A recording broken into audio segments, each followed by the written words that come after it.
forget, that state is now an oil-producing state. So they now have derivation, if you are not aware. So if you want to speak for anybody, please do not defend a character like Yabelo. Please do not. Okay, let me respond to him. One second. Do not defend a character like Yabelo. Do not. All right, thank you, Mohammed. The people of that state. Can I respond to him? No. Then go to hell. Rudolph, go to hell. All right.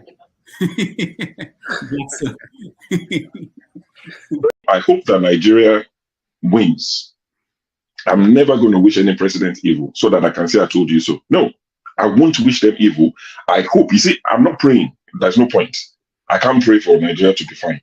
I only hope that Nigeria wins and Nigerians win. Because if you choose a dodgy doctor who has a dodgy record, who has, all sort of accusations leveled against him, to say this doctor, we think he's done this, or this doctor, this surgeon, yes, he's a senior surgeon, he's the most whatever surgeon, but there are a lot of accusations leveled against him.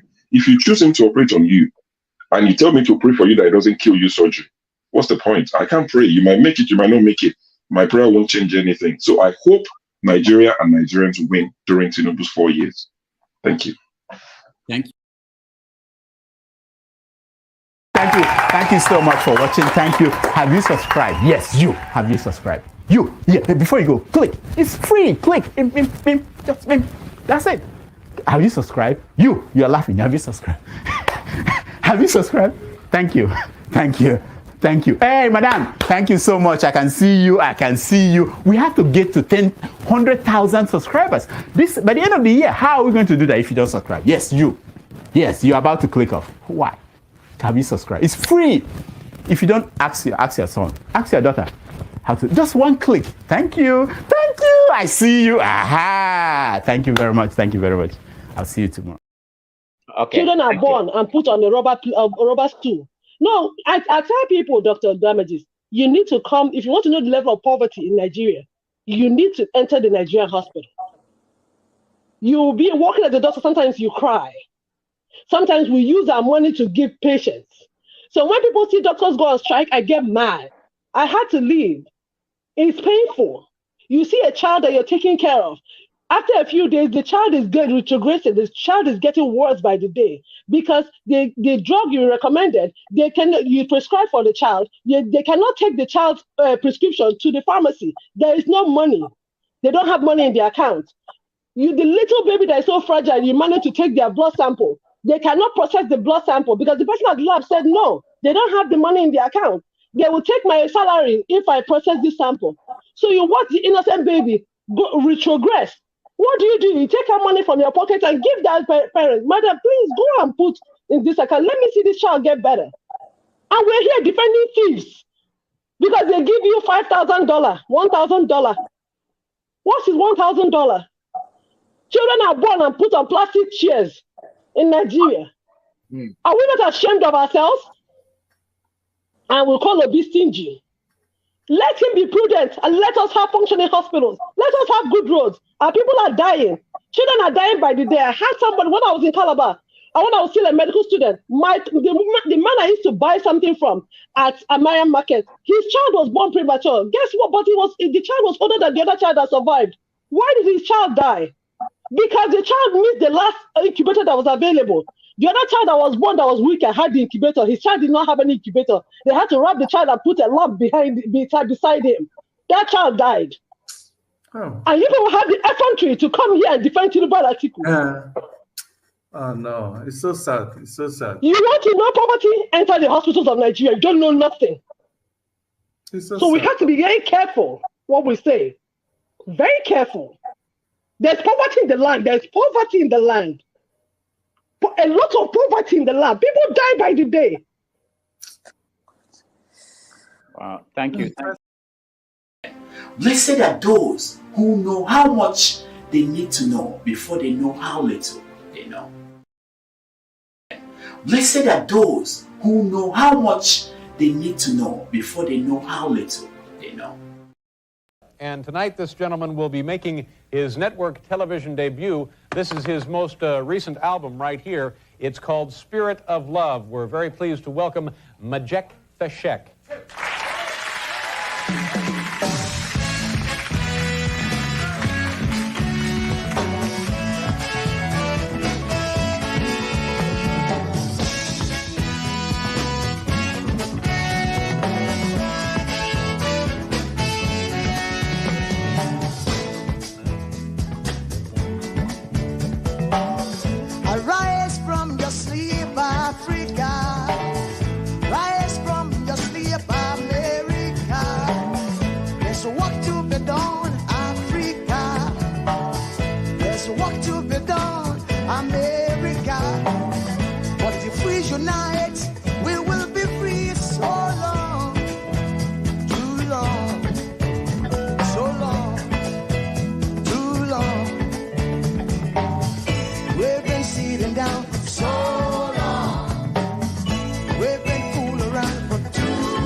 and princess. Remember, remember, Marcus Garvey, who are the dream for New America. Oh, remember, remember, Martin Luther King, who are the dream for New America. They say you are black, they say you are brown, they say you are black, they say you are brown. Only the angels of Jah is white now. Only the angels of God is white. So long, too long, so long, too long.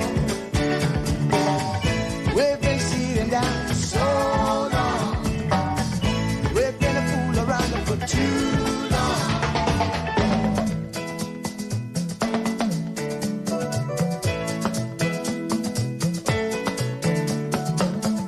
Arise from your sleep, Africa.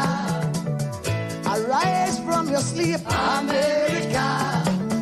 There's work to be done, Africa. So much work to be done, America. But if we unite, hey, we will be free so long, too long, so long, too long. So long.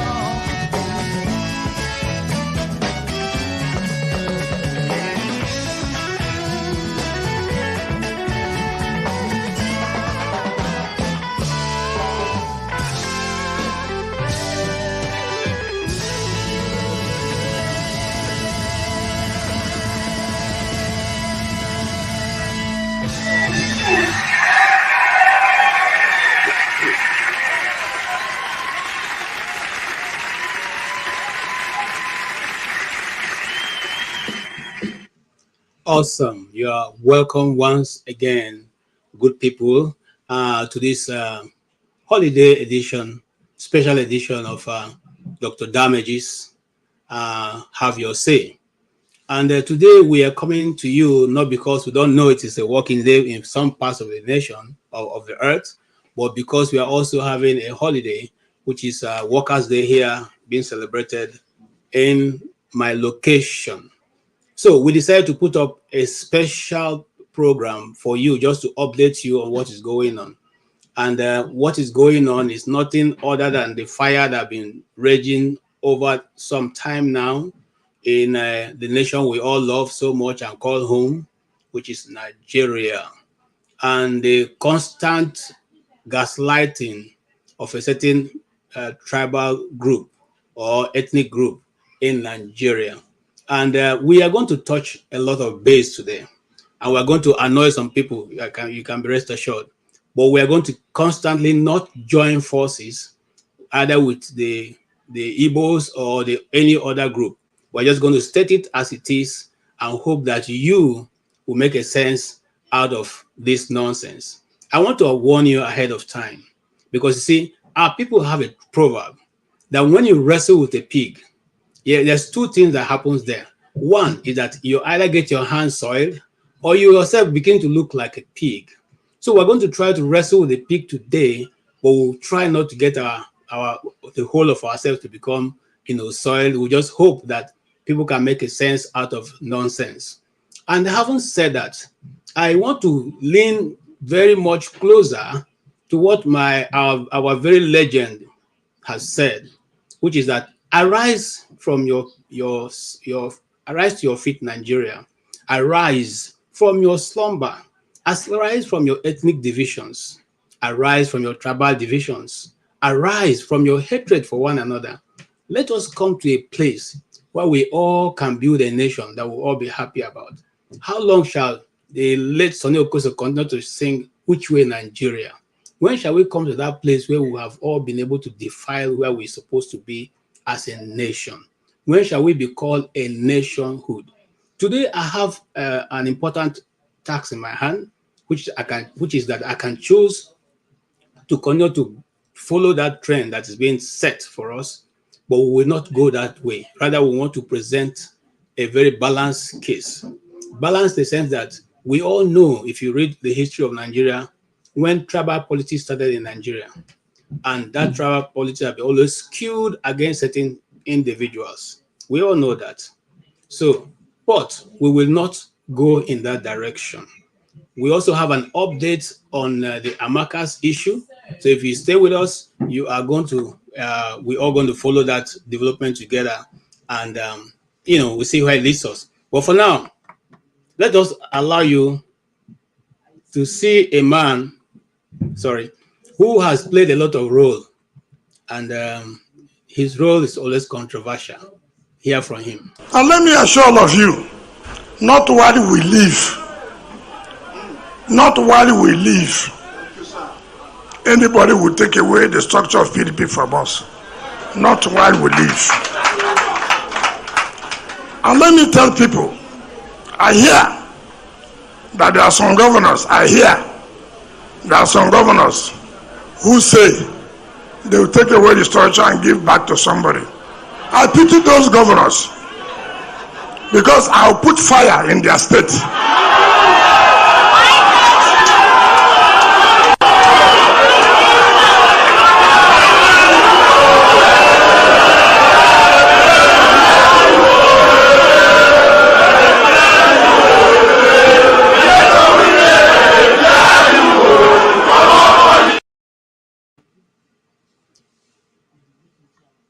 When Igbos supported and voted overwhelmingly for Obasanjo, they were not bigots. When Igbos supported and voted overwhelmingly for Yar'Adua, they also were not bigots. When Igbos supported Goodluck Ebele Jonathan, they were not bigots. When Igbos supported overwhelmingly Atiku Abubakar, they were not bigots. It was when Igbos now supported and voted for Peter Obi that all of a sudden they become bigots. There is a very vile thing that Tinubu has done to Nigeria, which is worse than the bad governance that we all are experiencing, and that is the bigotry that he has unleashed. It is unbelievable that all of a sudden there is this attack on the Igbo people. And I tell you right now, it started going towards the 2023 election. And as we are, they are already in 2027 election. Abike Dabiri recently, was very passionately, as she said, doing her job, went after a lady who had called for massacre of citizens, both the Yorubas and the Edos. I'm from Edo State anyways. And she said she's doing her job. It's a good thing to do your job. But one of the things that we must understand is that selective justice or selective prosecution is injustice in itself. There's an article that someone wrote, David, and he talked about the fact that how all of a sudden the House of Representatives, whether it's a house sitting, wherever, from there's a letter to this lady to have this lady prosecuted and all of that. They say they're all doing their jobs, right? But what about all those other people who have been calling for attacks on other tribes who happen not to be Igbos? Why are they not being prosecuted? By the way, this lady did not act in the capacity of an Igbo person. She acted in a capacity of someone who had vile thoughts and would even think of harming anyone. For me, there's always something, when things are happening, you always look at what are those dots that need to be connected, that are not being connected. There's always something going on. And if you sit down and observe and watch carefully, you will see the dots as they are being connected. This is all about 2027 election. There are people who are afraid that once again, Mr. Peter Obi will come out and run. And not only will he win as he did before, he will have more votes because there are more people now who are ready to support him. There are more people who have seen that indeed he has what it takes, and indeed the people are willing and ready to stand. There are people who in 2023 knew that Peter Obi was the best candidate, but of course, being rational and thinking in a rational manner, they felt that, well, it was too short a time for him to be able to gather enough votes to win, and they wouldn't want to waste their votes. But now, These Nigerian leaders, I'm so ashamed of you people.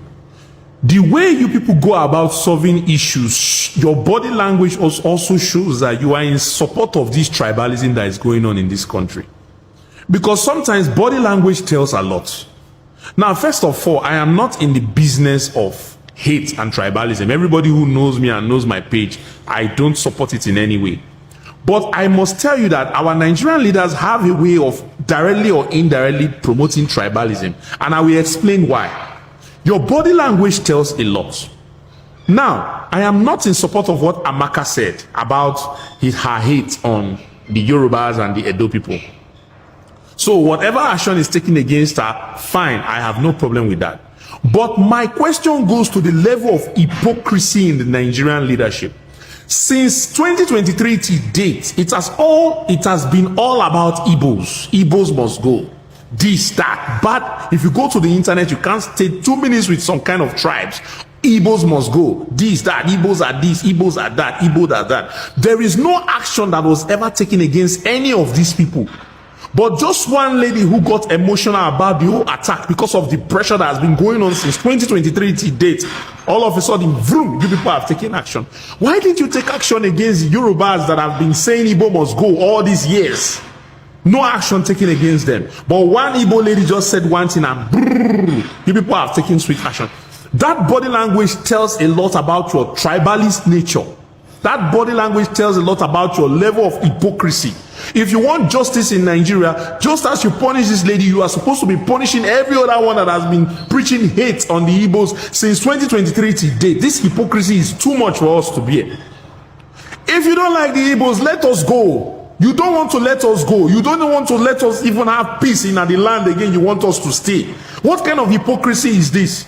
You will not give us peace of mind. Everywhere you go, Igbos must go. Igbos must go. The hate is so strong on the internet now. You will not take justice against these people that are perpetrating all this nonsense. Just one lady from the Igbo now. Look at the way you took swift action. Take that same action with all the Yorubas that have been insulting us since 2023 to date. Let's know there is fairness and justice in this nation. What level of hypocrisy is this? You don't want us to go. Allow us to stay in peace. No. You don't want us to be in peace. You don't want us to go because you want the resources in our backyard. What kind of level of hypocrisy in this country? Seriously, I'm not happy with this nonsense.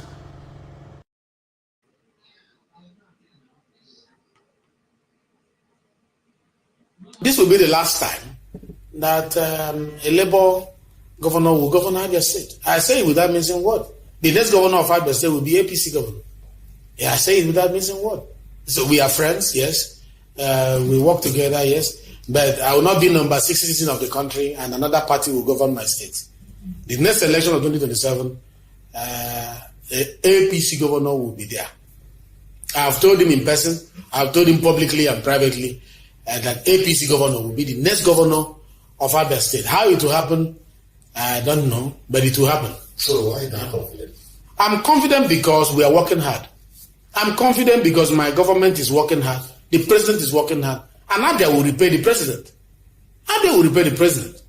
The president that have given you Saudi Development Commission will be repaid. A president that is appointing Abians into administration will be repaid. A president that is allowing attraction of dividends of democracy to Abia State will be repaid. We are not ungrateful people.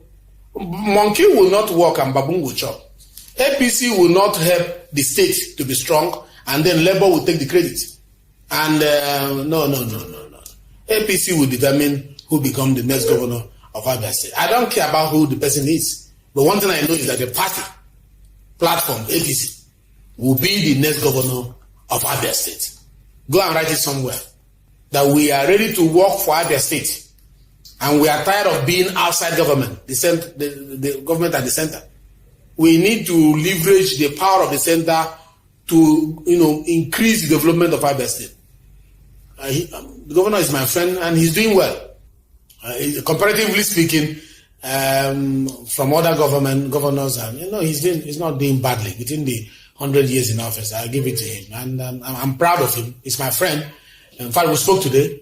There's barely a day we don't speak, but the issue remains: we have to push for our party to take over the state. I mean, I owe Mr. President that, and I owe my party that's giving me number 6 position that. And I'm sure the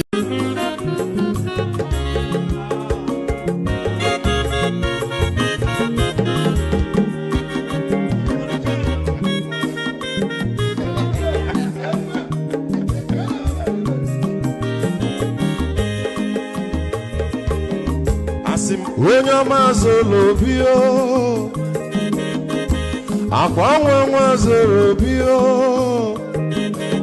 Max ịbịa bunye gokwanụ m n'ofube n'azụ ụlaga n'ịbịa zugo mmanwụ ụlaga do n'ịbịa zugo akwa nwa ilochi yo biko rapụ zoro ka ọ nabazi ya onye ọma zoro biko abọmma nwatara ndasari ịbịa onye nịgwana m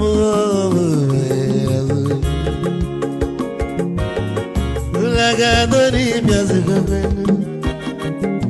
mma ụlagado n'ịbịa zigo abọmma nwe ilochila biko rapụ zoro ọ na-abazi ya Mazi wekoma odogu no kwere zunaka onyoma nigadele mo Mazi ni bazi Ibu go with melody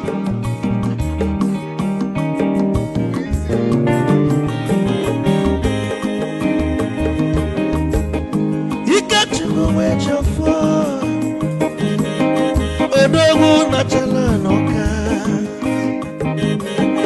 Ezi wane mliga delemo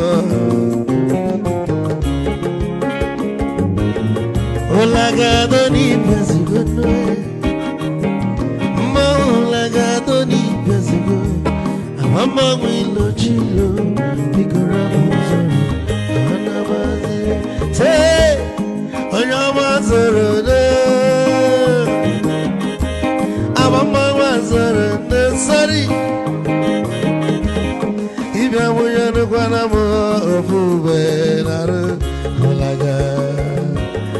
Mulaga, don't Piazugo, Nazaboy. Mulaga, don't Piazugo. Amama will chilo, Biko Rapuzoro, Anabazi. Odogu can't be kitchen for. I'm a Nika Gogodia. Well, you work well. You get your mother. Hey, you want?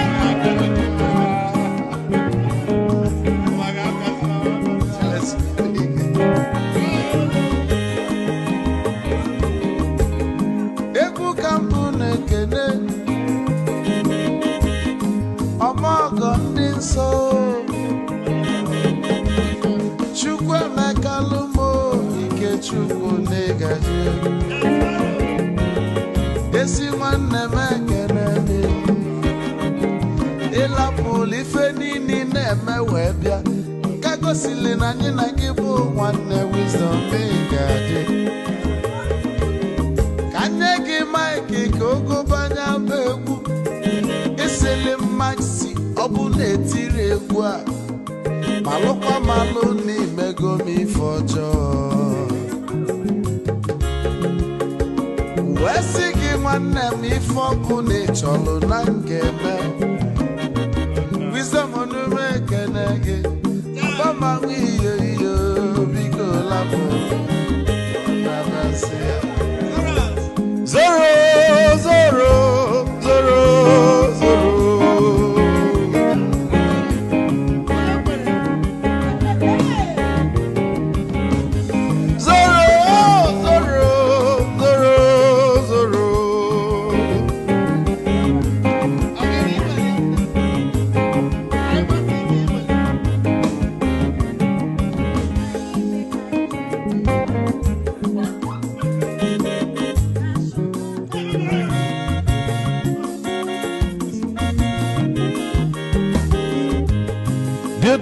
Joy Nabugwa Osa Sokoto Ujembe Mwilo Anu solo mwe manofia nara Onye wuro zurike. And tonight this gentleman will be making his network television debut. This is his most recent album right here. It's called Spirit of Love. We're very pleased to welcome Majek Feshek.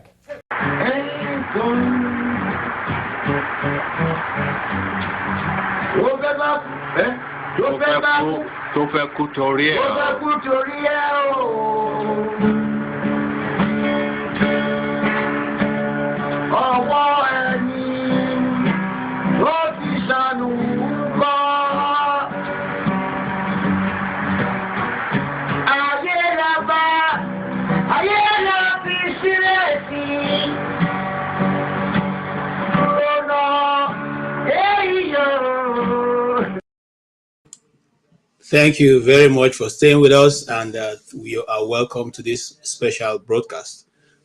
Today is going to be a bumper day for all of us, and we'll start on a very light note as we also wait for others to populate the broadcast. Have also published our link so that you all can join, and so let's have a very robust discussion tonight, this afternoon.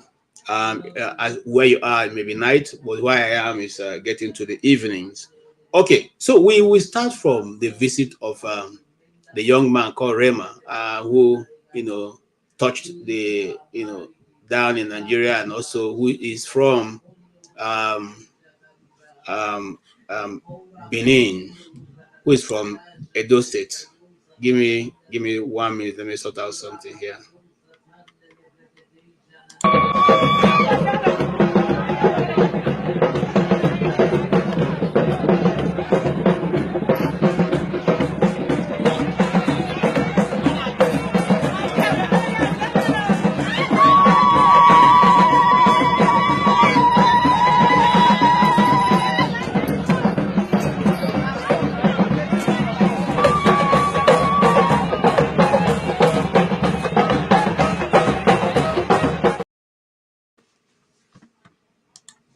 Thank you so much for that and for waiting also. Yes, we were talking about Rema, who is still in Edo State and was welcomed by the governor. They had a very big celebration in the stadium, and it went very well. I was expecting my Edo brothers to be here today to tell us how it went. Maybe they will still join as time goes on. We'll be looking forward to hearing from them and their report and how it all went and how the celebration actually went, because Governor Igbonedion, former Governor Igbonedion, was there, and also the present governor. We will also be hearing from a very man we all love. I think that's where we should start from. I love this man because he's a story, a success story of determination. He has seen it all, he has done it all, and okay, I don't know, the video seems to have gotten messed up. And wow. Okay, as soon as we get the video back, we'll go to that. I'm actually talking about Adams Oshomole, who he wasn't very kind in some of the words I used,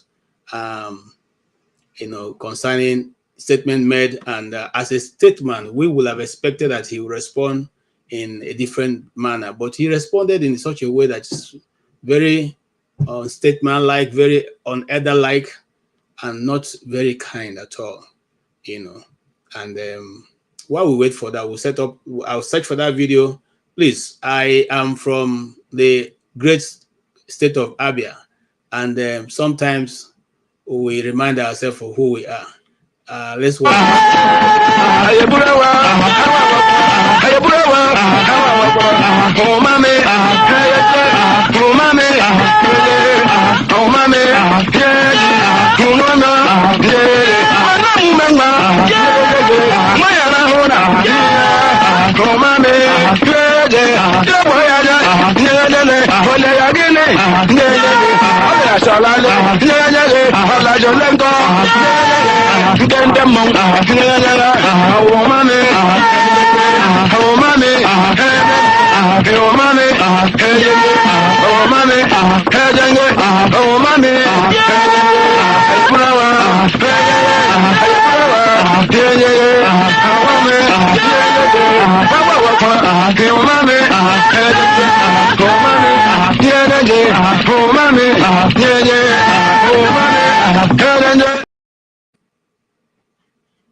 Okay, that was the half-year war dance.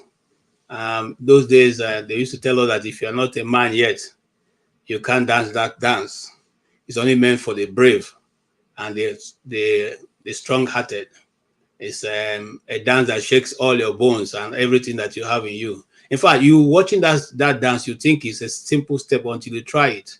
You know, you have to really know how to control your muscles and every bit of your muscle, your upper body, to be able to do that dance. And you have to learn the act of balancing that stuff that's on their head, you know.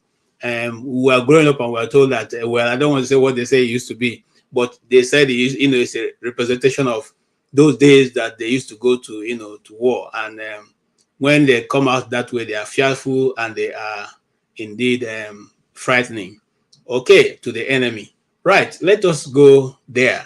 And this is my Oga at the top. I was shocked yesterday to see Mrs. Obaseki, the First Lady, saying that our candidate has no wife.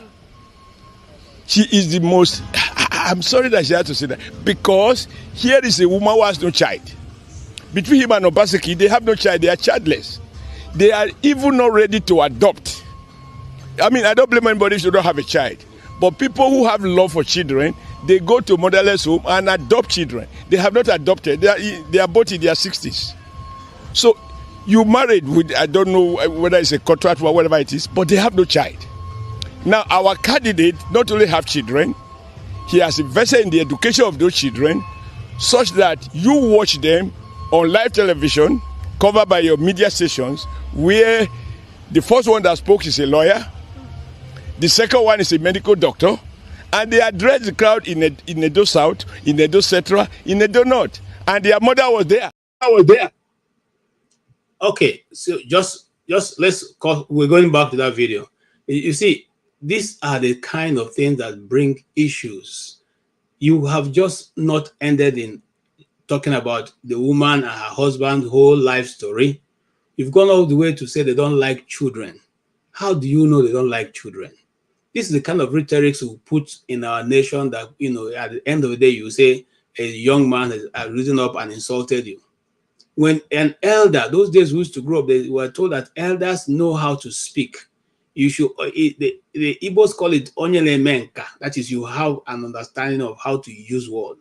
It's not done just anybody who just gets up and begins to just open your mouth and speak. An elder should speak with grace and understanding of what is there, because you have seen more days and you understand what the world is all about, not about who makes most noise, it was about who is more strategic. So instead of speaking just anyhow because you want to pander to the public or to those who seem to worship you, you speak as an elder. An elder always remains an elder, irrespective of what you think or what the situation is. You know, you stand as an elder because you are the final gatekeeper.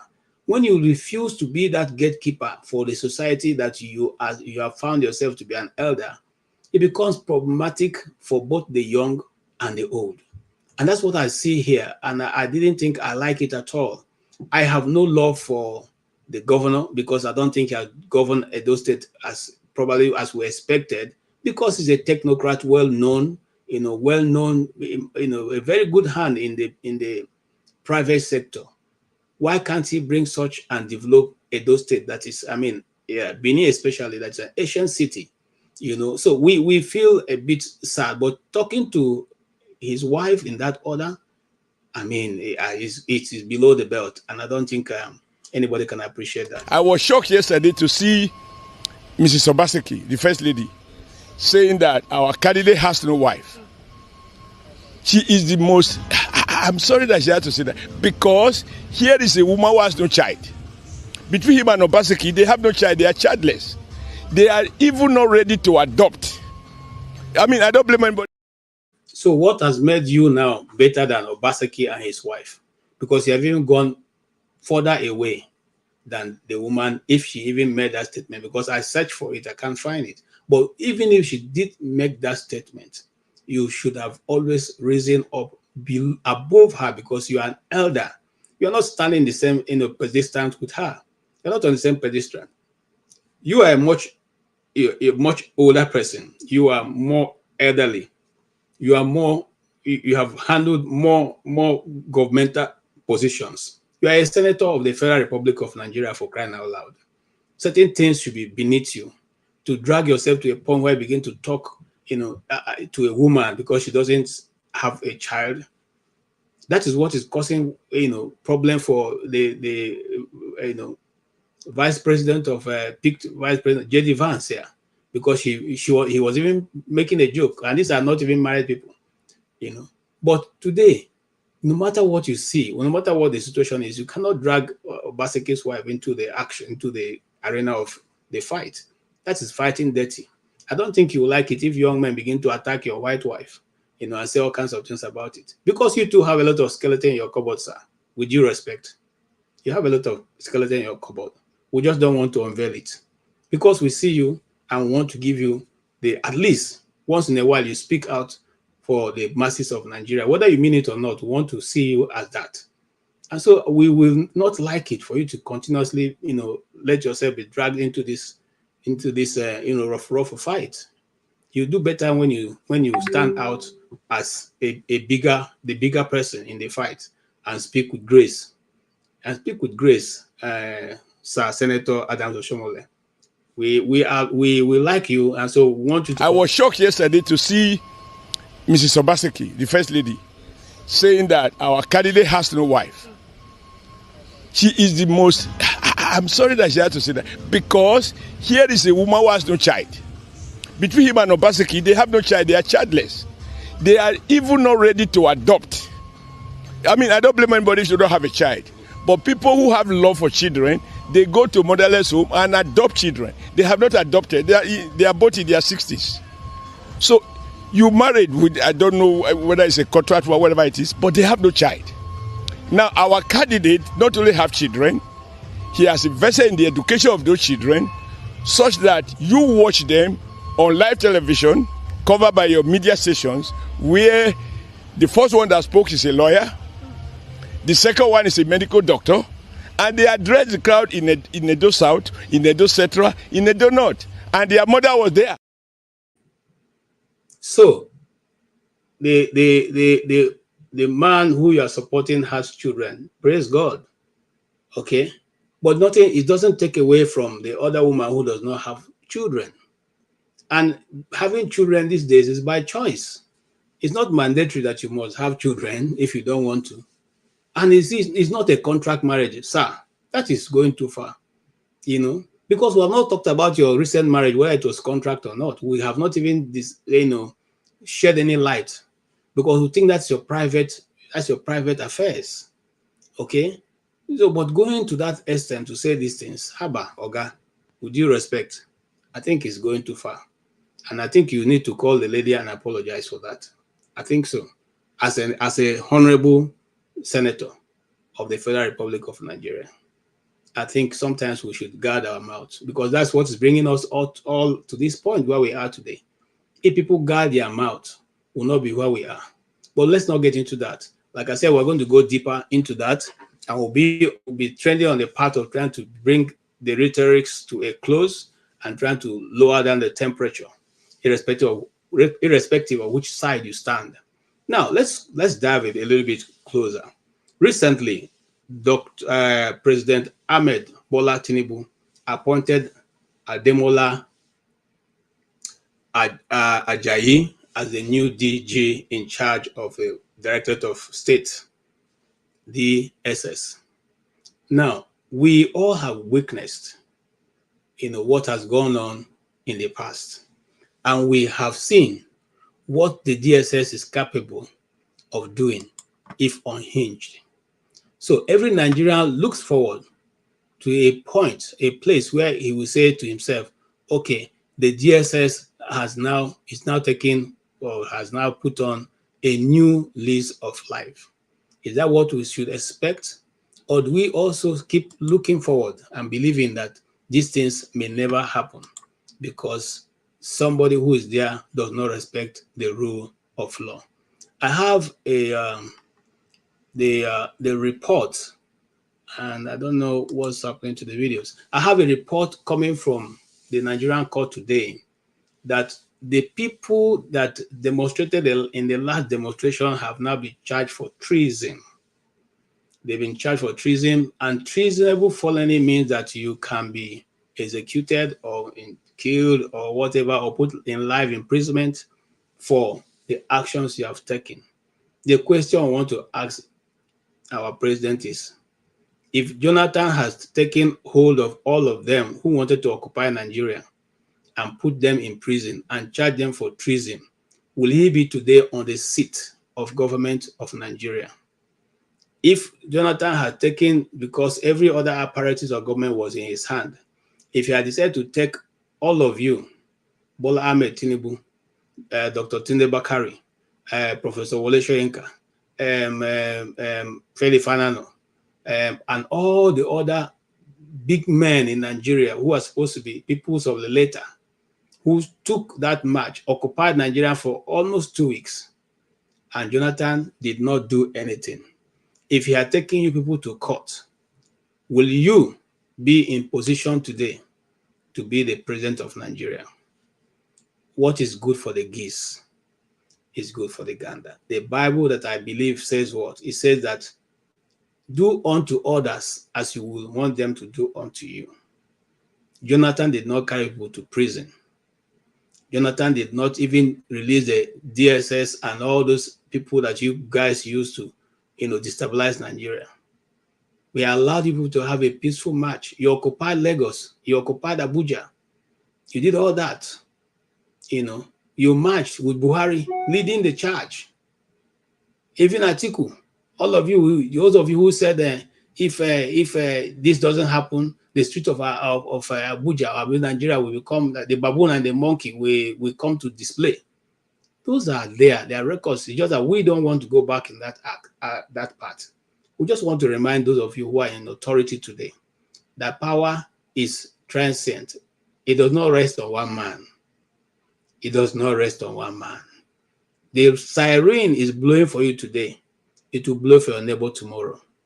If we all can know that, then we will be more gracious in dealing with people when we're in positions of authority. The siren has no master. It's like barracks.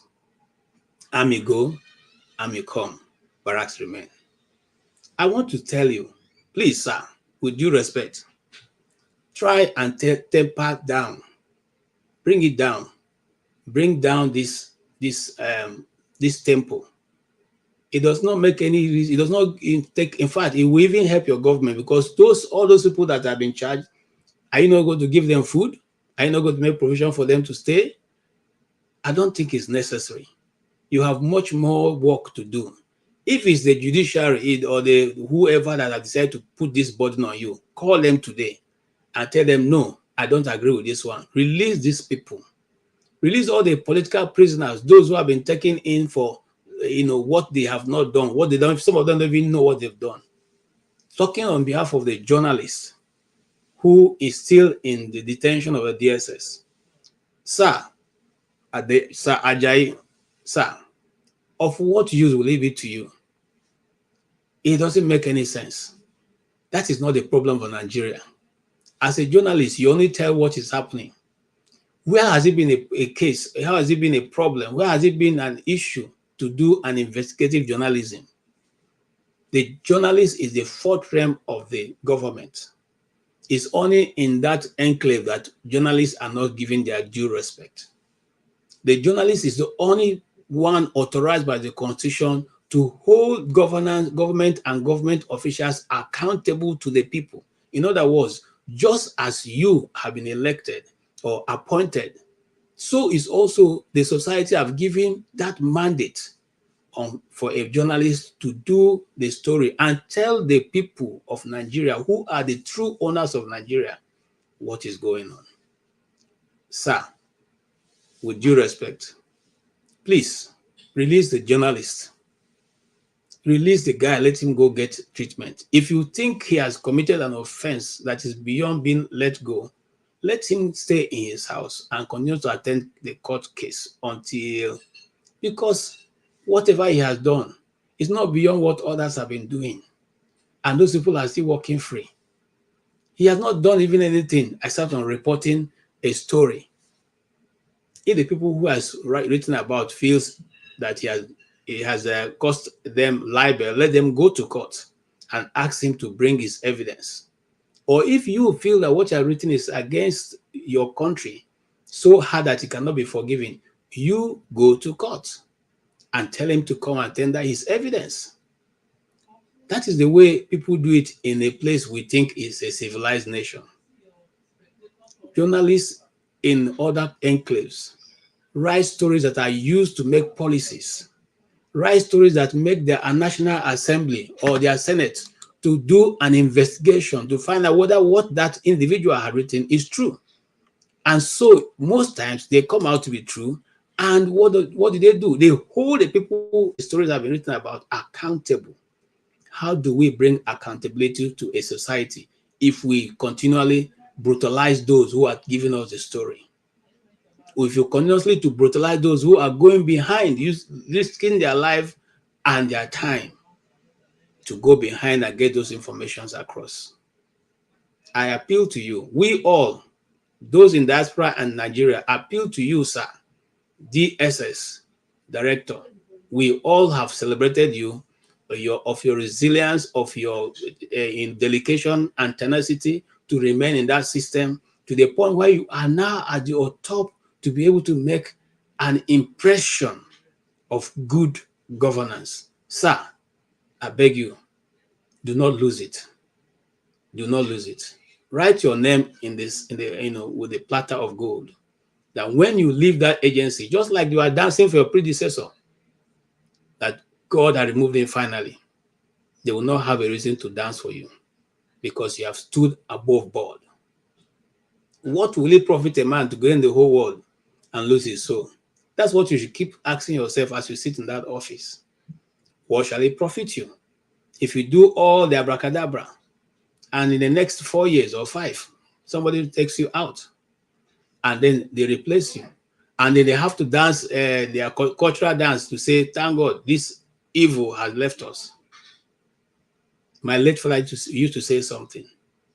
It's not about how good. It's not about whether people presume for you to be good.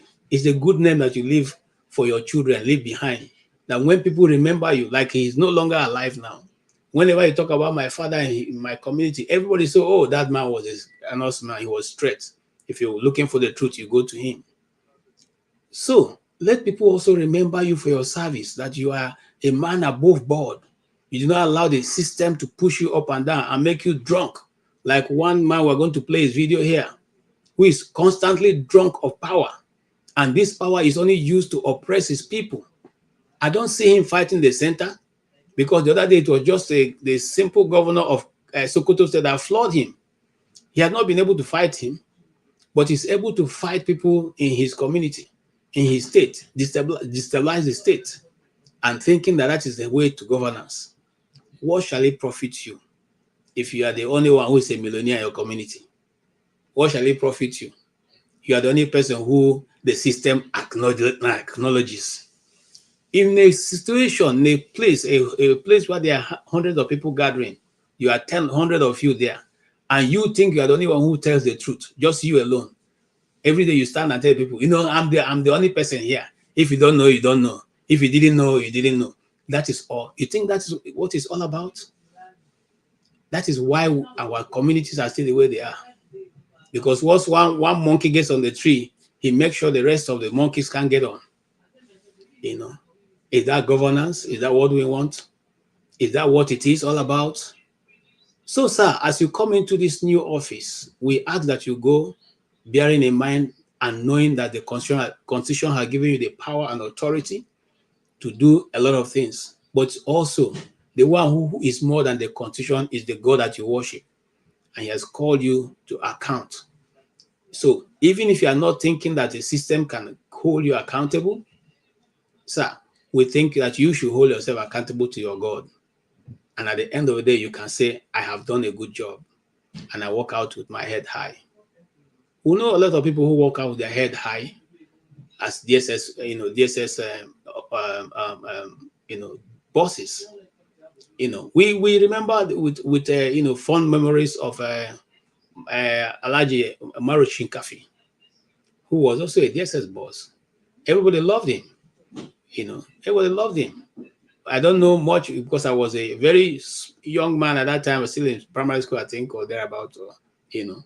But every time my uncle sit down, they talk about Shinkafi as being a very fair man. So if we can all be fair to a large extent, Nigeria will move forward. Nigeria will move forward. Let's stop thinking the fact that once you get into the office, it is my turn and it is me now. I call the shots, and no matter what anybody feels, I am calling the shots. That will not lead us anywhere. That will not make us better people either. That will also help to build the generation that we will live after we are no longer here. Let's remember, whether you like it or not, eventually your children will benefit from the good you have done or the evil you have created. I'll leave it on that, and I'll go to my next topic while we wait for very eminent panelists to come in. And let me assure all of you, not while we live, anybody will take away the structure of PDP from us. Not while we live. And let me tell people, I hear that there are some governors, who say they will take away the structure and give back to somebody. I pity those governors because I'll put fire in their state.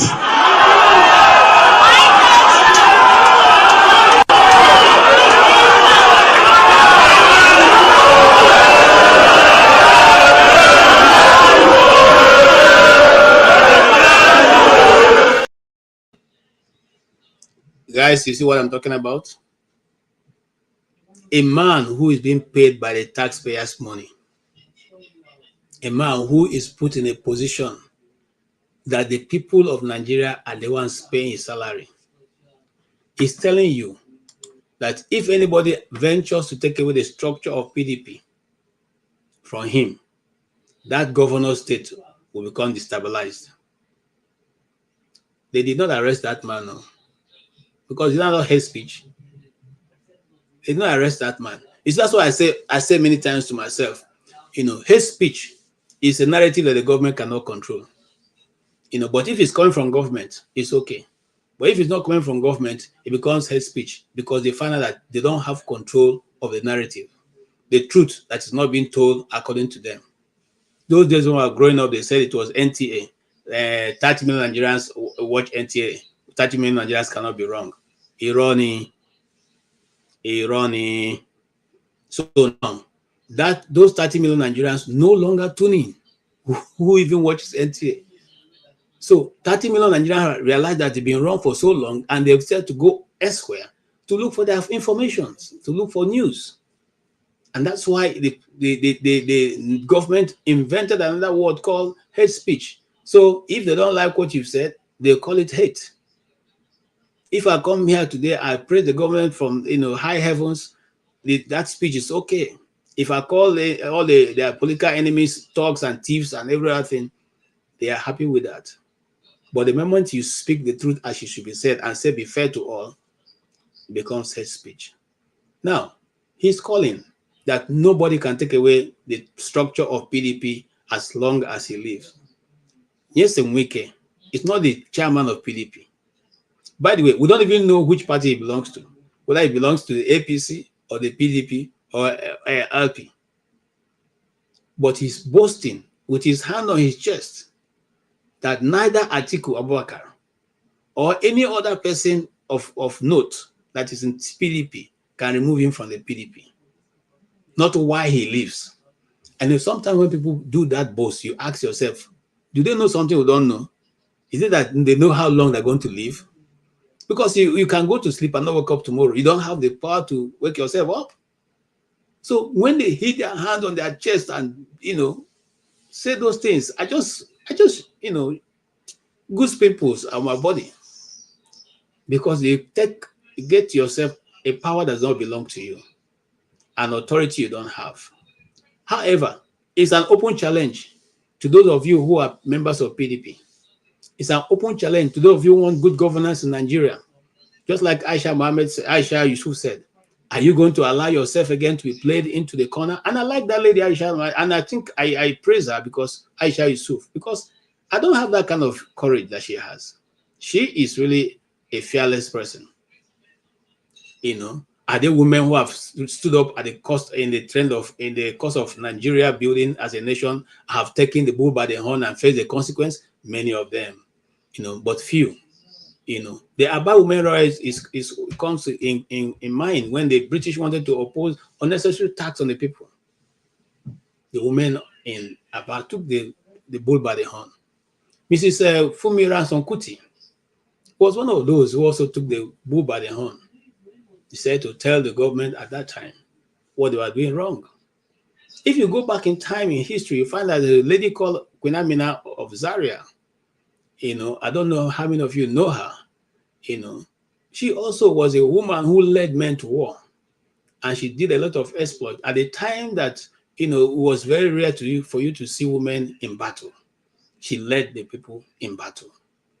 So we are saying that in the nation of Nigeria, we can look around and see that women have risen to occasions where they were able to make a difference. Is it a time for a woman to rise and put straight the records for their children and be able to talk sense to these people who seem to be forgetting that nobody owns tomorrow except God? If you wake up as a man and you tell yourself in the FCT, the FCT minister is fighting with the senator of the FCT, who was elected by her people. He's fighting in his River State. Okay, the governor elected is fighting him. He now wants to fight the other PDP governors who probably will want to put him out of PDP. Now, so they do him. Now, so good a day. Every day we woke up with new controversy. And people sitting there are hailing him, making him feel that you can do, and they're hailing him. What a people. When people are going to the moon, these same people hailing him, we finish hailing him, he will go back to his house and his generator is sounding. He has 24 hours light, water running in his system, food on his table, with heavy poroko and stockfish and the fresh fish. And then they'll go to their house and go drink gari and ewa and agbado and go and sleep. Tomorrow he come again in his government bought vehicles, okay, driven by a government driver, giving government food, wearing government clothes, living in government house, and then you still come out and hail him. When he talks nonsense, you hail him. You even clap, force yourself to clap. Meanwhile, even as you are sitting on that chair, you don't know whether you don't even have money to enter taxi and go back to your house. Now, so we go the day, Nigeria. Now, so we go the day. Now, so we go the day. Are you saying that in the whole of Nigeria, nobody can, if he made that statement and everybody, if we all kept quiet and looking at him and our hands folded, tomorrow he think twice before making it. But before they finish saying their stupidity, you all jump up and be clapping and singing. Come on, guys. Come on, guys. You see, the reason why is it majority of the people who live Nigeria and go to the US or to Europe are not going there because life is not better than what it is. No, because systems work, laws are kept. If you have a few, another day we were talking on and somebody saying now it doesn't mean that America is El Dorado. It doesn't mean that is it not America that built what do you call Guantanamo Bay? Yes, America built Guantanamo Bay. America don't send the Americans to Guantanamo Bay, except those who have denounced their country, have said to become, because nationhood right now is in the mind. It's in the mind. It's no longer the passport you carry. I can be carrying a Nigerian passport, but my allegiance is to Saudi Arabia. I can be carrying a Nigerian passport, but my allegiance is to Cameroon. So nationhood have moved from what paper you carry, what document you hold, to what your intellect and your mind is telling you. Okay, so if America built Guantanamo Bay for people who are hardened terrorists, are they now carrying every American to that place? And the other day I was making a comment and I said, a policeman stopped me because I think I had a earbud or so, wireless earphone. And I didn't see that the man was by the side of the road flagging up another vehicle. And so when I passed, he felt I passed too close to them. So I saw the light and immediately came to a stop. I stopped immediately and he came to my side and said, good afternoon, can I have your papers, please? I said, why not? I opened it and I gave him the papers. He looked at it and said, okay, do you know why I stopped you? I said, no, sir, I don't know why you stopped me. He said, because I did not move away from that lane, knowing that there were police operation going on the last lane. I said, honestly, I don't know that, I said, yeah, that's the law in this state. It may not be the law in other states, but that's the law in this state. And I said, okay. And then he said, and then you also have 2 earbuds, okay, hands-free. I should have only one. I said, oh, that also, I don't know. So I removed it. It's okay. But I'm not going to charge you. So I said, okay, thank you very much. He said, anyway, he gave me back my papers and said to me, I'm also going to give you another paper. If you feel I have treated you wrongly, you have the right to, appeal. You can petition me. And I said, no, there's no need for that. He said, no, that's the procedure. I know you may not want to do that, but I'm just telling you it's your right. And you can take it. If you feel I stopped you unjustly, if you feel I wasted your time or didn't ask you the right questions, or I was in any way racial to you, you can appeal. You can petition me. And he gave me the papers and signed it and put his name on it and his phone number and everything. That is where people respect the law. It wasn't because, no, guy was very courteous to me. And he still told me that I have the right of appeal to tell them that I didn't like, or there's something he did that was out of place as the law would permit. Meanwhile, this is black man with Oyibo. What more where we all speak the same tongue? We all speak the same thing. Me and you are black. I come from east. You come from south or west or north. We are in the same country. Why can't we see one another as brothers? What is the struggle? And for how long shall we continue to go in this path? How long shall we continue in this trajectory? And like the other day, we're in a program, and a very good Dexter, yeah, he gave a very brilliant argument. He said, if you want to go to Sokoto and you are staying in Abuja or somewhere in the middle, And instead of going towards, okay, he said Port Harcourt, and instead of driving upwards towards Sokoto, you start going downwards. And then somebody stops you on the way and say, Oga, why are you going like this? You say, you are going to Sokoto. You say, you are going the wrong way. He said, no problem. Somewhere along the road will take me there. Are you likely to get to Sokoto? The answer is no. Because the only thing you're going to face after a while is the Atlantic Ocean. You're not going to go to Sokoto at all. And even if you decide to jump into the Atlantic Ocean, you're not still going to find your way to Sokoto because there's no water going to Sokoto. So what am I trying to say in essence? This trajectory that Nigeria is taking is not going to take us to where we are going. It's not taking us there. We are more than 60 years old as a nation. It's not going to take us there as a people. While we're doing research for this broadcast, we want to look at all the times that we have gone very close to the brink, okay, of destroying the nation that we call home. And I have those videos, but like I said, while I was coming on, I wasn't comfortable any longer trying to put that. But I have a lot of loaded video I wanted to really go down on, but I wasn't comfortable any longer. Instead, my mind tells me to come and try to, lower down the temperature. When you sit in your broadcast that you have, and you begin to say a particular tribe is trying to do this or do that, I don't think you are helping the people. Now, why is the Igbo rhetoric so high this time? I tell you something, just like Aisha said. Maybe we should listen to Aisha Yusuf before we go ahead. It's a long video, but we'll take what we want and let the rest roll. When Igbos supported and voted overwhelmingly for Obasanjo, they were not bigots. When Igbos supported and voted overwhelmingly for Yar'Adua, they also were not bigots. When Igbos supported Goodluck Ebele Jonathan, they were not bigots. When Igbos supported overwhelmingly Atiku Abubakar, they were not bigots. It was when Igbos now supported and voted for Peter Obi that all of a sudden they become bigots. There is a very vile thing that Tinubu has done to Nigeria, which is worse than the bad governance that we all are experiencing, and that is the bigotry that he has unleashed. It is unbelievable that all of a sudden there is this attack on the Igbo people. And I tell you right now, it started going towards the 2023 election, and as we are, they are already in 2027 election.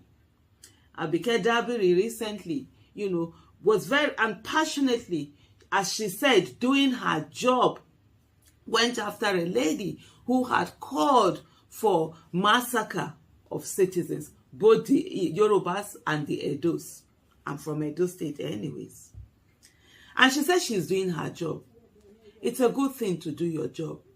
But one of the things that we must understand is that selective justice or selective prosecution is injustice in itself. There's an article that someone wrote, David, and he talked about the fact that how all of a sudden the House of Representatives, whether it's a house sitting, whatever, from there, there's a letter to this lady to have this lady prosecuted and all of that. They say they're all doing their jobs, right? But what about all those other people who have been calling for attacks on other tribes who happen not to be Igbos? Why are they not being prosecuted? By the way, this lady did not act in the capacity of an Igbo person. She acted in a capacity of someone who had vile thoughts and would even think of harming anyone. For me, there's always something, when things are happening, you always look at what are those dots that need to be connected, that are not being connected. There's always something going on. And if you sit down and observe and watch carefully, you will see the dots as they are being connected. This is all about 2027 election. There are people who are afraid that once again, Mr. Peter Obi will come out and run. And not only will he win as he did before, he will have more votes because there are more people now who are ready to support him. There are more people who have seen that indeed he has what it takes, and indeed the people are willing and ready to stand. There are people who in 2023 knew that Peter Obi was the best candidate, but of course, being rational and thinking in a rational manner, they felt that, well, it was too short a time for him to be able to gather enough votes to win, and they wouldn't want to waste their votes. But now those people have seen that it's not that was what they thought was going to happen was not what happened, and they're going to give him more support. There are other people also who in their own way, they thought Tinubu was going to do something, and they gave him the votes that they gave him, even though it was not enough for him to win, but it was enough for him to rig election. And most of those people have seen that the master strategies that they thought they had have no strategy, and right now they're thinking Peter Obi. Then, of course, you look at the angle from the north, where this incompetence, this bad governance, this insecurity has done more. Even things are worse than what it was during Buhari. And most of those people, they no longer want Tinubu. They no longer want anything called the Muslim ticket. Some of them are even saying that a Christian ticket would be better than the Muslim ticket. There's a whole lot that is going on. There's a silent revolution that is going on in Nigeria. And let me just quickly digress and add one thing to say to us all. What the NSAS did to the southern youth is the same thing that the End Bad Governance protest has also done to the northern youth. An awakening of understanding the relationship between governance and people's lives. And this time, the northern youth are also ready to stand. They're no longer allowing themselves to be divided, allowing themselves to be controlled by their elders and also by the religious rulers. For the first time, you will see Malams are speaking and the youth are challenging them and telling them to shut up. Yes, that is what is happening. And to the political class that have also always controlled the northern voting bloc, it's something that they are afraid of. And what have they turned to is bigotry. There's this concerted hatred towards the Igbo people, all of a sudden, because one of them dared not only to run for election, but to win that election and to get the overwhelming support of the people around. And so, while I see Abike Dabiri, and I'm thinking, why do you have this selective, prosecution that is happening? There have been a lot of evidence. Videos have come out of different people who have called for, massacres and killings of Igbos, people who are from other tribes, people who are even from Abike Dabiri's tribe. It's unfortunate that Nigeria has gotten to a place where we are talking on issues based on the tribe that someone is from. But you know why? Right now, there is no legal action. Government has not done anything. NIDCOM hasn't done anything, because at the end of the day, they want to be able to say, oh, it was the Igbos that were doing bigotry. And so because of that, say an evidence from this lady in Canada, that blah, blah, blah, blah, blah. That's what they're trying to do. And they are working towards 2027. It's all to put Igbos and to put Peter Obi in a bad light. This bigotry did not start today. This bigotry started way right from 2019, when you had the wife of the former governor of Lagos State, Bola Ahmed Tinubu, talking about driving Igbos away, taking away their properties. That is it. Tinubu has also, there has been reports of Tinubu where he has also, put out some statements that, they were leading to something. So, citizens of Nigeria, the fight has started.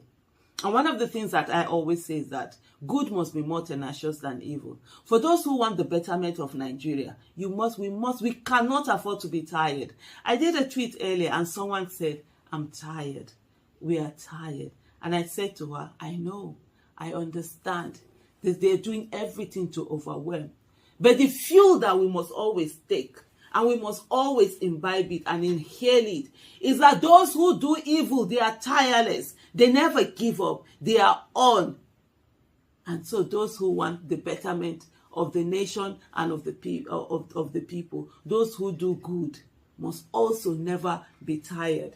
Sometimes there's an arrogance that comes from the father. Oh, I'm doing this thing, I've been doing this thing, I'm doing for the people, I'm doing it this, I want to give up. No. What have we done? Nothing.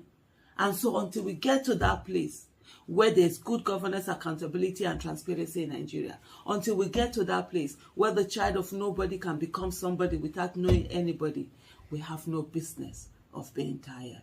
Thank you so much. Thank you so much, Aisha Yusufu. Look, I can tell you without missing word that this lady is well cut out. She knows exactly what she's driving at. And there are many of such people in Nigeria. At least I know Aisha to an extent. She has not relented. She has not moved. She's still the same person. She has not asked for a ministerial position. She has not asked for anything. She's simply doing the work of the Lord here.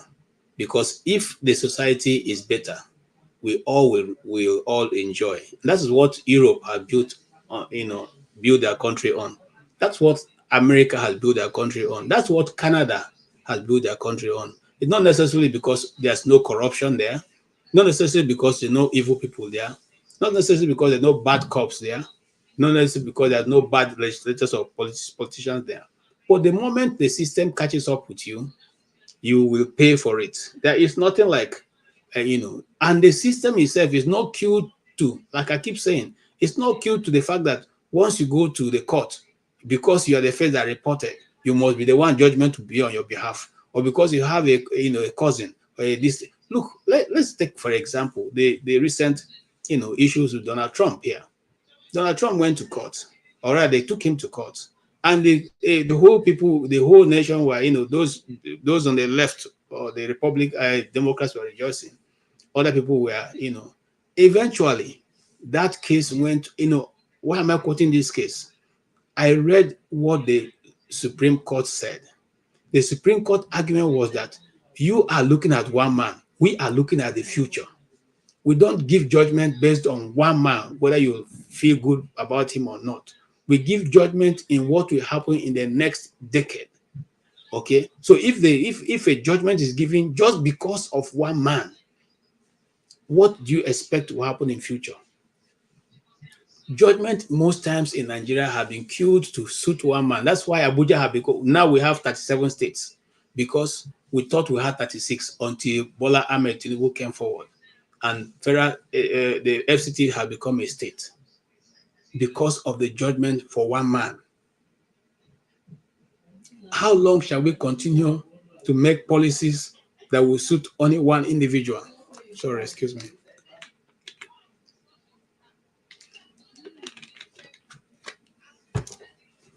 How long shall the country of 200 and something million people continue to feed on the emotions or react or not react according to the body language of who is at the top? Remember, it's not today we tell listening to seeing this, it's the order is coming from Oga at the top. When shall we stop Oga at the top? When shall the people of Nigeria take their country back? When shall we say to certain people, you have served off this far, and that's no more? It has to come to that point. If not, there is no future. It doesn't seem to look like it. And we just have to move to that place where we can all be happy that we are making progress. Think of the life. If you live 20, 50, 60, 70 years in the abroad and decide to go back to your community, you are going to be government to yourself, because you have to build your own house, build your own pipe-borne water, build your own electricity, your own security, and then you probably also build your own road. How long shall that continue? I have a video I'm going to show when I start dealing with nation and how nations are formed. I have a video I'm going to show that I did somewhere in one country to show you a man living at the middle of nowhere. The government built a road and water to supply in there, because I asked, I said, oh, I'm a taxpayer. You pay tax, you get the dividends of your tax. You don't get it, you take the government to court. You win the case, the government pays you. Somebody was asking, there are people who have taken countless agencies to court and won the cases. They don't say because you are an individual, why would you take There are many people in Nigeria who have won cases against government. They were never paid. I have a friend who is a lawyer who he told me all the cases that they've won, he has taken to court and won against government. Not one has ever been paid. Is that a government you want to rely on? Is that the system that you want to rely on? So when we're talking about we cooling down the temper, it's not because we are afraid to fight. If there's any tribe in Nigeria well positioned to stand hardship, is the Igbo tribe. Don't kill yourself because they've seen it. You have not seen it. Don't kill yourself. And I'm serious about that, but I'll get back to that. Let's move on. You see, just like Aisha said, the purpose of this thing is all about electionary campaign. Edo state elections are here. The people of some people who have been, farming this amber of hate want is not the popular candidate in Edo state. And the fear is that the Igbos will sway the votes. And so best thing is to find how to, demonize the Igbos and make sure that they are intimidated not to come out to vote. But the question this other young man asks is it not the same country? Are the Igbos strangers to Nigeria? Are they foreigners? You see, I want to go to that topic and then deal with it vis-a-vis what's going on in Edo State. Edo State election have heated up, and so many reports coming out of it. The videos are refused to load. I don't know why. Maybe I'm the one who's not doing the right thing. But the people want a particular candidate. Listen to what I'm saying. Now, there's a particular candidate who majority of the people want, or rather some people want. I cannot say majority because I'm not there. But some people are saying, this is what we want. He doesn't even know how to speak English. Okay? But put that aside. He can communicate in his language. After all, they say he's a successful businessman. I don't know him. But you also have a lawyer who is also there, who used to be the president of NBA. You also have the man who was there also, who is the deputy governor. Now, all these arrays of people, are you saying that the only people you can find is the one that doesn't know how to speak English in this modern time? In this modern time, knowing that El-Rufai just some days ago was telling Nigerians not to vote for Buhari because he doesn't even know what BlackBerry is. Because you're telling that a BlackBerry will be asking you for, is it a fruit? Is that what we want? Is that the kind of people who want to come to the governing space of Nigeria? So we should look very carefully because the election has consequences. That's what we seem to forget.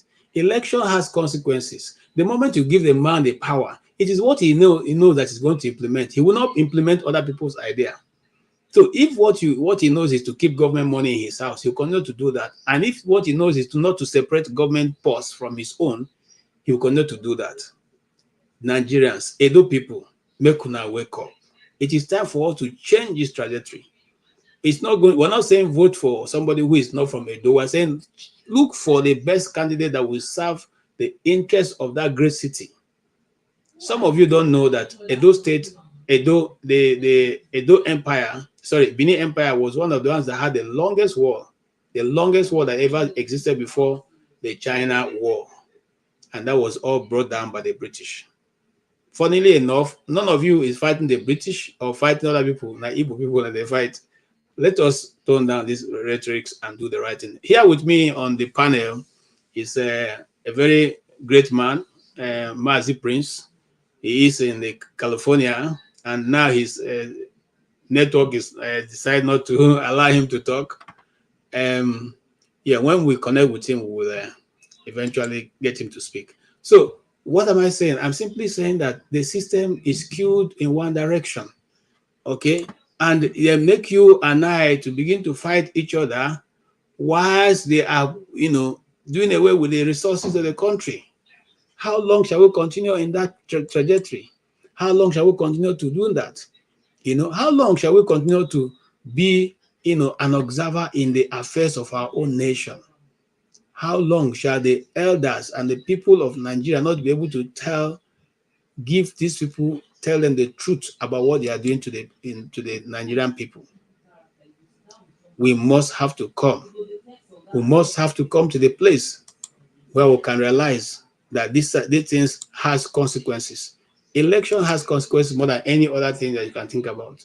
Because the moment you put the man in power, unlike other nations where you can quickly recall somebody, in Nigeria it's difficult to recall because the process of recalling lies also with the people. I mean, with the people that's already elected. In other words, if we decide to recall someone now, we'll have to send back the recall bill to the National Assembly. And if the person in the National Assembly, how do you think the person will be removed? He will not be removed. So he's there and he'll continuously to be there. So what are we saying? Now that it's morning, now that Edo people is morning for you, look for the black sheep before it gets dark. It is not about who the so-called elders are supporting. It is who can deliver for your children. It is who can deliver for the youth. It is who can develop the great city of Benin. It is who can bring dividends of democracy to your doorstep. Open your eye, shine your eye, shine your eye. I welcome Mazi Prince to the table. Mazi Prince, you have heard some of the our topic for today that I've advertised. You are free to intervene or interact or make your views known at any level. Also, welcome, Pastor. Yes, KJ. Good afternoon, and then Pastor. What time will we be there? I think it should be night. It's night time over where you are. It's almost half 10. Yes. Good evening. KJ, you've really spoken well. You've really spoken well. Yeah. I don't know. Should we start from? I think somebody's mic is on. I'm kind of hearing myself, back. Yes. So pretty much what I will add to what you said is I will start from that of Oshomole. It's a disgrace that somebody of that caliber will become so, we stoop so low to start making such, I don't know what I would call that comment, because number one, if you say that the wife of Obaseki talked about your aspirant not marrying, she never made mention of one person. She only said, from what I understood, from what I saw, was that that Aswan is the only one that have a wife that they all know. She didn't. Hi, Daddy. She never said. She never mentioned any of the other candidates' name specifically to say that. And at the end of the day, what no man gives baby for you to say, that Obaseki and the wife is childless. Come on now, are you laughing at their predicament? And then, when did they marry? None of us knew what the problem is. In America, like we all know, once a lady is 40 years old, pregnancy is termed risky. It's discouraged, no matter what it is. It's only Nigeria that I hear 50-year-old giving birth and all that kind of a thing. It's risky. And it shouldn't be something that somebody will use to make jest of the other person. It's wrong. And then he that is talking, he left Nigeria, he left Edo State to go and marry the woman that he married, the Cape Verdean. And till today, I've not heard the Cape Verdean have given birth to a baby. She has not given back to her daddy. So he's not, he shouldn't. Are we gonna laugh at him that he's not been able to, you know, carry out, his manly duty? Because he's not gonna tell me that lady that he married does not deserve to give back because that's a young lady. So sometimes when people throw stones, they should be mindful of how they throw stones.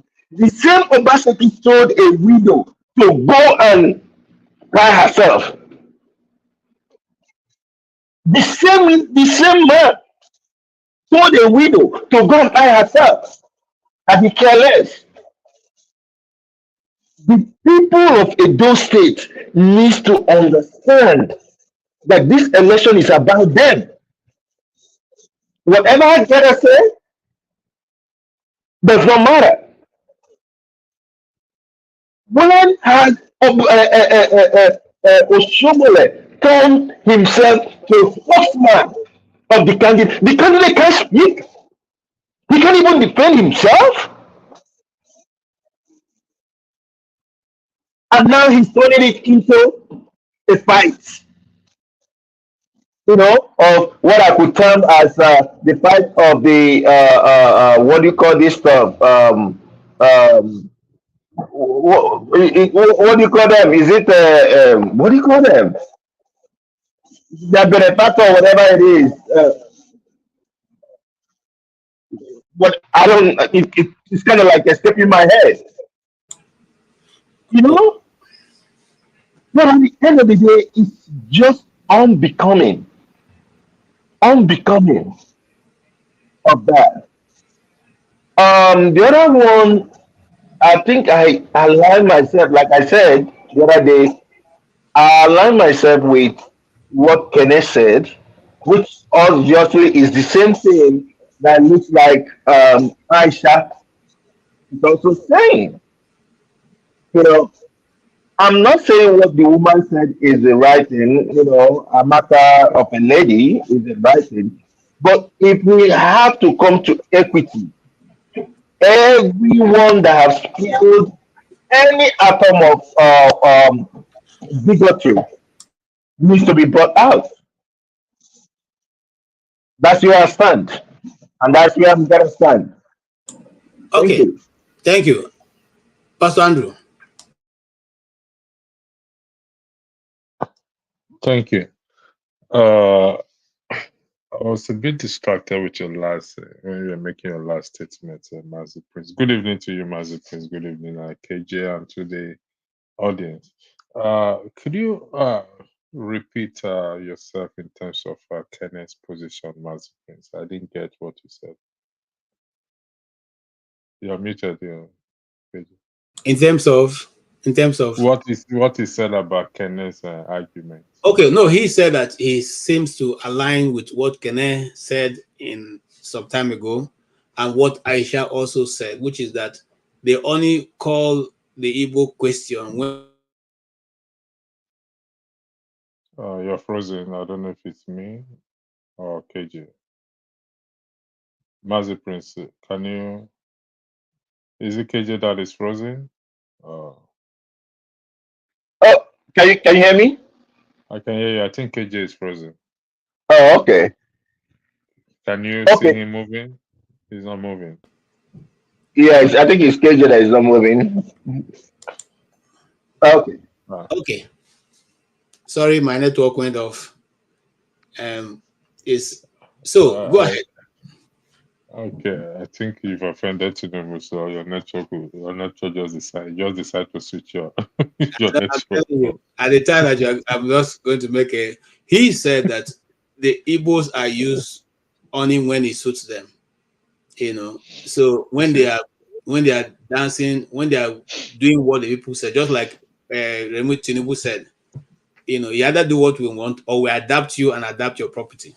So when they are doing what they want, it's not a problem. The moment the Igbo man has a thought that's different from what they have, it becomes that the Igbos are bad. That's what somehow that's what Kenneth said. And Aisha, I don't want to do this Igbo of a thing again, to be honest. I don't really want to be talking about it because I think I really don't know because either it's a distraction or whatever it is. Several ethnic group in Nigeria. Besides, if you look at the situation in Nigeria at the moment, it's affecting everybody, not just one person. But to me, my argument has always been if the Easterners can map their geographical section. Now, this is an extreme suggestion I'm making. It's an extreme one. Okay, can map out their geographical or where they considered as quote unquote Biafra and decide to print their own money, decide to have their own army, decide to do everything on their own. Then the Nigerian government will now come and say, you know what, you can't do this. Then maybe the Nigerian government will now sit down and say, you know what, let's negotiate now.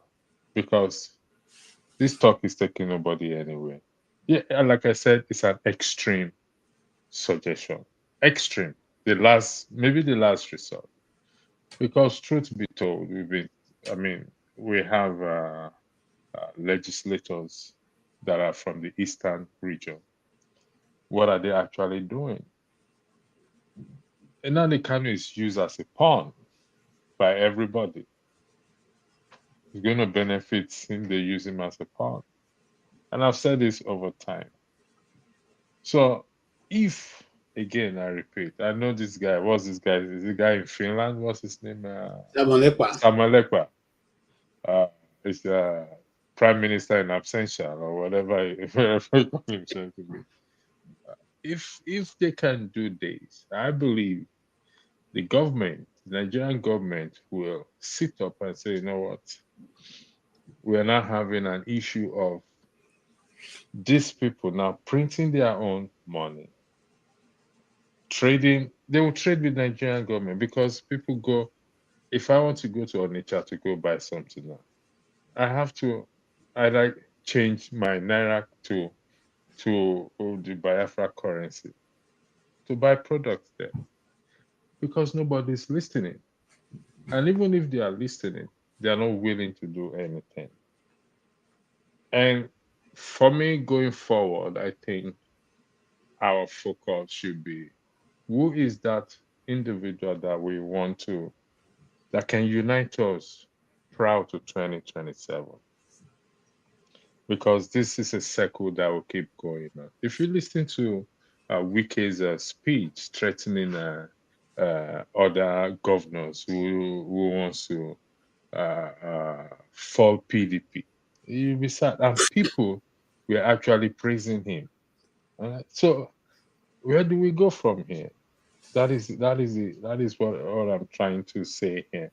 That if the Easterners feel so aggrieved, very, very aggrieved, and they've made representation to the parliament to have this referendum enshrined in the constitution, and they've not enshrined it or provisions into the constitution, and they don't deem it fit. It only features once in the constitution, and that is in reference to section 68, 69, and 110 of the constitution in terms of the recalling. Well, I may disagree with those who said recalling is difficult because it's down to the people. Look at Oshomole, what he said recently. How can such a person be allowed to hold position of authority? Now, I know he's responding to the governor's wife's comment, but nevertheless, his response is not justifiable. There is no basis for it. Because, well, we're talking about competency here. We're talking about somebody who is competent. We're looking for who is competent, regardless of the person's status, married or not, or whether the person has a child or not. And secondly, you don't use childlessness to mock anybody. You don't do that. And those who have done it, except they repent, they always get a repercussion of it. That's just it. So I think going forward, for me personally, the Easterners or whichever set of the country that feel displeased, even those in the riverine area, those where I come from, if we feel so displeased and we can't change the narrative or the trajectory of what is going on, then it's high time we map where we are and say this is now our nation and print our money and start to do business with the Nigerian people. If you come and buy, you buy with our currency. We come to your side, we buy with your currency. This is one option that we have to go. If maybe Nigerian government will now say, you know what, these people are serious. It may lead to a little bit of fighting because we're going to have our army. They will have their army. Because the way things are going, I have to be honest. I'm someone who have great hope for Nigeria, but don't let me finish it. I leave that boat hanging in there. Okay, thank you so much. I like what you're saying, but you see, the bigger problem in that suggestion is that even up to this moment, you can see that the representative of the East, our representatives are not representing the people. They are representing themselves. They are not concerned what is going on. You can see that not one of them have been able to make any useful comment that anybody can use as a soundbite since this started. Rather, it is other people. But I will get into that because I have a full information on that I want to share with people on the latest of what is happening. Because there are so many things going on in the, I saw a lot of stories that are not true. So I want to debunk most of those stories because I have an authentic story on that. But let's go on to the Edo State election. What do you see about the Edo State election? Is there going to be a change? Will Edo State get better after the election, or will it continue to be the same thing? What do you mean if Edo State will get better after In the terms of election? development infrastructure and the better use of the people's money? Like I said, I don't want us to build castle in the air. Do I see change? I mean, Olumide Akpata, I think from the little I know of him, from friends that attended school, I think he finished from Uniben, if I'm correct. If not Uniben, but few people who went to law school with him. That even one I spoke with yesterday appears to be honorable. I use the word appears because I can't speak for him. I don't know those other candidates. Okay. And it's possible for somebody to come to change. After all, there was this guy's name in Abia State, Oti. Oti is in Abia State. It's making changes there. He has made some good changes there. So it is also possible for other people to make that changes if they want to. But with Edo State, just like any other state, there's so much tribe issue also going on there. But our prayer is that let the best person win and let the person make changes. If Samuel, what's his first name, Mr. Oti, can do it, I believe every other person can do it if they want to do it. I heard one of the candidates I'm not being disrespectful to anyone, but I heard one of the candidates can't even speak good English. I mean, his English is just like mine. That's what I heard. Am I correct, KJ? Yeah, you are correct. It's not like yours. It's like mine. His English is It's just not like like yours. mine. It's like mine. So So, just to put it in a nice way. yeah. Well, you see, that is still not a basis to judge competency, though it does have its own side effects. If how will he represent himself in the public? How will he represent himself in the international community. How will he represent himself? Probably. So those are issues also that we looked at. But in the Nigerian context, competence doesn't matter anymore. We don't care about competency. We care about who will give us bag of rice or bag of sugar or bag of this and that. That's what we care about, and it's sad. And the people is still the issue. Go ahead. Yeah, go I ahead. agree with you. I agree with you because that's why they weaponize poverty. So that as long as a man keeps thinking about his stomach, he's not able to think straight, you know. And so because they have constantly done that. Well, so anyway, let us stay in Edo State. What Rema was in Edo State and put up a beautiful performance that all the people in Edo were celebrating.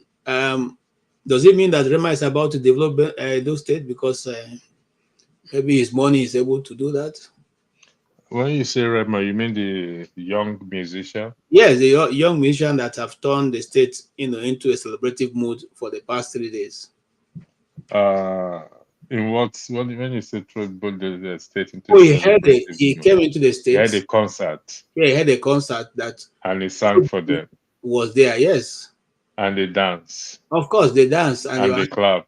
Yes. In And fact, everybody will go home. the governor said it's the beginning of the good things, the development of Edo State, the power in Edo State. My goodness, my goodness. I don't know why the video will not play. I downloaded it. I want people to watch it. You're a journalist. You've heard this story over time. What do you want me to say? What do you want me to say? Heard this story. True? How many times Victor Wafo has played in Edo State? Peter Kwao, if you see Mommy Water, never you run away. Has it changed anything? No, it has not. But okay, so that's because they've been running away since they saw Mommy Water, and so that's why they've not been able to make it. Okay, so Magic Prince, Magic Prince, are you with us?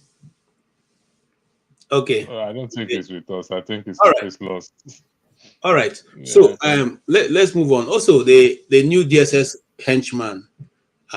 We just got a breaking news that those who are arrested for the protests have been all charged with treason.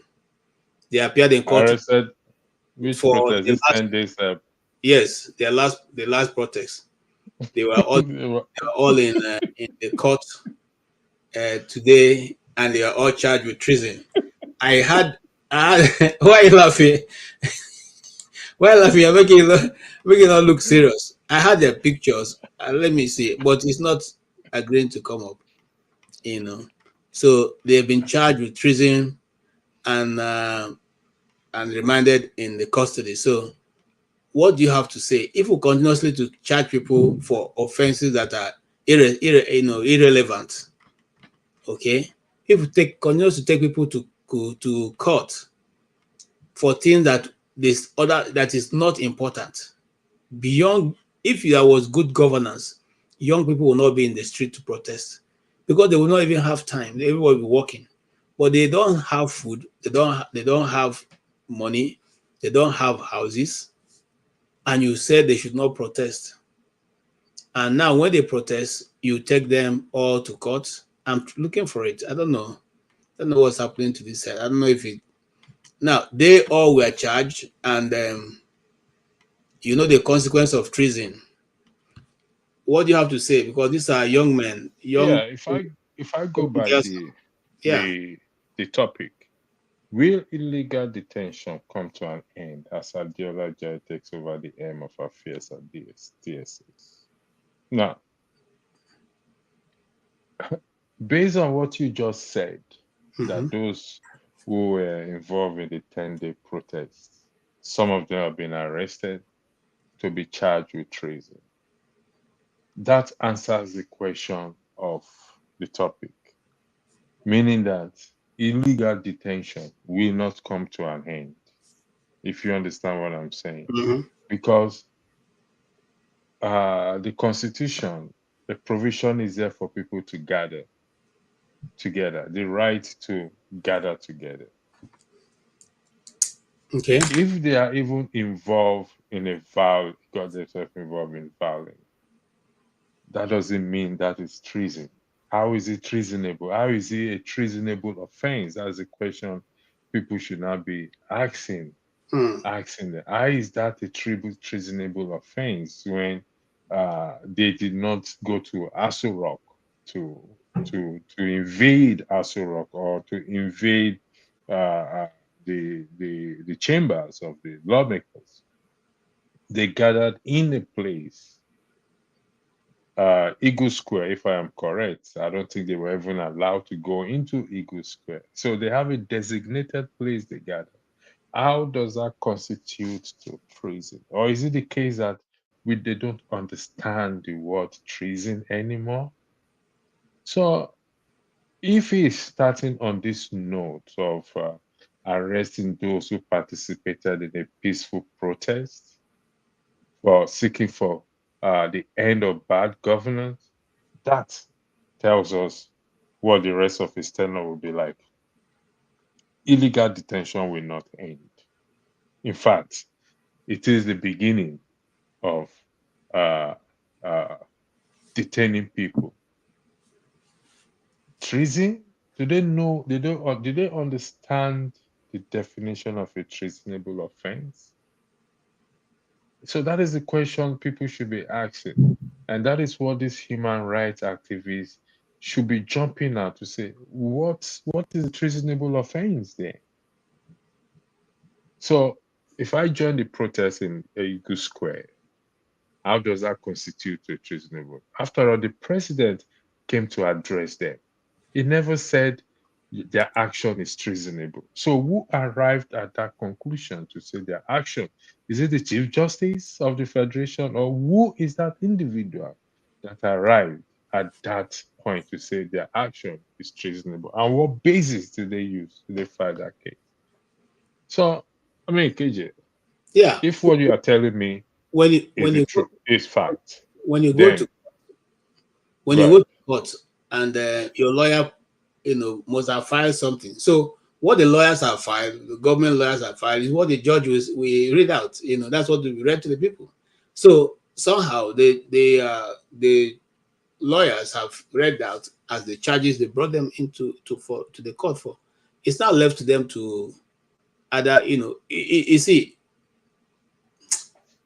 Anyway, that's what they are charged for anyway. And so far, when they are charged with treason, you can't bail yourself, you can't leave and go back. Do we have do we by chance have the copy of the yes, offenses? I have the copy. Can you read out? Let's do a little bit of preliminary argument here. Let's see, if you don't mind. Let's see. I have the copy. A minute.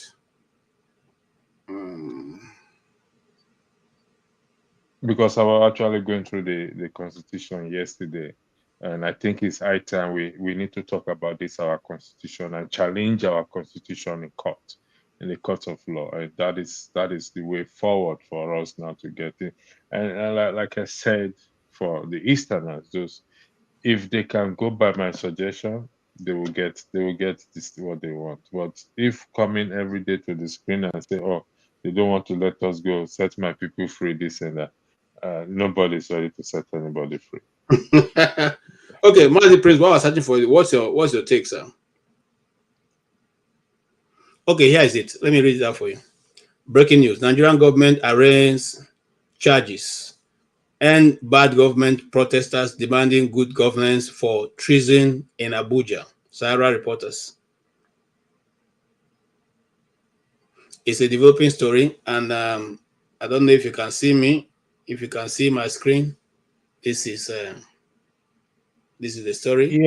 Yeah. What I'm saying is, do we have details of the charges itself?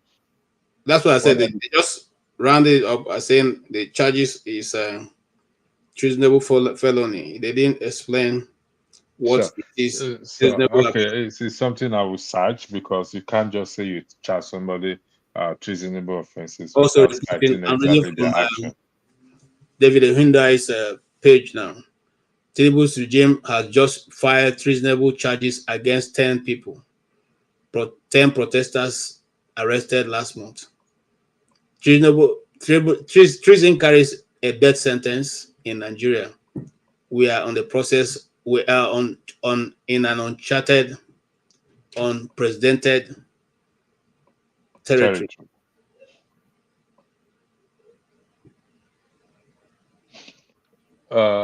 So that's it. The people who protested were charged. They didn't explain.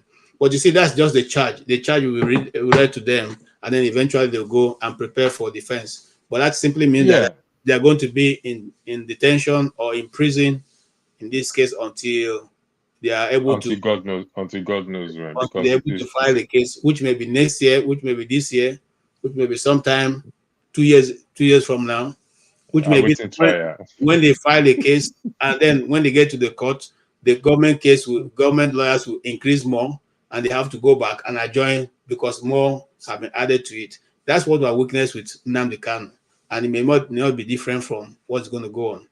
So the question is, are we getting what the Nigerian people are bargaining for, the good governance? Is this what we asked for, or is there more to come? Yeah, there are more to come. Unfortunately, it's a sad thing for me to agree with that. But it's the truth. There are more to come because, like I said, with this current government, there is nothing like accountability and mercy. So I don't know how to describe the current government. Describe this current government. As much as I try to avoid making derogatory statement or insult to any person in position of authority, but this particular government, the rule of law is no longer there. It's not been there for some time now, even though they try to balance it. But with this current government, the rule of law, it's not there at all, and that becomes very, very scary. It's like it's like a free flow for anybody and everybody. You do whatever you can do, nobody can challenge you, and if anybody challenges you, then you will not be in trouble. So it's unfortunate. These 10 people will be used as a scapegoat, or will be used as a means of telling others that your right to protest, you don't have it again. And like I said, until we, the citizens, everything is still down to the citizens. Everything, whatever we say, KJ, is still down to the citizens to take action. For example, I repeat myself again. If the Easterners feel so aggrieved, very, very aggrieved, and they want good governance, and they want to go on their own, sometimes, I've heard few people liking the Easterners to be the children of Israel, which I consider very ridiculous anyway, because there's no comparison between them and the children of Israel. That is very ridiculous. Let them do what I just said. Map your region. Kechi, there's no two ways about it, and I'm being honest. Because, like you rightly said, none of the lawmakers have ever bring up emotion, raise emotion, or submit a bill of let's have a referendum. Let's put this provision in the constitution whereby we have this referendum for us to decide whether we want to go our separate way or not. Let the people decide.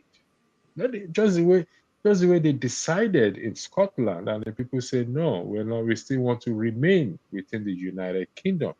Just the way they decided, the UK decided with the European Union, and they said they're going. That is what a referendum is all about. Let the people decide. The consequences will fall back on the people as well too.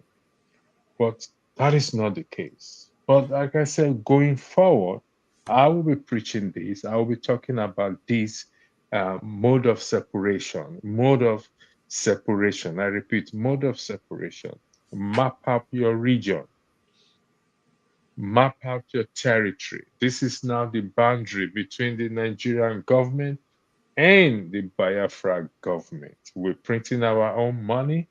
We're raising our own army. We're building our own seaport. Nobody is stopping them from doing so. So if anybody comes here and say, "Oh, they don't want us to go," they don't. No, no, no, no. Nobody is stopping anybody from doing anything in that country. So therefore, they should map out their territory. If the Ijaw people want to go their own way, let them map out their territory. If the northerner wants to go their own, map out your territory, print your currency, and start to trade. Because if you're coming, if my territory will produce onions, let's give for example, and KJ, you come to buy onions, and I tell you, KJ, you're going to pay in my currency. Do you have a choice? You don't have a choice because you need. So you see, we need each other. I have what you need. You have what I need. So we will trade. We will trade with each other. The trade will continue, but then you've been able to gain control of your own territory. Then, if the Nigerian government doesn't like it, it's either two things. One, we go on the table and negotiate. Two, it's going to lead to what? There's going to be conflict. That is the extreme one, which we don't pray for. But to avoid conflict, they will sit on the table and let's discuss this because we're tired of the way people are being governed. Like I said, this is not about the Igbo because everybody is suffering in that country. Everybody, no exception. There's no discrimination of one tribe against the other. I don't believe that. I don't agree with that. I just think people who are saying that are propagandists. Everybody is suffering in that country. So it's either we sit on the table and say we need a referendum, or we build our own territory for us now to go and do that on our own. Because it's getting worse every day. Things are not getting better. So, and secondly, like I said, we need to now focus on 2027. Who is that candidate that can unite Nigerians together? That can unite Nigerians together and go on this journey of what? Of redeeming the nation back from going down into the drain. I yield the floor back to you. Thank you. Thank you so much. And yes, it's like you have decided to repent because this must be a new position you're taking right now, electricity. Are we? I mean, is it the question of what the Bible says of the blind man who they took to the court to ask him if Jesus really healed him, and he said, "I don't know about you people. I don't know." They say this Jesus is not the right person. He said, "I don't know what you people think. Oh, all I know is that I was blind. Now I can see." Now I can see. So whatever people say it is, so I don't know. The question is, I wasn't seeing before. Now I can see. That was a great take from you. The story I will use to buttress my argument is this. I think 4 or 3 leper men in the Old Testament. They are destined to die. The people have rejected them. The people have already rejected them. The city has rejected them. They've cast them out. But the city also, there's famine in the land. And they told themselves, if we stay here, we will die. Yeah. There's no doubt about it. There's also war going on somewhere else, the camp where the enemies are. You know what? We heard noise. Let's go and see what the noise is. I'm not sure if I'm quoting it right. Yes. And when they went there, they now saw abundance of food. Yes. They now had satisfied themselves. Yes. And I said, no, don't let us be selfish. Let's go and tell the people. They even took back to the camp. This is where we had now. That's the territory we had now. Every part of the region will feel dissatisfied. Every one of us feel dissatisfied. And we say we are nations in a country. This is the argument we'll be making here. We are all nations in the country. There are several nations in the country. Okay. So let us map our territory. Map your territory, I map my territory. This is my territory. Like I said, nobody has stopped. I'm focusing on the Easterners now. Nobody has stopped the Easterners from building a port. No, nobody. If you start building today, the federal government will not come and tell you, no, you can't build a port. You apply for it. You build a port. You maintain your roads. Nobody will come and tell you, even if it's a federal rule, you decide, the state decide to maintain it. The federal government will not come and say, don't maintain our roads. They can just tell you, we're not going to pay you back. It's your choice to maintain this road. Nobody will. So we need to look at things objectively. I know say the state government have allocation as well too. So if they act accordingly, and MAPA, let them come together. What is there? Let us them come together. Say, you know what? We want to go our way. We need our army. To me, that's just it. Thank you so much. Thank you so much. I appreciate your latest position. I think if we all think in that direction, maybe the government will have no alternative but to sit to have this ethnicity or ethnic conference which I've been asking for, so that everything is divided equitably. You know, the representation is done equitably amongst across board. You know, some form of distribution will be found that everybody, every state, every tribe, every tongue will be represented. I want to thank you, Luke. Thank you so very much. We hear you, Baba. Thank you. No. It's Madam Luke. Madam Luke. Madam Luke. Thank you for supporting this channel. We so appreciate what you're doing, because ordinarily every of this bill is picked up by Rudolph himself. So when you support it, it helps us to come on more often and be able to even alleviate him from some of the financial burden of the channel. God bless you. Yes, we welcome Local P.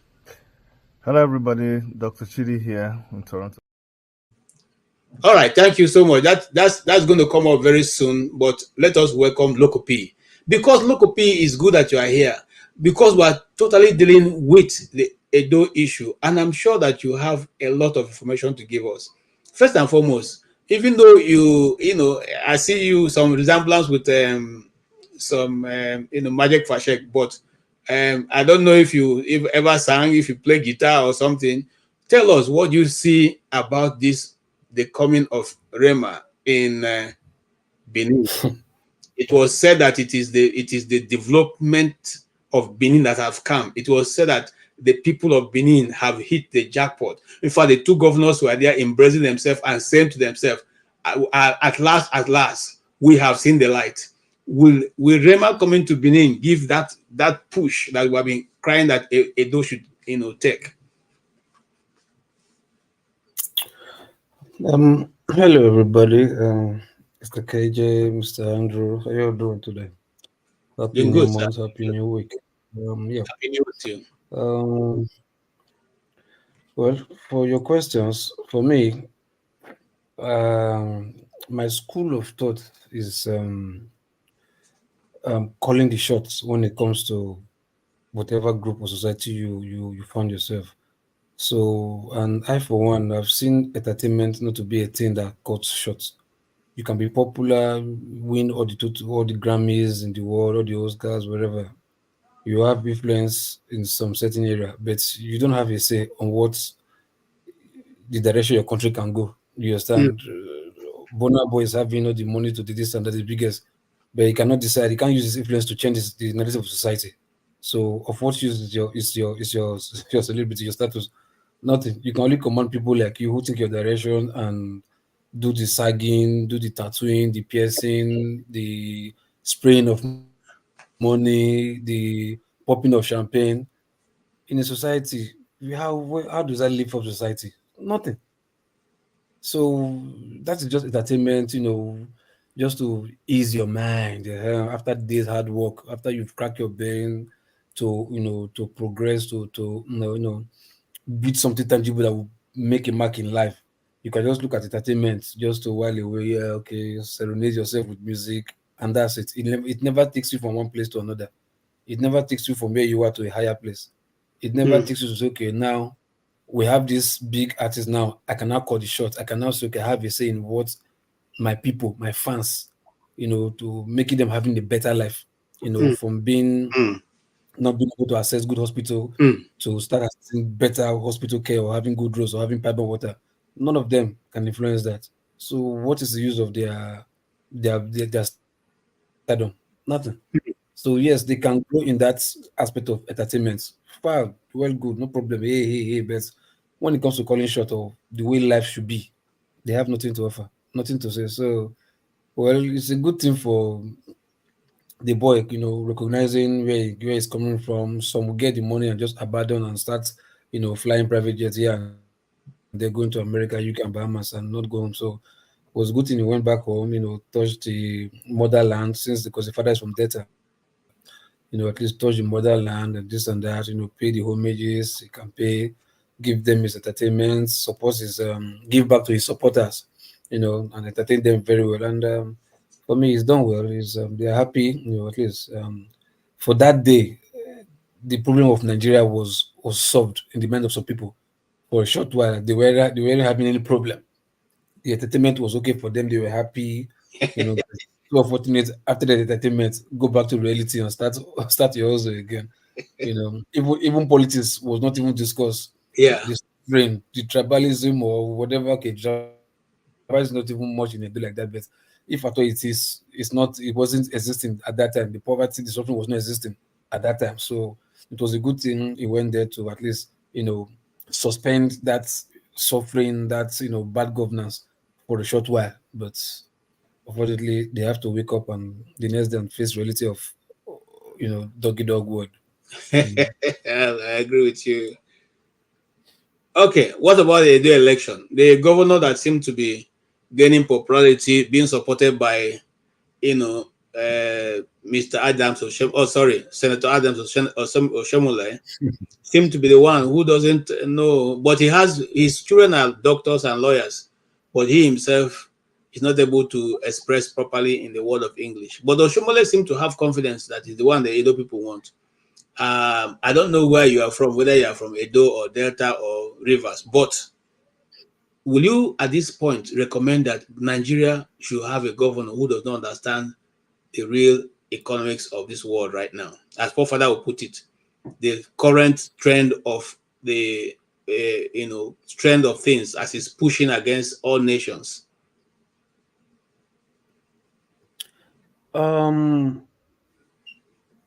See, I don't know. It's just like this part of the world I don't understand.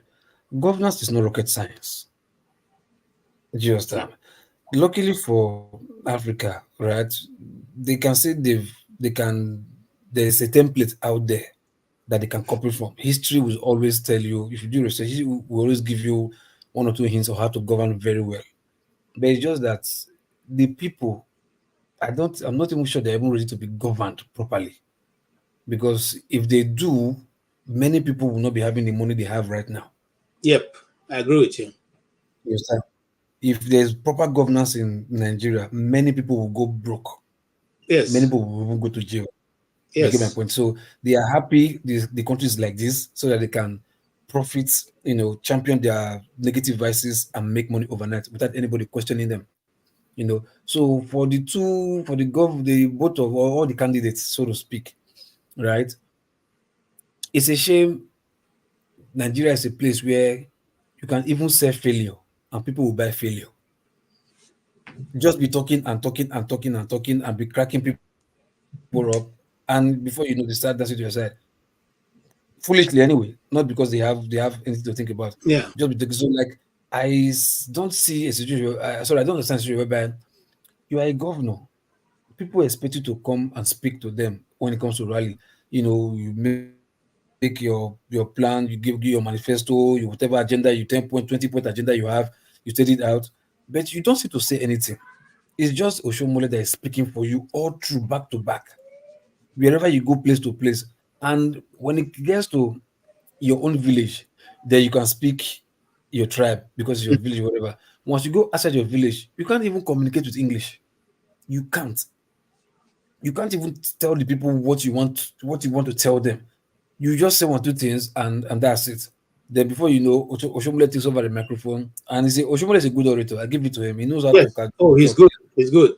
Very He's one of the best. So he's the one doing all the job. Even during presidential election, the same thing. He was the one talking. Buhari, what's it called, Tinubu, whatever. He's the one doing all the talking for everybody. Yeah, he's good at that. But the people, it's the people I'm worried about. Like, When is that time to like, oh boy, Oshomole, hold on. This governor that you're fighting against, you were the same person who did the marketing for him. You were the one who talked all through for him. The person now you are fighting against him, you are still the one who is talking again. But my brother, you've done your own turn or your past. Go to your senate and be senate in there. Let people have the fair play and do their thing by themselves. But no, he doesn't want to. And but I don't blame him. Like I said, if he knows he can put somebody that's a dundee that he can control and make more money for himself, that is what everybody will do. You understand? Because politicians will always want to. Loco P, I want to ask you a question. Why is it that the Nigerian politicians steal so much? Does a human being need this level of money that they are stealing? First thing first, right? Like somebody would, like a friend of mine tell me in Lagos, like, you know, when it be say, now you be act the way people they pay con wash before, but now we're not going there again. Now you can go they pay the wash people. How painful it is, you understand? So you see, when you are rich, you are up there. Especially if you don't have anything that gives you source of income, maybe like captain of industry or whatever magnet you want to invest in, whatever. If politics is always the way your source of income, that's the only life you know. And once you get there, you always do everything to remain there because there will definitely be a day that your sins will find you out and will bite you and will even consume or swallow you. So they are always taking. And apart from that, it's not become even a culture for them. Even if they don't need it, just take it. Because we see a situation whereby they'll put money in Ghana must go and bury it in septic tank. And the money will just rot in there. And you understand? So it's not even that they won't need it for anything. It's not a culture for them. Just take. Just take and be giving whoever followers you want to give, and that's it. It's not that they need it, because on a very good day, if you are stealing for your children are not fools now, except some politicians who their children are fools, that their parents will steal money, send them abroad for better education, and they will still be depending on their dad to steal money for them and give them to be set up for life. If you went to a school, like you want to say you have a doctor, you're a lawyer, why can't you carve your niche for yourself and be successful in whatever knowledge you have? You understand? Your father can only assist you, be like, okay, at least I give you good house, maybe your own house to stay, so that you will not be distracted from your endeavors in life. Now you've done that, and that's it. But still waiting, like Tinubu saw now, the father has been stealing. The boy, instead of him to be carving his own niche for himself, and okay, yes, I'm Tinubu's son, but I've been able to do this in my own empire, build my own empire. You are still tied to your father's apron string and still be sucking from where your father is sucking from. You understand that? So that means you, apart from your father, means you don't even have talent on your own to work in. You're not even educated enough, or even if you're educated, you're not even skillful enough or intelligent enough to even carve a niche for yourself and build your own legacy for yourself, for your children. You understand? I see people steal money for their children, for their great grandchildren. But the people that are stealing this money, if it was good, why didn't their own father steal for them? Their father did not steal for them, and they were able to still be successful without their father stealing for them. So where is the impossibility for your children not to still make their own without you stealing for them? But that ideology is just vanished to the thing, and it's now become a culture for them to just steal till their kingdom come. So it's nothing else. It's just a culture. Okay. Yeah, culture, you know. Thank you so much. What again? Pastor, I'm coming to you, but I want to ask one more question before I go to you. What now? We have a new change in guard of the DSS, and we are wondering and thinking that things are going to be a bit better. But today, we all have been, worried because 10 people out of the protesters have been charged with treason in Nigeria today. And that simply means that if they are found guilty, it's punishable by death. Did any of those people do anything that's worth being charged for treason? Did you see anybody carrying gum or or did you get any information that somebody was trying to break into Aso Rock to take over the government of the day? Or what is it? What's the part of that demonstration that brought about the charge of treason? Well, the demonstration, their protest was in different, has different faces. You understand? There were different sects that came out, different ideology that the protesters came to display. Remember, there were some people in the north. Maybe those were the ones that are being charged for treasonable offense. The ones who were flying Russian flag. You understand? Those ones Yeah. definitely. So let me cut you, local. Is flying Russian flag or another nation flag in your country a crime? Now, right? Okay, let's do it this way. It's supposed to be, because it's like you might be a spy from another country trying to take over another country, so which is also fall into that treasonable offense. Hmm. It's two things anyway. Like in the UK, you see people flying Palestinian flag, Israel Mhm. flag, this Mhm. and that, this and that. So, Mhm. but their own constitution may allow it. I think it's But something with ideally, Nigeria. like, yeah, but like in Russia, you dare not try it in Russia. Okay, You so dare now in not try it. Nigeria, you know why I asked that question, Local P? Yeah. Hotels in Nigeria fly foreign flags. Mm. Embassies in Nigeria fly foreign flags. Yes. Schools, international schools in Nigeria fly foreign flags. In fact, Yes. I used to have a Ghanaian flag in my vehicle. So, Yes. in fact, if you enter my vehicle, you used to see people even think that I was a Ghanaian, but just because at that time I liked what the government of Ghana was doing, so I Yes. had it in front of my car. I flew that for over 5 years. As I drove that vehicle, I had that Ghanaian flag in front of it. Does it mean that I was conducting myself in a treasonable felony way? Well, you are right to your question, because I won't even deny the fact that I did not even see it. I've seen it, even Ghana, South Africa, and yeah. But like what you're saying, right? Sometimes the law might be there, because the law have not been, used to punish anybody. Doesn't mean it's not existing. Now, and don't forget that when there are laws, there are also clauses which will give exception for some institutions, not person now. Institutions like hotel institutions, which is that to do with lodging or whatever. Then educational institutions to fly, because you also want to attract international students to come to your school and learn maybe your culture or wherever. Then embassies, the same thing, because of bilateral agreements with institutions. But individual persons may not be allowed if the law says so. Because, like I said, those people will not be foolish. You understand? Those people will definitely have lawyers representing them, letting them to know that look, there's no law like this that punishes individual for flying the flag.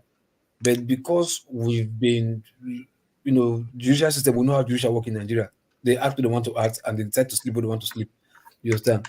We as individual, and even remember in sporting activities, people can also be flying flag during sports activities. You understand? Because it's under institutions, it's sporting institution. But as an individual, when it comes to protest against a government, like we not agree. So doing that, you're fighting against the government. You stand on whatever reason you have, and you are flying the flag. You are like a threat to the government. Had it been all things being equal, we're all laughing, just like we can be laughing right now, and I can slap you. You will not do right like that. But if we are quarreling, heat of the moment, I just even just touch you a little bit, you will just play off. Like if you touch me again, I will slap you. You understand? So in Nigerian's case, I don't know. I'm just saying, like, because of the situation that it is right now, like the country is in turmoil, and somebody is flying the flag that we want Russian government to come and do what? We are flying Russian flag to say yes, we want Russian government to come and do what? So I think that should be treasonable anyway, because at least it should be so that to protect your territories, because our borders are even porous. So flying other flags in that country might be risky. But there should be a law, you understand, that will definitely, that those people will fall short of before they can prosecute them. If there's no law, definitely they will have lawyers. Their parents will not be sitting, their friends and family will not be sitting, folding their hands and just allow them to go to be oppressed and sent to jail without a lawyer. So the lawyer will definitely be equipped with that provision of the law that Thank we you. tell that maybe anyone we use to prosecute them. Thank you so much. Yeah, electricity. You had the local peace answer. Is flying a foreign flag a crime in Nigeria? Because I just Googled a bit, and that was even a BBC reporter asking, waiting be the implication of waving Russian flag for Nigeria, you know. So is it right when you hold up a flag of a nation and you have not carried any gun? Because I thought that treason would have been you're attempting to overthrow the government of the day. Okay. Just look up it. Let me. When you reference Palestinians carrying flag in the UK, these Palestinians and other people who carry flag, they were actually not protesting against the UK government. They are protesting for intervention to their own government, what is happening over at their place. And that is why they carry the flag, the Palestinians, the Israelis, or even Nigerians who are in UK, if they want to protest against the government or they are going to the embassy, Nigerian embassy, they can wave the carry the Nigerian flag in the UK. But the protest in Nigeria is about Nigeria. And I've not seen any law or I haven't read a bit of the constitution or whatever it is, see that it's an offense to wave a foreign flag.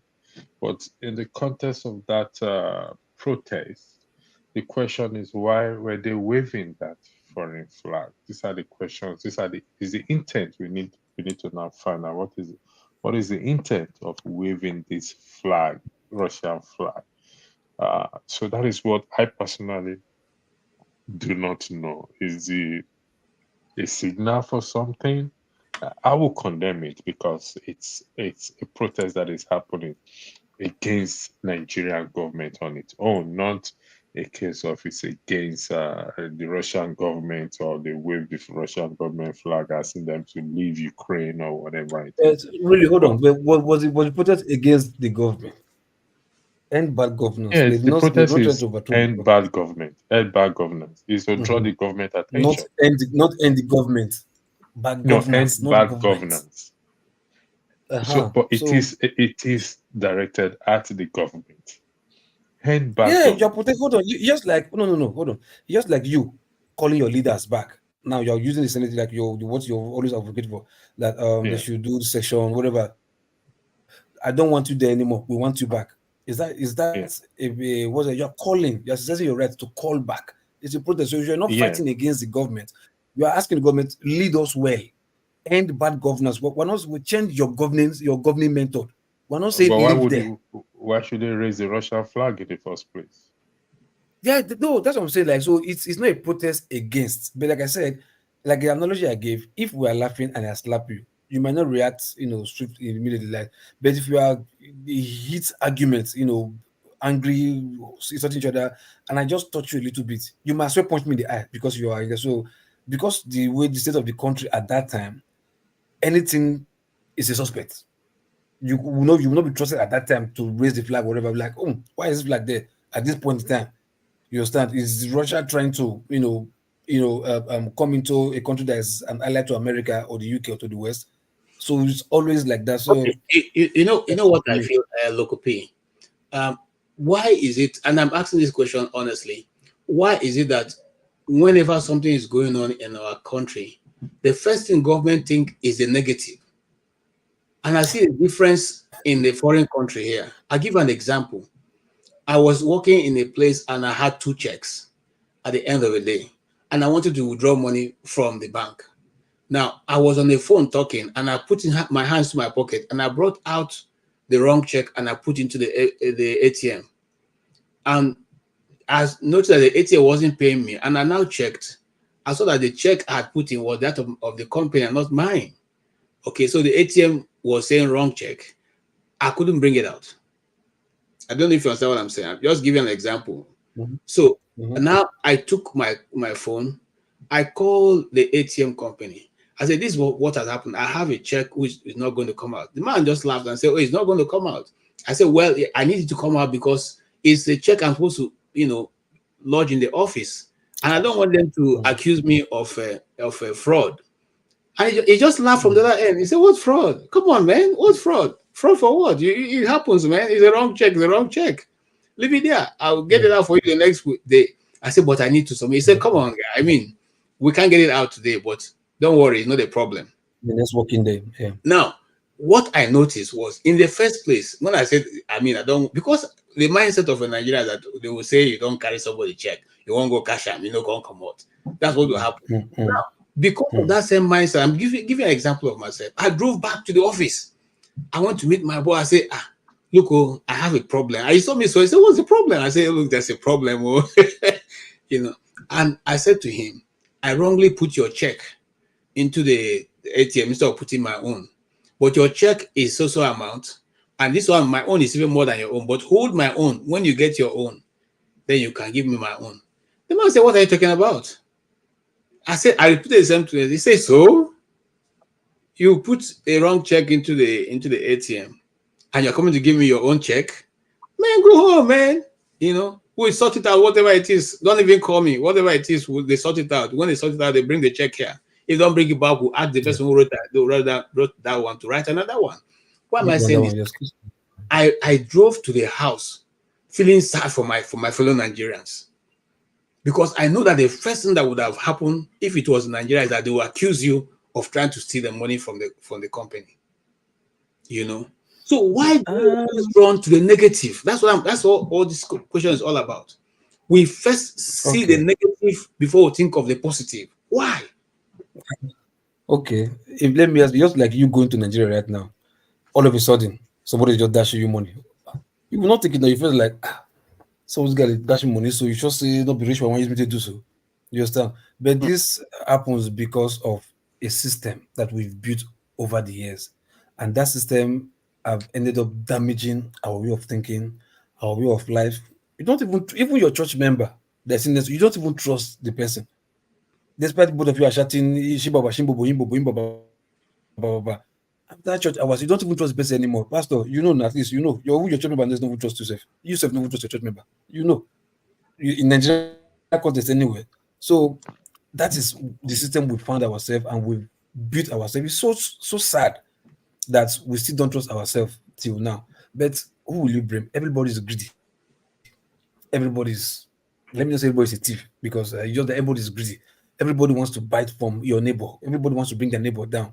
This is a system that we've seen over and over and over and over again. So subconsciously, we've now been, damaged, so to speak, that even your good intention, purely good intention, I still have to suspect you, catch you wish first. You have to prove and prove and prove and prove before I believe you. Okay. Bros, thank you, bros. Wait. But first instance, I must catch you wish first. It's normal. You understand? Just like somebody now, that you have a daughter, you can't go to Nigeria and say that if somebody that's maybe I'm driving in my car and I see your daughter and you are, hello, beautiful guy, how you doing? You are standing, come, let me give you lift and drop you elsewhere. Please, but don't enter. Do you know him before? Do you know what is his intention? You just ask you. So that's where we've damaged ourselves to that extent. It's so unfortunate, and it takes. Is it a lifetime or because it starts with a time anyway? But we're not ready to start changing that mindset. We are still just okay. God will change. It's just a mindset. Until we start changing it, calling ourselves out, stop pretending or it's not your business. It's our business. If somebody does wrong, call the person out. It will not kill you. Let the person be your enemy. No problem. Yeah. But you've started a process in that person's subconscious in that if another person does the same thing to that person, you see that person start having a change of mind gradually. But nobody's calling everybody out. Everybody wants to protect their own. Protect your tribe, protect your church member, protect your political affiliation. Just to protect your own. You don't want to take blame for anything. You understand? So that's where we find ourselves. It's unfortunate. It's a system that not that they're even doing it deliberately. The system is just, you just see yourself in that situation doing it. But by the time I call you to one corner and I start talking to you like, Natrusha, bros, I feel you, Natru talk, but Nigeria within now, anything can happen. So it's just a subconscious that they've seen themselves. They just act instantly without even thinking response negatively. Yeah, and they tell you it's sharp. They want to protect themselves, but It's so fortunate, you know. But All right. Thank you, sir. And we welcome Odi.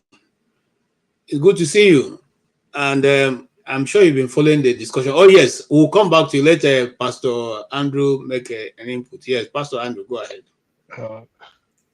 I've been cautioned not to be asking questions or to refrain from asking too many questions to make a statement. So I'm not used to making statements. I'm used to asking questions, but I'll make this statement based on what Local Peace said. Yes, you have a point when you said we don't call each other out. But sadly, we also have that carryover from Nigeria.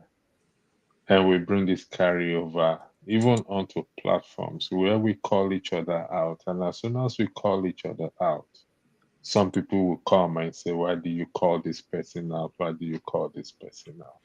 You see, we are a reflection. You see, they said, I mean, you know what carryover is when you carry. That same behavior is also what we exhibit. Those of us, some of us, I won't say everybody, some of us in diaspora. And that is why we have to, first of all, deal with ourselves first before what we can be able to tell those on the ground that this is how it is. It's a Nigerian thing. If we call each other out, there are a group of people that will say, oh, no, this is my person, you can't call this person out. This is my person, you can't call this person out. So, which is wrong. Very, very wrong. It's very wrong. Very, very, very, very disgusting. Not even disgusting. But you know it happens here. Yeah. See, on Saturday, look, see, on Saturday, I wanted to come and fire some people. Even I wanted to fire KJ, fire Kenny, fire be like, I don't feel like I don't have headache. I don't want to drink Panadol right now. Let me just relax. You understand? They were supporting Amaka because even KJ said, yeah, we listen. Subconsciously, you style. It was like, yeah, correct, yeah. But like, I said, look at those people. You don't copy. When something is wrong, say, even if it's your person, say it. Don't worry, you will not die. You will not die. But they do it here all the time. You're very correct. But that was on Saturday. I was just looking at everybody. Should I join? I said, I don't want to have a day. Please let me just leave everybody. Don't worry. After I left it, I just left the issue. I'm telling you the truth for you. I was so disappointed with the issue on Saturday. Man. Okay, you see, Local P, there are certain things that we discuss, and somehow, no matter what you do, they'll be prone to be misunderstood. So it's left for you to either take the plunge or just walk away, just like you did. And some of these bros, I not be small picking. No worry. Even me, I know it's more picking now. No, so, when I'm like understanding words and being biased, I might be old and still be biased. I don't care. But when I mean like understanding what somebody is saying, I know it's not to understand. I can still be old and be biased. So like, like you see politicians, they're all biased now. Oshomole, like you said, is supporting a governor that can always speak English. He's biased, but he's old.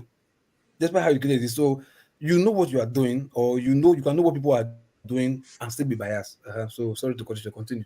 All right, thank you. We'll move on. Yes, Odi, you are here, and you.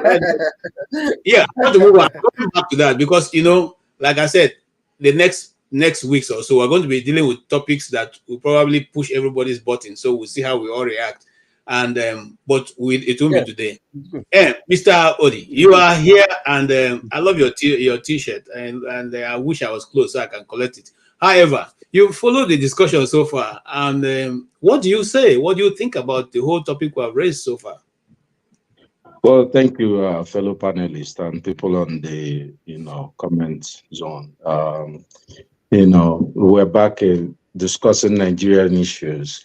I tried to stay away for the past few weeks, but I've just listened to you guys. I think I like the demeanor and the calmness because sometimes we get things heated unnecessary, and everybody has their opinion,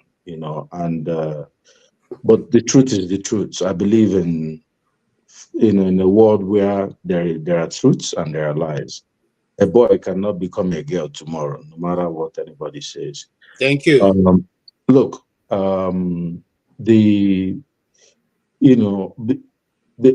sometimes, really, there was one comment you highlighted. Someone said, you guys are part of the problem? Are you defending the government? I wish you could highlight that thing again. I didn't read all of it, but I'll tell you something, everybody knows why the Nigerian government is doing what they are doing, right? The people they are locking up, charging them for treason, it's like, we know why they are doing it, right? It's a deterrent so people don't come to protest in October or whenever they want to come and assemble. It's you guys are the enablers of bad rulers, because most of Niger are less educated and full of egos than you. It was felony. Did you read the Constitution? So this was my thought. The idea exactly, and this is why I came on. Local, this is not against you, but like my look, I have in my house in Nigeria, I have an American flag, right?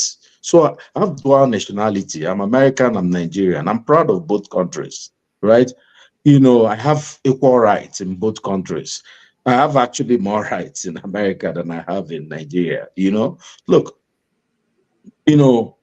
why should it be? Number one, it's not a felony, not to talk of. It's not a crime in Nigeria. As when they go to court, you find for people to fly another person's flag. There's nowhere that is written in the Constitution. Why are we, who are educated, instead of discussing how we can, get Nigeria to work, talking, saying that the folks who even tried to come and protest, get under the skin of the government, or they may just have committed something that they should be killed for. Because when people say it's treason, it means that you have concluded that this guy should be killed for flying Russian flags. What about the politician who's stealing all the money? One guy from Kanu, Musa, maybe we get man, didn't even know what they were singing about. And people just were handing out Russian flag. Maybe somebody gave him $500 and he flew flag. And you want him to be killed for that? Seriously, this is this the discussion? Let me finish. You have to. You have had your turn. I have to finish. Let me finish. You have your time. This is my. That's so. Look, look. People, even in Nigeria, people people fly Oduduwa flag. These are separatists. One of them is many of the people who fly Oduduwa flag are part of this government. They are Igboho and his friends are balling now. People fly Biafran flags. What's the difference between, in fact, someone flying Oduduwa flag or Biafran flag is actually asking for secession. Somebody can be flying Russian flag for anything, and even if, of course, we don't like the idea of inviting foreigners to come and meddle, in our problems, right? But at the same time, this is where we are. Protest is protest. You can't tell people how to protest. People can protest naked. Once they don't kill people, people can protest, once they are not violent. People are protesting with, look, in America, when, what's his name? When Bibi came to DC, Americans were burning American flags. They were flying, they removed the American flag and put up Palestinian flag. In DC, in the Capitol, nobody was charged with treason. Let me finish. Just control yourself. Just calm down. This is the problem when people can't have the patience to listen to the other side. You just want patience. You did talk something else that is wrong. Not patience, bros. Not see. So let me finish. I'll finish my point. Okay. So the idea, he has the floor. Let him finish. You have your time. You have your time now. So my point is, the folks protested. We should be hailing those guys. We should be, helping to support their, their law, how to help them to go through their whatever prosecution and their court trials, so these people can be rescued. Because every day we're saying, this part of my case against Nigeria before answers was, when are these people going to be sick of this thing? Like, at a point, people have to say, we're tired of this nonsense, and just go in and, just protest civil disobedience, say, no, no, no, we're not. And people have started doing it. And then, of course, people have their different agenda. Like I said before, the fastest growing economy in Africa is Niger Republic. You think people in Kanu don't see that life is getting better for their brothers in Niger? If the Russians being in Niger is making people, the safer in Niger is ever more strong than the Naira. People are taking their goods across the border to earn real hard currency in Niger Republic. These are the same family. So the people are saying, hey, if there's a way they can waive it and Russia can come in, look, I'll tell you something. I don't like Ukraine. I don't like Russia. I don't care about Israel and Palestine.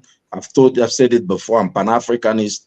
I don't want even the idea of the pastor, what he was talking about, let people draw their border. I think it's like he doesn't know that millions of people died drawing borders, like it's just like when we are in kindergarten, just saying, oh, you take this part of Oshobo, you take this one, when we go to heaven, you take, come on, guys. People have started doing something. We can't come and be impugning them instead of trying to support them. The people in diaspora, people are looking up to us to support them to get their freedom, and then we're telling them, oh, you didn't do it well, Well, I'll just rest my case and I'll jump back in. Thank you so much, and we appreciate your contribution. And what he's simply saying is that, look, there are more, there's no crime against flying the foreign flag, I flew a foreign flag in my car, like I said, and I lived in Abuja, the capital of Nigeria, before leaving for more than 15 years. Now, but here is what I'm saying. Somebody else also is telling us maybe we're not updated. We are updated. We have an update of what has happened to the people who were charged for treason. Because once you are charged for treason, from the court, you enter the Black Maria, or you enter back in the hands of the DSS, depending on who brought you to court, and you go back to detention. It's from there you'll be until you are now officially brought to court. So we are updated, sir, and thank you for that, reminding us of what is supposed to be. Yes, Lokopi, you wanted to bring a response to what he has said. Yeah, thank you. See, first thing first, I will say this. Some people say it's not a good thing, but sometimes for education, for experience purpose, or for knowledge purpose, it should have happened. I wanted to ask, have any of you been charged for a criminal offense in Nigerian courts? Why, whether even if an allegation, maybe police lied against you or whatever, and you face Nigerian courts judge to say guilty or not guilty? Because if you have, you will not be talking like this. See, the way the court works, if you are facing that, is different from the way you think it should be from your own thought.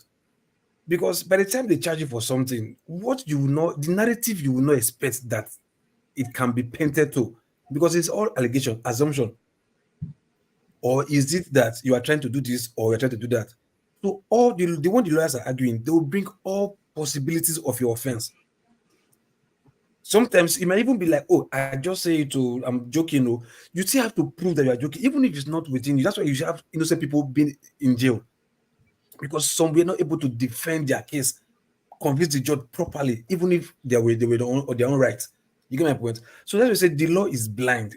If you judge your case where you go, that's why you see some people who are even caught red-handed. If they have a good defense lawyer, they go free. You understand? Even if you are talking today, like, no, he did it. The judge have said their own, and that's final. You understand? The law have said so. That's what it's one people say the judiciary is the last word of common man. I don't believe that, because he can swing anyway. You get my point? So what I'm trying to say is this: like, you are saying, look, you are flying flag in Nigeria, but nobody has ever come to you and said, KJ, I'm arresting you for flying Nigeria flag. I'm charging you to court. I'm preparing prosecution against you. You defend yourself. Then what will I do? I will start bringing possible reason why you are doing this. You can say to use allegation or his mischief or his babele, But it's the possibility of you doing it. So you have to prove now to the court or to me that no, I was just flying it because somebody gave it to me as a gift from Ghana. You get my point? So the thing is, when court proceedings, right? The things that happen in court is so different from sometimes the whole reason. That's why sometimes I want everybody to just go to court, study proceedings, or even sometimes be accused, even if it's wrongly, and see how you can put it. And you see the way they twist narrative. Not that they twist it against you, but possibility of you doing this. That's why I prefer the American judicial system, where we have different people that they come and think like, oh, maybe okay, I'll see where this guy is coming from, rather than giving one person the opportunity of deciding your own fate. You understand? I prefer the system of judiciary. Everybody come, teacher, banker, shoemaker, taxi driver, come. Let's use our brain and think, because we're all humans. You understand? That's why I prefer that kind of judgment. You understand? Legal judicial system. Sorry, you understand? But like I tell you, you never can tell, right? And first thing first, it was allegation. They've been accused, not that they be found guilty. If they have a good lawyer, you understand, that knows his own, whatever, like, oh no, it's just session, this and that, this flying the flag with this purpose or this and that, do not this and that. And if you can present his argument well, they will be freed. But if they don't have lawyer because they are poor, looking at them, know that they are poor, they don't have the money to afford a good lawyer. You understand? They can be thrown to jail, and that would be the end of their life. Not really because they've not be the constitution cannot even the there or it's not there. It's the argument, it's the case being brought forward. Now Nigeria is trying to use somebody as scapegoat. I agree. You get my point. So if they can defend themselves, it's not the end. They can be freed if they have a good lawyer. But if they don't, then that's why you see, like I said, innocent people are in jail serving sentence because they do not have good defense, because they could not prove that, hey, I'm innocent. You understand? That's how the legal system works in the country, unfortunately. So if they're flying the flag, if they can defend themselves, they'll be free. If they can't, I've seen somebody, right, that was given life sentence. It was doing he went to rob. What did he rob with? Biro, a pencil. Tried to stab somebody with pencil and collect the handset. The person was called and charged to court. You understand? He didn't even stab with biro. What did they tell? Like, you are using a weapon for robbery. You are armed. You're an armed robber. But it's just not a pencil now. If you're not killer now, you are armed. So people were like, hey, for just another pencil, how much be the phone? You'll be armed robber. I agree. So the law will fall. So the sentiment there will not fall. Will not seem like your sentiment, like, oh, you're just protesting now because they're hungry. The country is not good. Your sentiment is your sentiment. Yeah. By the time the court start interpreting its own to you, you'll be like, now so this goes. That's why people will bring me into trouble, because you never can tell. I agree totally, and I thank you also for that submission. I think we need to move forward. Sorry, I have a count. Let me just go ahead. What he said before is that he agrees that it's a treasonable offense that people carried Russian flag. That's what you said, local. That's what you said. Sorry? What? You said in your own opinion that it is a treasonable offense to carry Russian flag. No, I'm just repeating what you said. You can go back. Hold on. I don't even support carrying the flag in another country. No. I'm not saying. I'm just trying to reestablish something. Yeah, I'm reaffirming what you said. Like, it's supposed to be treasonable offense. Like, but in the law, if it's there, this is what you said. But hold on now. Let me finish. You said, because what I'm trying to establish something. You said it is a treasonable offense. What I said is that our constitution does not support that. There's nothing in Nigerian constitution that says that carrying a foreign flag is a treasonable offense. How could it be with trying to impugn the people? We're even trying to make up, like now you're saying it should be. Like, even if are we trying to now make what is not legal in Nigeria to become illegal because it's what we feel? No, listen to me. Now, listen to me. Hold on, listen to me. You won't let me finish, but the court, hold on. See, the court, right, will not be just stupid, okay, to say, okay, this, because first thing first, it's not even the court that is charging them. Get this correctly. The way the user system Court does not charge works, anybody. like, This hold on now. is Let me Tinubu's finish now. government. But you didn't allow me finish. You took my point from me. That's the problem. Talk. Okay, you no talk. Continue, Okay. talk. Lokopi, let him finish. Yeah, he wouldn't. Because So my point is this: we're trying to make up, a case. Imagine us who are trying to, see if we can redeem our country from criminals. Now trying to find a way to help the criminals to lock up the citizens. Saying, oh, because they carry the Russian flag, number one, you said it's treason. Now you're saying it should be treason. So that means they should be killed. That's what I'm saying. It's a simple fact. Oh, gosh, man. Now, but that's what it means. If you think that carrying Russian flag, if you say that it should be treason, that means you think that they should be killed, because treason is treason. Treason is like when you commit coup, you do coup, or these are treasonous offense, or you sell out your country. This is, so my point is this, when somebody, of course, we know that who is prosecuting the people. We have three arms of government. The legal, the judiciary does not prosecute anybody. The judiciary does not prosecute anybody. The House of Rep, or the what do you call it? The legislative arm of government does not prosecute anybody. The people who decide to is the executive arm.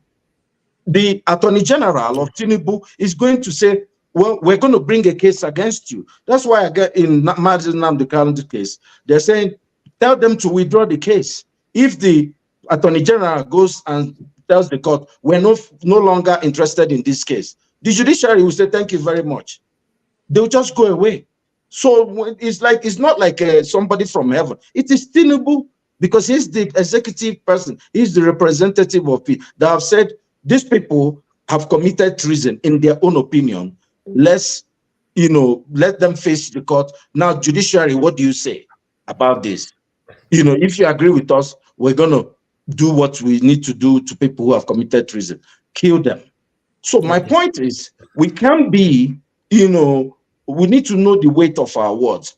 Imagine us discussing that people who went to do protest, we're thinking that it's okay for them to charge with treason. And then we are telling them, you people should go and protest again. What are we talking about? The people will say, all these people in diaspora, when problem come out, una go run, una go say, make they kill us. Come on. Okay, so we should. Listen, hold on, no, KG, hold on. Let me just use you have to. Then we take Pastor Andrew, you take 2 minutes, 3 minutes. Okay. We have in case you don't know. Okay. Listen, in case you don't know how the judicial system works, right? Look, somebody is bringing a case against them. Like in your case, they were caught. It wasn't the Attorney General that caught them. It was the soldier or police armed forces, you understand, or law enforcement agencies that caught them, right? Caught them and they under investigation. Then you might say, okay, maybe the Attorney General is interested to like, oh, this will file, there must be undertone to this. You don't know if they have intelligence or whatever. You don't know from their own case. Now they are bringing their own charges against these people, you right? Which is anybody's right to do, to bring your charge. If you have one, if you have your proof, bring it to the court. Now, this is now left for them now to defend themselves. The judge has nothing to do with it. Okay, like I said, if you say it's treasonable, right, and there's a law in Nigeria that says flying a flag during protest or whatever is treasonable, then they can charge you for that. If you can now have a good defense to say no, we're just flying because of XYZ and this and that, you're able to prove it, you can go free. But if there's no law in Nigeria that says this flying the flag during protest is treasonable, there's no way the case of the Attorney General will fly, except they just want to oppress them. You understand? So if you're talking about oppression, it's different. Whether there's law or there's no law, they can even be innocent and they'll still be oppressed. That one is different. I'm talking about if there's a law, do it like I said, like I don't fan it flying a flag on somebody else's country when like trying to show what you understand. But if it's for, like I said, for good intentions, yeah, because we have bilateral agreements or understanding with other countries, fine, yes, you can like okay, no problem, you can fly wherever. But if for any other reason, prove it that is for another reason, then you are good to go. You get my point. But in the next Right. constitution, if it is not a crime, it's not treasonable offense, there's no way the case will fly, except you just want to oppress them. You get my All point? right. And I that's it. think, But saying, I hold think, on, and saying America, you do it in America, America, America. It's a shame that you can be you carry two countries where they have two different laws. You are saying that you compare one country to another country when it comes to laws. If it's terms of development, you can compare, but when it comes to law, constitution, you can't. This their law, is their law, is their culture, is their culture, is their lifestyle, is their lifestyle. Chinese people are beheading people for killing people for corruption. The Nigerians are not doing it. So you say because Chinese people are doing it, Nigeria should do it. No. Or because Nigeria is not doing it, Chinese people should not do it as well. No. It's okay. their law, is their law. All right. So All right. Let's move forward. Let's move forward. Thank you so much. I think it's been well debated. Yes, Pastor. Before I forget you, go ahead. Yeah, thank you. There's a saying that goes this way: whatever is not prohibited is allowed. And I think it was a case argued. I can't remember the case where somebody parked. I think the lawyer parked on the grass, and he was charged. And he said, "Show me where it says do not park on the grass." So the phrase came. Until such time that I can be corrected, uh, there is no law in the country that says flying a foreign flag is an offense or a treason until such time that I'm corrected based on me giving to what other information and what one has read so far. My concern is what is the intent behind why they're flying a foreign flag during protest. That is, and the intent nobody can know. That is by far not it's something that anyone will consider as a treasonable offense. Treasonable offense is a very strong thing. Very, very, very strong. Not just flying flag will constitute as a treasonable offense, particularly the fact that there is no law that prohibits it. There is no law, and that let's be factual. Let's face the fact here. There is no law that prohibits it. So, them flying that flag, the question is, what is the intent behind it? And nothing has happened since then. So, the issue of those 10 people being arrested, being charged on treasonable offense, is just a show of the kind of oppressive government that we have. Because the president came to address them, address the nation at the end of the day. And so it's just a way of gagging people freedom of speech. And so it's a shame. And like I stated earlier, with this government, I am sorry, this the suffering and the lack of regard for the rule of law, lack of regard for freedom of speech. Yes, I will say this again for the record. Sometimes, yeah, there's what we call freedom of speech, but there's also freedom after. There's no freedom after speech, depending on what you say or what I say. So, like I said, there's such times that proven wrong or corrected as time to be corrected. There is no law. There's no existing law that says that flying a foreign flag, because like AJ said, hotels have foreign flags. Nigeria's embassies in Nigeria have foreign flags. Even homes have foreign flags. You can fly it anywhere. Churches, if you go to most churches, they have some of them have several foreign flags on the altar. The countries they've been to, they brought the flag, but they display it on the altar. That means every one of them should be arrested and charged, put that they've committed a treasonable offense. My own question is, during this protest, what is the intent of it? Does it, and the intent may never be known. Did they say the Russian government should come and take over? The answer No. is no. No. Okay. The Russian government is responsible for organizing protests. The answer is no. So they don't have a case, but we live in a system where we have this oppressive government where we oppress each other. Sorry, that is just thank you. Pastor, hold on. Let me ask one question. Just in case, assuming, do not say it happens. Like, oh, maybe after intense whatever, they now discover that, oh, yes, it's not illegal to fly the flag, but there's now a reason behind because of trying to, get government Russia to come take over the government, on their own, whether ignorance or not ignorance. You understand? Do you think they should prosecute it? Come again with your question because you were breaking, please. Sorry about that. I just said, like, as you mean, right? Now, what is the intent for flying the flag? If the intent, they then discover that, yes, it was Russia that is behind it, trying to stop whatever, small or big scale, nobody knows. Assuming they now discovered that from the boys, what do you think should happen? Well, if they have evidence that a foreign government, like the way it happened during the United States election, a foreign government is behind or influencing this and using Nigerian the citizens, yes, they have a case. They have a case. To make it become what? No, hold on. To make it become treasonable, a right? treasonable offense. Of course, we can argue that. So that means flying a flag can lead to treasonable offense. No. Okay, you are twisting it. You are twisting it. Flying a flag. Sorry, KJ, I apologize. Flying a flag doesn't. You see, you just twist it now. You ask a question, an hypothetical question, until such time that evidence is provided that indeed there's a foreign government involved in this matter, using Nigerians also to want to overthrow the government. Overthrow. There has to be evidence, strong evidence of overthrow.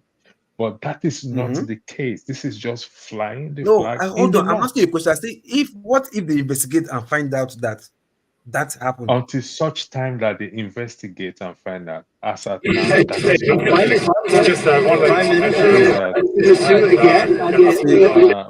who is that? KJ, I don't know where that noise is. Yes, sorry. No. That's good. Okay, yeah. Okay. No, see, you just said it, right? If they face, I'm asking you a question. You don't want to be boxed. You know what you're doing. You don't want to be boxed. If they find out and that is the case, I'm asking you. I'm just putting a hypothetical scenario. If I have answered your question. So if it's a conditional clause, meaning that they've not until such time that evidence is provided, we cannot jump to conclusion to say that these individuals committed. I'm not jumping. I'm asking a question. I say, what if? And what I should answered happen? your question. Should they be prosecuted? Okay. If can we move on? Thank you. I appreciate both arguments, and I enjoyed both arguments. Yeah. Okay. Here's my conclusion on this. You see, just like somebody said on the comment which I highlighted, the government is quickly to hide under these things, because it's not totally openly discussed in the constitution, so they can easily hide under it to say, oh, you have committed treason. And I think also what they do, especially to some journalists, which we are going to jump into, is that when they say you have committed that treason, it gives them the ample opportunity to keep you in prison or in detention until such a time. In fact, it's just a form of punishment. They want to punish you, because if they charge you with any other crime, it's bailable. But since they say it is treasonable, you cannot be bailed. That means that you must return to prison or be in DSS custody. So if the court says so, no, the court will not release you ordinarily because it's not bailable now. It's not bailable. Okay, yeah. Yes. So KJ, electricity. Did you guys see a link that was posted on the chat? A link, but I don't know if it will play. It's about 1 minute. It's about 1 minute just to show the world democracy in action. Due to copyright infringement, we don't just play videos like that. We have to It's from CTV. I said, Olumide, due to copyright infringement, we don't just play videos like that. There's no copyright. This is CTV. How do you know? On YouTube. It's free on YouTube. Know? I know. I'm Canadian. Okay, go on. Play it on your own. Tell us what you show the whole world. Show the whole world. Olumide, I have watched the video. It is Trudeau talking to some workers who were one particular one refused to answer him or to shake him but asked him some tough questions why he will not support him. And the guy took it in a good faith. Let us see how the guy dissed the prime minister of a whole country. I don't know where Example, they if the son of Nigeria, they don't woes down. Pastor Andrew, look at it if it's something we can play, but that's not part of what we have arranged for right now. So why Okay, we make I will look at it. I will run it No, by, but I'm saying this right now. if he's on the Hold on 1 second. KJ, you know how we run this thing. Before any video is played, we first of all run it on YouTube to know if there's any free, whether it's TVC or Arise or anything. That is how it is run. Olumide can come and bamboozle us to play a video. Please. Okay, no, continue with your moderation, please. Nobody's bamboozling us. Olumide, thank you for the contribution. But let us also go a little bit further. Recently, there was this drum up case in Nigeria between some said individuals and some particular ones. A lot of people who follow the story of Amaka didn't actually know how it started. But I will, for purpose of, again, I don't know why my this won't play. The first guys who started the discussion on this issue are these guys. I don't know if you can see them. 1 minute, everybody. Don't worry, if I remove you, I'll still get you all back. So don't feel sad.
In support of that discussion? No. Are we saying that what Amaka said is true or it should be? No. Are we promoting it in any way? No. We are simply saying that sometimes if you are not available when they bury the man, when you want to dig it up, you will start from the legs. So now, in before coming to this broadcast, we had a connection, one of our friends who also is monitoring the situation in Canada. And here is the video. Let's all watch it together. We have also the report from the police and every other thing. But here is the video. Hello, everybody. Dr. Chidi here in Toronto, Canada. I just want to give you guys an update on the ongoing case about the lady Amaka, the TikTok lady who was allegedly accused of making hate speech against Yorubas and Edo people in Canada. Yeah, as you guys know, I did have an interview with her when this broke out, but since then there's been a lot of developments, and with that has come a lot of misinformation on the internet. So I'm just coming to give you guys updates as someone who is here in Toronto and who is close to events that are happening here.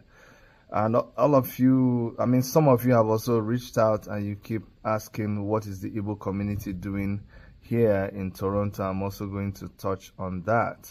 Let me start from the most viral thing going on out there, and that is the fact that she was arrested and is in detention. Well, the truth about that is that yes, she was arrested by the Toronto police, but then she was released. She did not spend a day in detention. She was arrested. She was brought in would I say questioned, or she was brought in, she had a lawyer, and she was subsequently released and is not in detention as we speak. Today is Monday. Today is the 1st of September, right? Today is the 1st of September, right? Okay, so today is Monday, the 1st of September, and today is 2nd of September, not yesterday was Sunday. Because it's a public holiday here, it's kind of confusing, but today is Monday, the 2nd of September, and she is not in detention. So that's about her arrest. Also, where does the case stand right now? Let me go ahead to tell you guys that because the case is in the courts, we in our community here, we have been instructed to not talk so much about the case. So we are guided, and we are very, very careful about what we discuss concerning the case, because as we speak, it is in the courts, okay? But the much I can say, based on the release by Igbo Union Association here in Canada, and I'll just go ahead and breeze through the release by Igbo Union here in Canada, in Ontario actually. Let me just read the release, and I'll post it on our page too. It says, the Igbo Union, the title is September 2nd, 2024, update regarding Amaka alleged to have spread hate speech. The Igbo community in Ontario has been closely monitoring the developments surrounding the allegations of threats made by a Toronto-based woman against specific members of the Nigerian community. The woman in question, Amaka Sonberger, was arrested yesterday, which is Sunday, and charged by the Toronto Police Service. She was also released yesterday. The case is now in the hands of the authorities, and we have been advised to refrain from making any public comments while the investigation is ongoing. The Igbo Union is in touch with Amaka and has heard her side of the story. We are aware that misinformation and false updates are circulating through various media channels. The Igbo Union will provide reliable updates as the situation unfolds. We have always maintained peaceful relations with all groups within the Nigerian community in Ontario. Additionally, we are in contact with relevant parties involved in this case and advise members of our community to remain calm and avoid any interactions that could escalate the situation. We will continue to monitor the situation and keep you informed with any significant developments. Thank you, Joseph Eze, for Igbo Union of Canada. This is the statement that was released by Igbo Union of Canada. And with this, we are asking people to be very, very cautious about the kind of statements they are making, statements that could be inflammatory, statements that could, create disunity or inflame the already tense atmosphere within our community.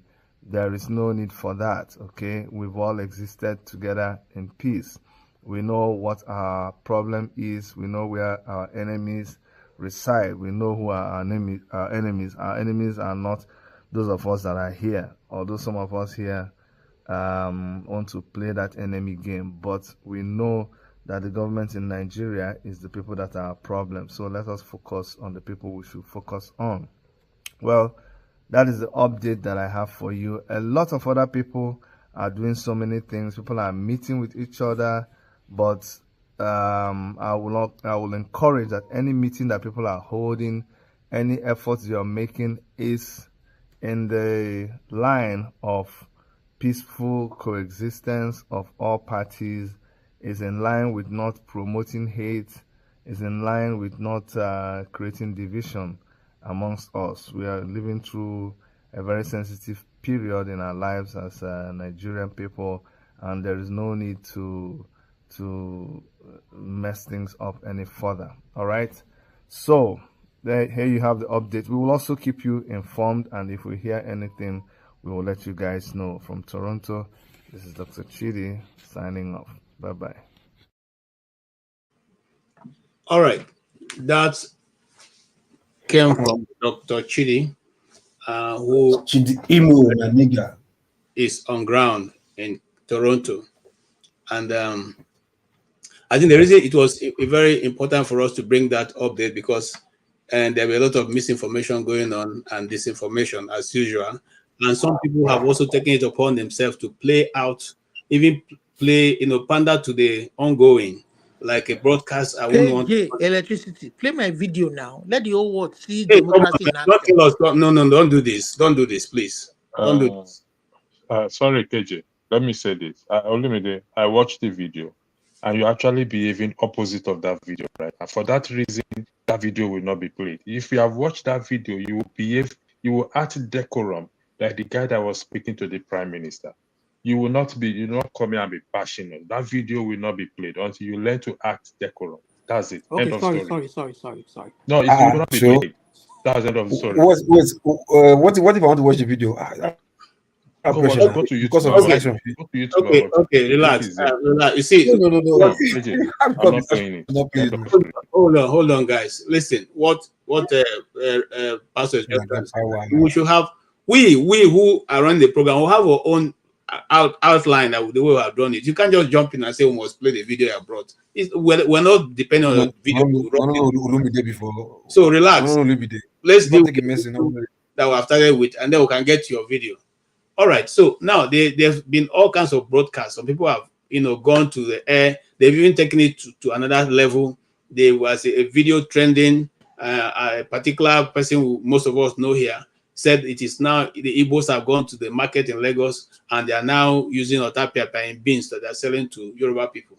A Igbo man sells. Is that video old video or new video? It's a new video. So now, are you kidding me? I want to make a very put a very important information here. The use of otapia in preserving beans didn't start yesterday or after this Amaka's broadcast. The Nigerian farmers, both the north and the south, and there's a video trending. Hausa guy was asked, "What are you putting here?" He said they're using otapia. That is what they use at a. Is it otapia? Sorry, call it. They say sniper. No, that's what I'm saying. They use sniper to preserve weevils, and so that's when the Akunyele was the first person who alerted Nigerians to this and said, we are trying to stop them. But if you buy Nigerian beans, if you buy beans in the market, don't just boil it direct. Parboil it, pour away all the water from it, and then before you start to cook, because it may just be one of those ones they've used otapia or whatever, and what do you call it now, sniper to preserve. But now this individual is holding a broadcast and saying this is done against the Yoruba people and they're selling it in the market. Gentlemen, if I have a shop in the market and I'm putting poison in it and I'm selling it, how do I know who is Yoruba, who is not Yoruba? How do you know who comes into your shop as Yoruba? And how do you know the one that comes in as not Yoruba? Or is it like when some people come, you sell a different one? When some people come, you sell a different one. Let us be very careful. I know, but there are some that are obvious now. There are some you just see the face. This one Igbo face. There are some maybe the one with tribal mark, with Yoruba tribal mark. This is confirmed, so you can tell. No, that is not possible. You can tell. No, that's not possible. Local. Let's be realistic. Now, so you open your shop, and then you have bags. You are selling bags of rice or bags of these beans, and then certain people come and say you speak. There are certain people you never know. Remember that during the election here, some Yoruba people were stopped. I agree with you. I'm dealing with tribal marks now. Hold on now. I said tribal marks. There might not be much, even if it's 10, 20, or 50. So are you now saying I'm coming? Are you now saying that just based on that broadcast that Amaka made, some people somewhere would not even know Amaka, would not even own would not even own a social media account, who don't even have money to buy data, listen to it, have already gone into action? Come on, KJ, you don't know what propaganda can do. No propaganda. No. See, hold on, KJ, listen. Look, today, right? You see, if as you are right now, right? You see somebody like, oh, this guy, this Okay, you see preachers now, right? They have ardent followers who believe in them, Papa Joe, this and that. And somebody will come and preach that God asked him to go to the toilet without a passport and visa. He just walked into a toilet in France and he was kabashing and he opened the door back from the toilet and he found himself in Germany. You understand? These people have followers who believe them. Somebody will also tell you that I pray that miracle money should enter your wallet, and you pray and you tell me yes, dollars is in your wallet. Gullible people. They are gullible people. That's why they'll tell you words are so powerful, so dangerous that you never can tell what they can do. People are gullible. If you can find them in churches, not to talk of somebody who is so tribal, who is so bigot in his way of living, it's possible. So that way, look, sometimes you judge yourself. You use yourself as your standard to judge other people. To like, oh no, forget you don't get sense. We can, is it that foolish? Why will you do it? That is the way you are thinking. But if they tell you people who think like shit, who think like the thing from their anus, you will not believe. You like, how is that? Just like Nigerian government, there's no ways. Sometimes you ask the Nigerian government, how do you people sleep at night leading Nigerian government like this, killing these people, as in just draining the country? How do you sleep at night? Because you cannot believe how these people think. These people, they don't even have conscience. You get my point? So you never can tell what he can do. That's why I will tell you, picking way they Belena they defend for, not even doing your back, because you never can tell what people can do, how demonic, how devilish, how easy they can be deceived easily. Okay. Just for just little things, you never can tell. That's what I'm telling you. All right. Can I jump in? What's your view? KJ. Okay. So look, first of all, I just want to lay the back. What the lady said, is very appalling. Should never have been said. I believe she should be prosecuted. If there's jail time, she should go to jail and atone for whatever if she needs to go there and correct her brain. If she's found guilty, people, no matter what you think of people or whatever, we know that we are in an online world. People actually could, I agree with Loco, people could go in and use what she said and actually do something about it. And who knows, she's maybe mentally unstable. Who knows? She has to go and prove that in court to get out of this jam. But, it should be said, look, I think we should be this. Look, KJ, you played a very, very good video where Aisha Yusufu described distance. I thought that's what we should be discussing. This is a distraction. We know that, and this problem did not start with this lady. There has been, this is some propaganda and some misinformation started by this government because of the Edo election, and the oncoming 2027 election. One of the things that happened in the last election, I said it before, and some people said, oh no, look, in Nigerian elections, ever, there has been no time that the Southeast and the people of Edo have come together for any common purpose, for any electioneering in Nigeria.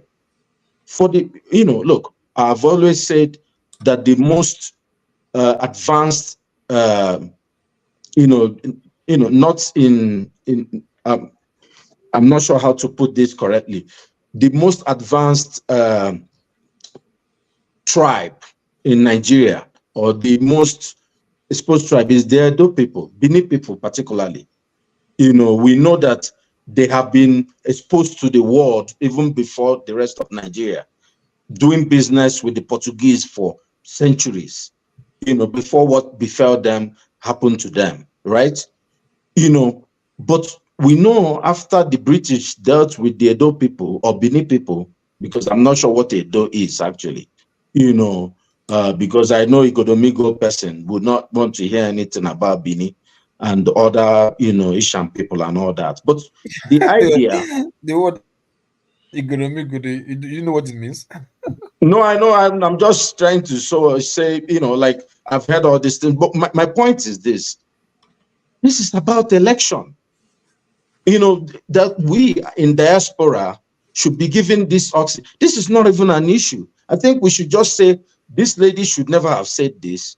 You know, if people around her should report her, I agree, and she should go to jail. Just like there was one riffraff in London that was saying this thing about, you know, people from the Southeast. They sent that one to jail in England. You know, that's the thing that should happen. I think where the people get frustrated is where justice, you know, that Lady Justice in Nigeria is blind. No, the Lady Justice in Nigeria actually has a microscope. You know, it looks at and chooses who to pick and who not to pick. There is one guy in Twitter, if you're on Twitter, Lagospedia, who said they should kill all the Igbo people. You know, they are waiting. They've even gave a date that they should start chasing Igbo people. Nobody, the guy is in Lagos. His picture is there. He has not even gone to court. But that's fact. Let me not even say that woman that says she's representing diaspora. That is fighting with people online. That's woman. I'll tell you. Let me just thank God for Tinubu. Without Tinubu, many people would have died heroes that were absolutely disgusting people. I'm telling you, look at that woman. She was reading news in NTA, and we all loved her, and with all our sentiment. Because of Tinubu, we're seeing who she is. She's completely useless. Now, they all jumped. When they brought the Nigerian people who are bigots in Nigeria, she said, no, my case is not in this one. No. But there are people in Nigeria. The House of Rep quickly wrote a letter to they should prosecute the person in Canada. But the person in Lagos that actually made that is walking around. Nobody says anything. So where people get frustrated about this kind of issues is where there is pick and choose, where there is, when they are picking up one people as if these people are better than this people. But for me, even with all that, it's still a distraction. People they don't want to limit that Apata to be elected. I don't know how strong he is in Edo State. They know that, if this kind of politics that is played in Benin or in Edo State, that the Edo people are going to have a mind of their own and choose their leaders. When the Edo and Igbo people start having problems, Igbo people have problem with many people in Nigeria. I can tell you that much. Even in Cameroon, if you look at the history of Nigeria, KJ probably will know this. With NCNC, those Cameroonian people, they were coming to Enugu. That was their capital. They were supposed to be part of Nigeria. They just said they don't want to do anything with Igbo, and they ran away and went to Cameroon. But not with many people. Igbo people have not had problems with it. When I saw people making the Great Oba of Benin a monkey and all that. It's a joke. Can't you people don't fall for this nonsense? And now we're talking about, is it this one? Look, it's just politics. What we need to tell our people is unite. Let's fight these criminals and get them out of government. And let's continue talking about the important things, because important thing, petrol is selling at 1,000 naira in most places in Nigeria. I'm told even in the north or in parts of Ogun State in the border area, it's 2,000 naira. This is distraction. These people have nothing to give to Nigerians. All they want to say, at least you're a Yoruba man, at least you're son of the soil, and you're suffering. During slavery, what did the slave masters in America used to hold their slave? The people who own slaves in America were like maybe less than 5% of the population. But they told the other white men that even if we know you're poor, but at least you're not a slave, you're better than the slave. And it was these poor white men who were suffering too, like the slaves, were going to catch the people, slaves, and killing them. The rich people were there bawling and drinking wine. Look, this is a division, this is politics. Okay. Let's not give it oxygen. Let's discuss real issues. Thank you. Thank you so much. Again, I want to state that the reason why we're discussing this is not because we don't have a discussion. And like I said earlier in my opening, this has become a case of when man bite dog. Because when dog bite man is no news, but when man bite dog, it becomes the news of the day. These guys, I initially highlighted their pages, and including the Wikipedia, Wikipedia from Grapevine is owned by Lagos State government. Lagospedia, you said Lagospedia is what you're Yes. trying. No, Lagospedia. Yeah. It's owned and run. So those guys are still in Lagos. Nobody has arrested them. However, the issue that I've brought up this one now has been going on with these guys. I highlighted their pages earlier on for months. Each time, and there's one other guy who used to be a supporter of Nnamdi Kanu. Before things didn't work, he went to Simon Ekpa. Before it didn't work, now he's against Indibo. His name is Nissan also. He's a crossover guy, either crossover or Kwaibo, one of those. Yeah, I know the guy, So these kind of people are disgusting fellows.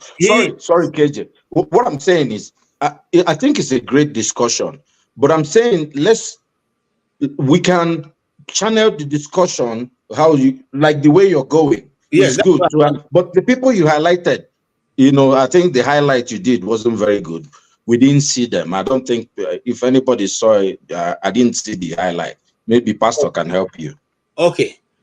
Right now, I highlighted that. I don't know why it's not. It's a picture. It's actually a picture. It's a screenshot of them, and okay. Oh, I thought you wanted to play the live session of the ones that I said before because some of the conditions. My own take on this, right?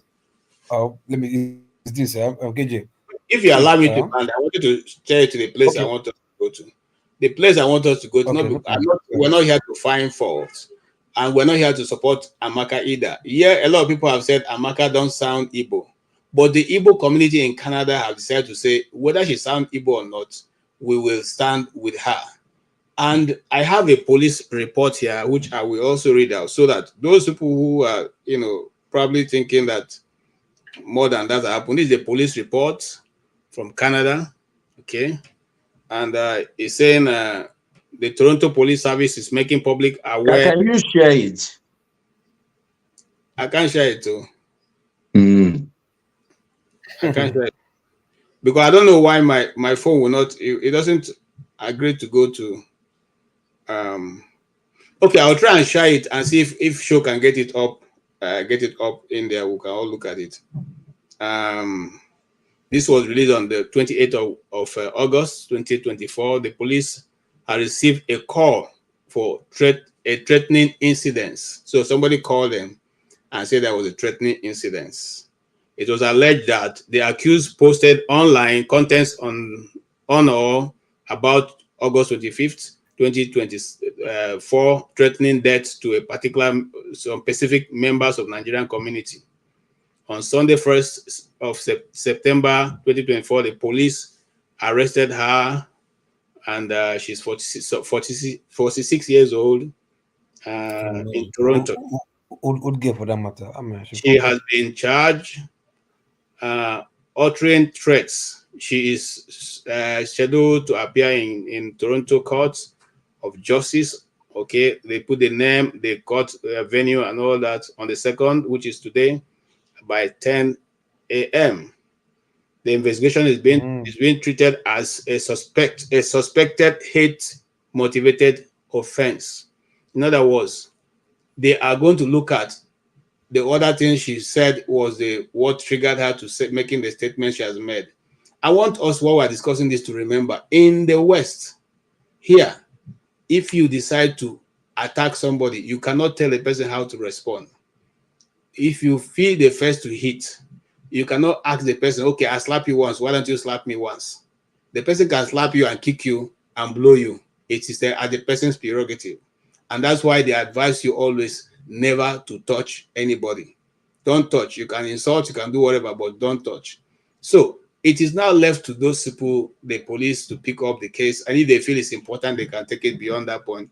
But if not, I do not see them going beyond what they have just done now.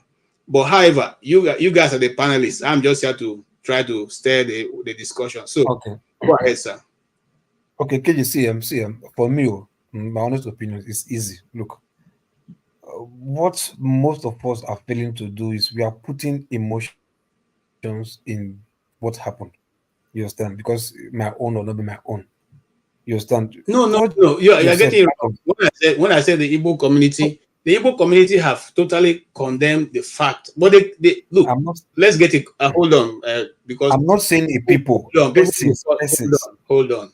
People Okay. discuss this thing with emotion. I'm not trying to put any emotion to it because it's been long I've been following these guys and I know how much they've been insulting it. If not because as a journalist, I controlled myself, I would have been the first to respond to that guy. Because there was a day they took almost 3-4 hours insulting only the Igbo people, and saying all kinds of things about all the Igbo leaders. There's none they left out. There's none. Nobody they left out. Okay? So, but sometimes you look at people and you apply your maturity. There's certain people who cannot handle it. So we are not saying, as me as an Igbo player, I'm not saying what she said. We are not supporting what she said in any which way. Because we cannot say that kind of thing. And like I said, if we could have said that kind of thing, maybe I would have been the one who would have responded to them since. But we can't say it. We cannot support it either. But we cannot throw her away. We cannot say, okay, because now you have said this thing, you are no longer a daughter of Igbo land, or you're no longer, even if you're not Igbo.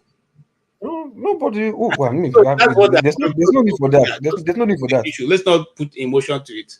No, okay, fine. So like I was saying, right? Look, whether she's responding to do me first, I do you back. You understand? Look, you can't tell response with people's mentality. You can't just, that's why when you threaten somebody, you understand? In Nigeria, like, you have to go to the station, sign undertaking, because you can carry out your threats because nobody knows your mind. You understand? So the thing is this, right? She was provoked. You understand? If the way she was figured out or investigated, or maybe she messed up by leaving her handle, maybe her handle is personal or her name is behind her handle, and people were able to like dig out from her handle in TikTok, maybe put her name in other social media, they were able to see her face, I mean, do the investigation, right? Maybe because she wasn't smart enough, unlike others, maybe like the video of the people from, I think, Edo or Yoruba, you understand? Probably if those people were not also smart enough, they would have also figured those ones out and write a petition against them. You understand? Maybe I'm just thinking that she wasn't smart enough. She was making those utterances without even covering her track to like, oh, she can be investigated, or she can be figured out, or her picture can be displayed out there. Those other guys now, their picture can be displayed. You understand? People are supposed to also like write petition against those people, whatever country that they are. You understand? Canada is advanced. So I don't know yeah. So the problem, with this, when we keep going, so the problem is when you keep trying, we keep thinking, we're not moving forward. What you're saying, you're accusing KJ of sentiment, but at the same time, you don't even look at facts. The fact of what was said is that Lagos media, you're just, the woman did not hide herself. See, listen, we have said that what the woman did. Listen to my opinion. Just listen to what I'm saying. Just listen. I've listened to you. You're just saying the same thing back and listen to me. You're going round. That's what we have. You have 1 more minute. Go ahead. KJ, because you want to start to tell me. Come on, man. You understand? What I'm saying is this, right? You are even meeting yourself. You can imagine. What I'm saying is this. Look, maybe, like I said, because it was a live, but their picture was not showing. It wasn't like visual live. It was audio live. You understand? So how they were able to like get her face out and her rename, whatever, it was through investigation. So the other videos that other guys did, it was audio live, not video, not visual live. You get my point? You understand? Because that face was not the face. She must have be putting makeup or whatever before she made that video. I don't know, but her face came out. If the same thing was done with all those other guys, whoever investigated her can also investigate all those other boys, whichever country they are, if they have the time to do that, maybe they would have done that. Blaming Abike for one, I don't like her, you understand, because the way she handle things. But in this case, she cannot fight the people in Nigeria. Her office is for diaspora, you understand. What you should have said, like, oh, she should also indulge people, ask Nigerians to also dig out those other people in other countries that did the same thing, like, so people should be digital with that. She should also write a statement. Can I say my own?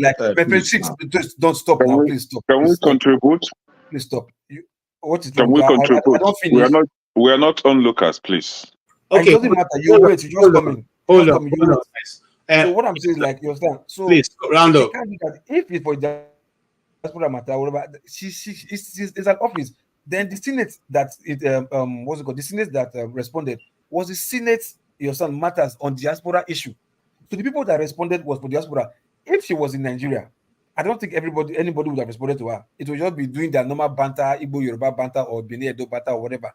And people in the diaspora wouldn't have had their time. You understand? Okay. It's because in this case, she's in the diaspora. Let me. Can I have and my the say fact is now? what happened. Yes. Yeah, Hold but- on. Let Odi come in. Then we'll come to Madam. Madam, I see you. Welcome. We'll come to you.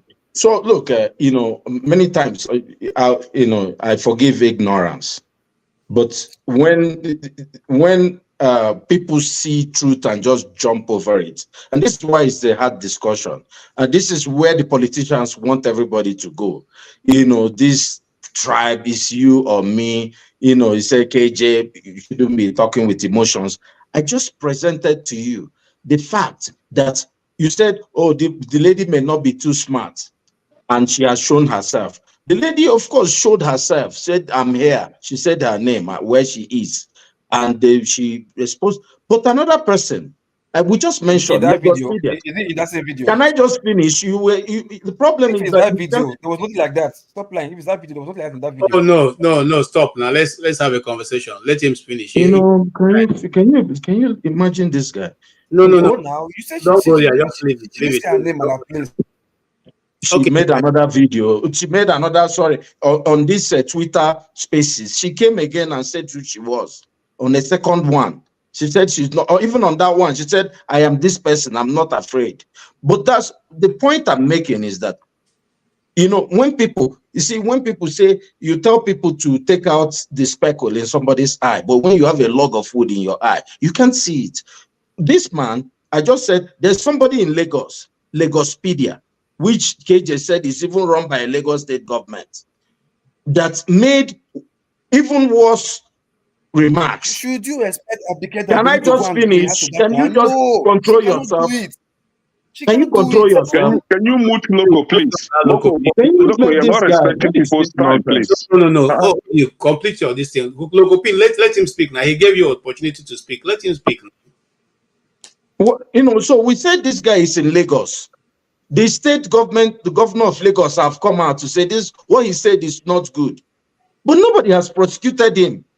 So we know who he is. We know where he is. He has not been prosecuted. But you're trying to make up a reason for government. Many times it's like, is it forefathers all over again? You're making an excuse for government. Oh, maybe this girl wasn't too smart. That's why they are prosecuting her. The people doing the other big Guy, stop. Hey, stop. Can you mute this guy? Smartness or whatever is not there. No. This is not good. This is not good. Now relax. Now, Loco P, come on, man. Yeah, gentle guy. Relax now. Let him talk. You have your time now. This is I talk now. The spirit I not talk. Okay, so wait now. When he gets your time, you can speak now, bros. Please go ahead and conclude your listen. I beg you. Well, the guy is in Lagos. He's not been prosecuted. There's double standard. That's what people are. That's what takes people off. This is what makes people feel like, what is this thing that is going on? What is good for this person should be good for this person.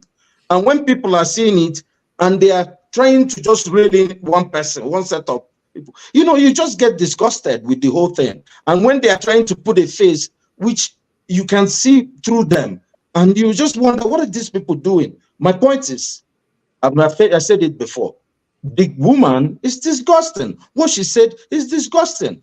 When we are talking about ourselves like this, what are we even doing? This is like, Yoruba, when Oyibo people see us, they see us as the same people. They won't even know the difference between me and KJ or me and the other. Like, we're all the same people to us. We're lower animals to these people. Let's talk about how we can improve ourselves. Even in this discussion, let's shut the government down and tell them, yeah, you brought this in. Yeah, we know what the woman said, but we're not going to take the bait. We still want you people out. And how do we plan for 2027? That's my point.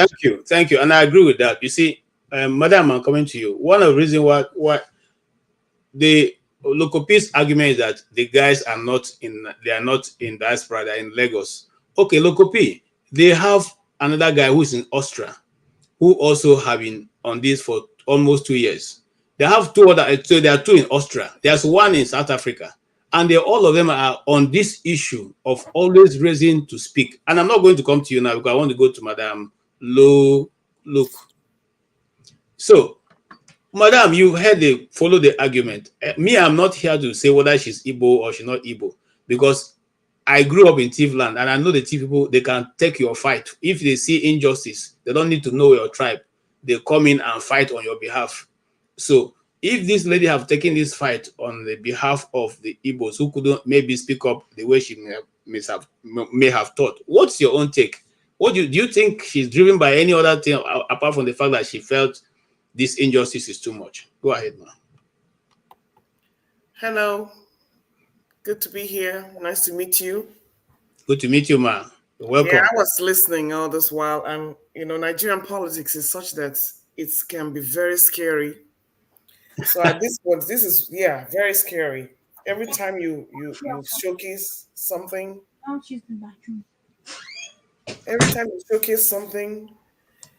it just makes you wonder if there's going to be any end to this nightmare. I just got off another platform, and it was just a heated debate about this. It's not a matter of where the lady comes from, but I have some questions that I have not been able to get answers for. Why now? Why is this going on now? And I personally feel that the whole thing is a setup. And I believe the Amaka herself is part of the whole setup. Because when a bunch of people come together and start attacking themselves, we don't even know. I mean, when you come to a forum like this, you have an agenda. But this is just a bunch of people on TikTok just going back and forth with no agenda, no moderators, nothing. What exactly was that all about? And why is it that it's only the Igbo angle that we're seeing in all this? There were Yorubas there. There were Benis there. There were other people there. So what exactly is this going on? I still don't understand it. And I'm still looking for answers. But I am thinking that it wasn't a regular show. Like Dr. Damages, we can say it's a regular show. Other shows, you can see they're regular shows. But this was just a bunch of people just coming in and just raising Cain. So I believe that this was politically motivated, and Amaka herself, whoever she, and first of all, it doesn't take a genius to figure out that lady is not Igbo. It doesn't take a genius, not even in sentiments or in appearance. I'm not stereotyping and I'm not generalizing, but even if you're taking up the case for an Igbo person, for the Igbo race, why are you hiding behind another ethnic group? Is my question. Can't you make your point without hiding under another ethnic group? Is my point. So I believe that there's more to it than meets the eye. Whatever she did constituted hate speech, but they were all a bunch of haters in there, and they were just going back and forth. Now, the only reason this is getting some traction is because the Nigerian government has put their radar on Canada. They didn't go to Algeria, they didn't go to South Africa, and only because all the captions was Igbo lady. Not a lady based in Canada, Igbo lady. Why is her tribe important in all this? Is my question. So my take is both the Amaka and all of them there, they were all acting out a script. Now, if it was for these Edo State elections, I don't know. But I think there's more that meets the eye or meets the eyes, and we're going to see more come out of this. Thank you. Thank you so much. I'm coming to you, Olomode. Thank you so much, ma. And I want to, I'm coming to you also. I see you. I want to answer that question, ma. The reason, it seems from what I hear from people on ground, that they think the Igbos are more tilted towards Apata, who was the former NBA president, who is also contesting for governorship. Did you say the Igbos? Yeah, that's what they said. The Igbos in Benin. In Benin City? Yes. So, Minority. it's true or not, I don't know. But that's what it seems to be looking like, that they don't want that large population to vote for, they don't want them to vote en bloc. But I will leave that and I'll come to Kene. But let me go to Olumide first before coming to you, Kene. Now, Olumide, you have heard the submission that Madam brought in. You have a different angle from what she has said. Or do you, who also lives in Canada, what's your view about what went down? So, for me, I think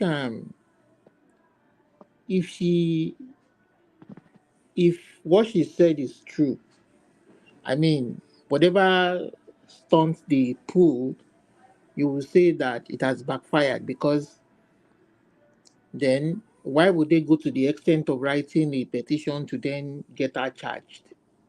Because they are trying to destroy her and tarnish her image and her career eventually. So I don't think there's anybody playing any political stunt. Because if somebody in the corridors of power or some political party, APC, I would assume, is playing any political stunt, I don't think they will go to the extent of writing a petition to the government of Canada to get them to take action against her. So I mean that leaves that in that realm. But I also think that I think for me the whole lesson to learn in this whole situation is for Nigeria to learn the proper ways of doing things. People have been charged with cyber crimes back home.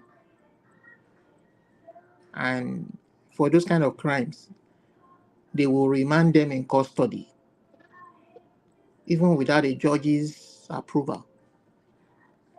Months, years in jail without trial for such minor offenses. So she was arrested. She has gotten a lawyer. She's back home. Today is a public holiday in Canada. She's back home. She's going to appear in court tomorrow, where the judge will decide whether they proceed or they don't proceed. So this is a lesson for Nigeria in the rule of law. And I believe that if she gets a good lawyer, yes, it might cost her money to legal charges, but it will be thrown out. Even in the face of an ordinary person, it will be thrown out. So I think she will get justice and let Nigeria learn. For me, I think the real matter is that Nigeria learn. They are getting the benefit of a real way of treating people in a true justice system. Learn from that justice system and treat your citizens the right and proper way. Don't treat them like trash. Don't let people at the top abuse their powers and privilege to treat the citizen. Olumide, hold on, Olumide. Let us get your video in so that you can speak about it all together, so we can go to someone else. Hey, I'm fine. Just one of again. Well, we got donuts over here if you want to thank you for your hard work. I can bring some for my kids here. Okay. The 25% tariffs we just brought in on Chinese steels can help you out. That's going to keep my job. What about the 40% taxes I'm paying, and I don't have a doctor? The $400 million that we invested to invest in the car means you're going to have a job. For I think you're only here for another year. We won't see you around probably another year. Well, that's what elections are for. That's right. That's right. And I look forward to everyone exercising the right to vote. Yep. Basic choice. We're going to invest in you and your job. I don't believe you for a second. Dental care? Do you know anyone who got dental care? Yeah, I pay for it myself. Okay. We're like 3 years behind. You have a job and coverage? Yeah, but we four got people seniors. in my family. We've got Every seniors. time we go for a dental visit, it's costing me about $50 in my pocket per person. Okay. Why? I have a good job. You're not really doing anything for us, Justin. Well, actually, we just invested so 500,000 people who hadn't been to the dentist got to go to the dentist over the past few months. Probably like my neighbor that doesn't go to work because she's lazy. Well, She you know just what? doesn't go to work. She lives the same life I do. Most Canadians try to stick up for each other, and that's what we're going to keep doing. Yeah. Good luck and take care of your family, Oh, sir. no, I'm good. Thank you. All right. Have a nice day. Have a good day, sir. Good night. All right, the other guys they got the donuts. Excellent. Okay, Olumide, I don't know what you make of that video, but I'll wait for you to make the comment. And you guys notice that he didn't take the prime minister both times that he offered his hands. If it was in Nigeria, I'm sure they would have jumped up by now. His face would have been swollen because they would have beaten the daylight out of him. But Olumide, go ahead and make your comment so we know how you're going to tie it in what we're discussing. So you can see the way you can see the way he walked out in front of a whole prime minister, in front of a whole leader of a country. He didn't even allow him say the last word. I'm sure if it was my own dear old country, they would have wasted the guy. Security officials would have wasted the guy. You can see the way he told him that he can't wait for next year to come before they vote him out. And what did the leader say? The leader of the country say, oh, well, election have consequences. You have a choice. And the guy answered him back, yes, yes, yes. You can see democracy where people have a right to speak their mind and choose who they want. And we claim to be practicing that. And here you have a president who wants to, because people are protesting, he wants to he wants to go to court and argue a death sentence on their head. Is that one a normal human being? Is he a maximum ruler? Is he a maximum ruler of which country? He can go kill the whole 200 million people now, so that we know the whole place is for him. That's why I just said, let people see how true democracy plays out, where people can speak their mind to their leaders and even call their bluff. Thank you. Thank you so much for that, because it makes a lot of sense that a prime minister offers you a hand to shake you and you refuse. Rather, you ask him that you have done nothing for us.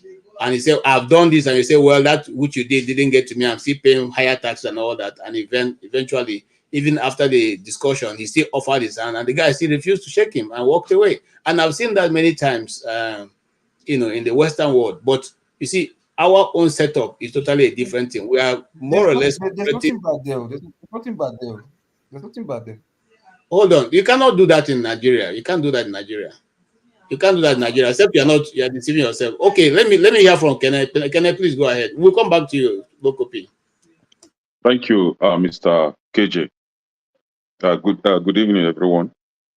So I actually called him because of my elder brother, Loco. See, I know you. I know you. Keep quiet. I know you. Okay, my senior brother, my younger brother. So the truth is, I don't think anyone on this platform will support any form of threat to life. I, for one, will never be part of it. Nobody is saying that what Amaka did is marvelous. But at the same time, in science, there's a law that says for every action, there must be equal and opposite reaction. Yes, sir. So what Amaka did to you, Loco, might sound evil or bad. And to my elder brother, Odi, may sound so bad and nasty. But to me, Kene, it's just a simple giving back with the same energy she has been receiving. So my conclusion to what Amaka did is that it is very, very marvelous, very okay. Yes, Ohaneze Ndibo has come out to deny or disassociate themselves from Amaka, claiming that Amaka is not Igbo. But from what I know, or from what I've seen so far going on social media, prior to Amaka's reaction, I would say that even though Amaka is not Igbo, even if she's not Igbo, I want her to be Igbo. I'm adopting her to be Igbo. because this is getting too much. We have two Nigerians in Austria that has been calling for death threats against Igbos. Nobody said that two Yoruba or one Yoruba, one Ibibio has been calling for the killing of Igbo. Nobody said that. Abike Dabiri did not make a useless investigation to uncover their identity. The useless House of Rep in Abuja did not write a letter to the government of Austria to get them arrested. We have Lagospedia that is being sponsored by Lagos state government, doing rubbish, nonsense, death threat against Ndibo. Nobody uncovered their faces. Nobody said that Yorubas in Lagos are threatening the life of Ndibo. We are all quiet, pretending as if nothing is going on, because it is Igbo. After all, who are they? We want them dead. We want them exterminated in Nigeria. After all, that is what it sounds like. We have wounded civilian, one Edo guy, that has made it a point of duty to always issue death threats against Ndibo. He lives in Italy. Nobody wrote to the government of Italy to get him arrested. Nobody said that, oh, this Edo boy has been calling for the killing of Ndibo. We have Bayo Ononuga. He's a spokesperson to the government of the country today. So whatever Bayo Ononuga says is coming from the government, federal government. They have threatened Igbos several times and refused to apologize for that. We have Inseme, one Akwa Ibom guy. He has been threatening the life of Ndibo. We have the Oba of Lagos. He has threatened the life of Ndibo, that he was going to throw them in the lagoon. Nobody called for his arrest. Now, last year, the Igwe of Ndibo in Lagos, just saying that he is going to invite the IPOB to come and protect them, he was arrested. Loco, I want you to be listening to this. He was arrested for just calling for IPOB to come and protect them, when their life was being threatened by MC Olomo, sponsored by Lagos state government, and there was nobody to defend them. This Igwe came out and said that IPOB should come and protect them. He was arrested. Now, all this thing has been going on. Nobody said anything because it is Ndibo. Then Amaka made her own statement, and Amaka is evil. Amaka should be arrested. Amaka should be jailed. Then I have bad news for you. Amaka will never be jailed. That case will be thrown out completely. Amaka has a full support of Ndibo. Me personally, I support Amaka. I never knew that our court case was today. Today I was home. Would have just driven to Canada and go to the court case and be hailing Amaka, we support you, so that they will know that she has supporters. So Amaka is speaking the minds of a lot of Ndibos that are afraid of speaking because of this kind of consequences. But their lives should be threatened and nothing happen. And when they retaliate, they should be arrested. It is evil. Amaka is not evil. What Amaka says is correct. Even if Amaka is not evil, may God bless her, and I'm adopting her to be evil. We, the Indigo, want her to be evil. Please, she should change her whatever nationality or race to come to Indigo. Because she's one woman that needs to be protected. So Amaka should be protected. Thank you. Thank you so much. I see CM. Before I come back to Madam Luke, I see CM. Yeah, CM, what's your take? You have been following the discussion so far. Yes. Oh, what happened to CM? You know, his spirit, but you want to talk bad thing. Okay, let me go to Pastor Andrew. And then I'll come round. Yeah, Pastor Andrew. Yeah, thank you very much. I'm not in respect to the lady, whether we whether we want to, whichever way we want to put it or say it, our comments are not doesn't sit well. It's inappropriate. It can, whether it was a setup or whether it was an organized group or whatever it is. We're talking about accountability. And we're going to hold each other accountable for even the words that we speak. So I don't want us to have sentiment or be sentimental or emotions about it. Yes, let's establish this. The facts are there. Onanuga, the president's wife, the president, and a lot of people have said worse thing than what she said, or probably worse thing than what she said. But we must also understand the kind of the space she's in.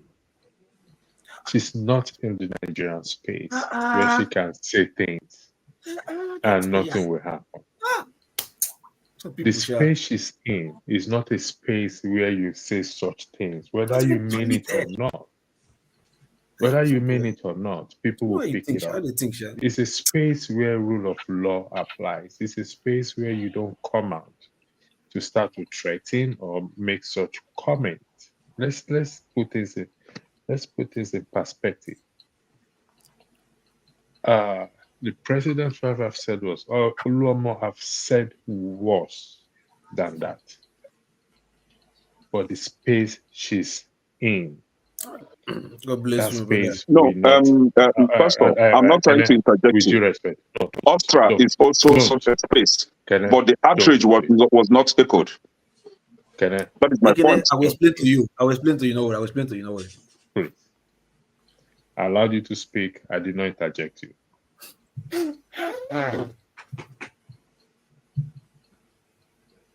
Whatever it is, whatever the plan is, at a point in our life, we've said this before. Sorry, Olumide is driving, please. Somebody take him out. He's driving. Take him out, please. Yeah, I take him out. He brings himself back. I don't know why. He can't bring himself. Take him out. He's driving. Yeah, thank you. Go ahead. Sorry, listen. People are watching. Our words. I keep saying this. I applied for a job. It's going to over a year now. I said this in the open space. They asked me for my social media handles because they want to know everything I have said. So you look at it that way, that this woman may, I use the word may, apply for a job one day. And they will hear this thing that she said. And by doing so, she may lose her job.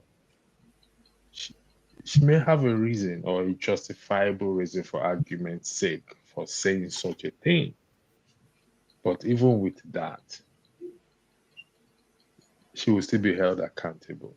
We're trying to repair or fix the nation.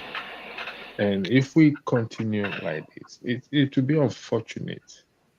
If she was paid, I can understand. She's doing the job she was paid for. But even with that, must we applaud her? The answer is no. Must we say because our tribe feel the marginalized, so we must applaud her or welcome what she said? Those who support her, we also have to be careful as well too. I keep saying this. This is an open platform. We're not going to get a better nation. Even if we separate, someone may come within your own circle and say this. Will you applaud the same person the same way you applaud Amaka? The answer is definitely no. We can't fix a nation like this. We can't fix any nation like this. The space we have matters a lot. The space we have, that is the space of rule of law. YouTube don't even allow such comment. Policy is against that space. And so if YouTube can also take action against that platform, that is what you have to understand. We have to understand. YouTube can pull down that platform completely to say this is not what we support. So let's look at it from every angle and don't let us say, oh, and get carried away or add sentiment or emotion to it. That is just what I'm saying. We all are in pain. Nobody is exempted from that pain, whether you're in Nigeria or you're in diaspora. Okay. Nobody is exempted from it. Thank Okay. you, Thank you, electricity. And now listen. Can I respond to electricity, please? No, Just a minute. no, A minute. I didn't address you. Please. Okay. No, I'm not addressing you. I say respond to what you said. I'm not addressing you. He said no. Can I Just not a minute. No, don't respond, please. You have something to say always. No. Hold on. I think let us not miss what majority of us are saying here. We're not saying in any way trying to support Amaka's actions, but like Kenneth rightly quoted, for every action there's equal and opposite reaction. That's the first law of physics we learned all in, I think, in Form 3 or been a SS3 or thereabout. Now, I bring it back to more the developed world. Most times here, the question is not whether you hit back, whether somebody it's whether if somebody hit you, what you have the liberty to respond any way in which you want. So you cannot tell me because you slap me once, I cannot slap you 3 times if I wanted. Why do you lay your hand in the first place on me? But having said that, and I'm coming to you, CM, what they are now pandering to is the fact that Amaka shouldn't have responded in the way she is. In other words, if man bite dog, it becomes news. All this while, the dog have been biting man is not news. Why is that when man now decided to respond by biting dog, it has become international news that Nigerian government is putting everything behind to make sure that they right and prosecute this individual? CM. Okay. Thank you, KJ. I hope thank you, KJ. Thank you, everybody. It's almost it's 1 a.m. here. I just passed by and then I didn't know you people are until this hour. Actually, what this Amaka issue, I mean, that is the hot topic now. Anywhere you see 2 or 3 Nigerians, they are discussing it.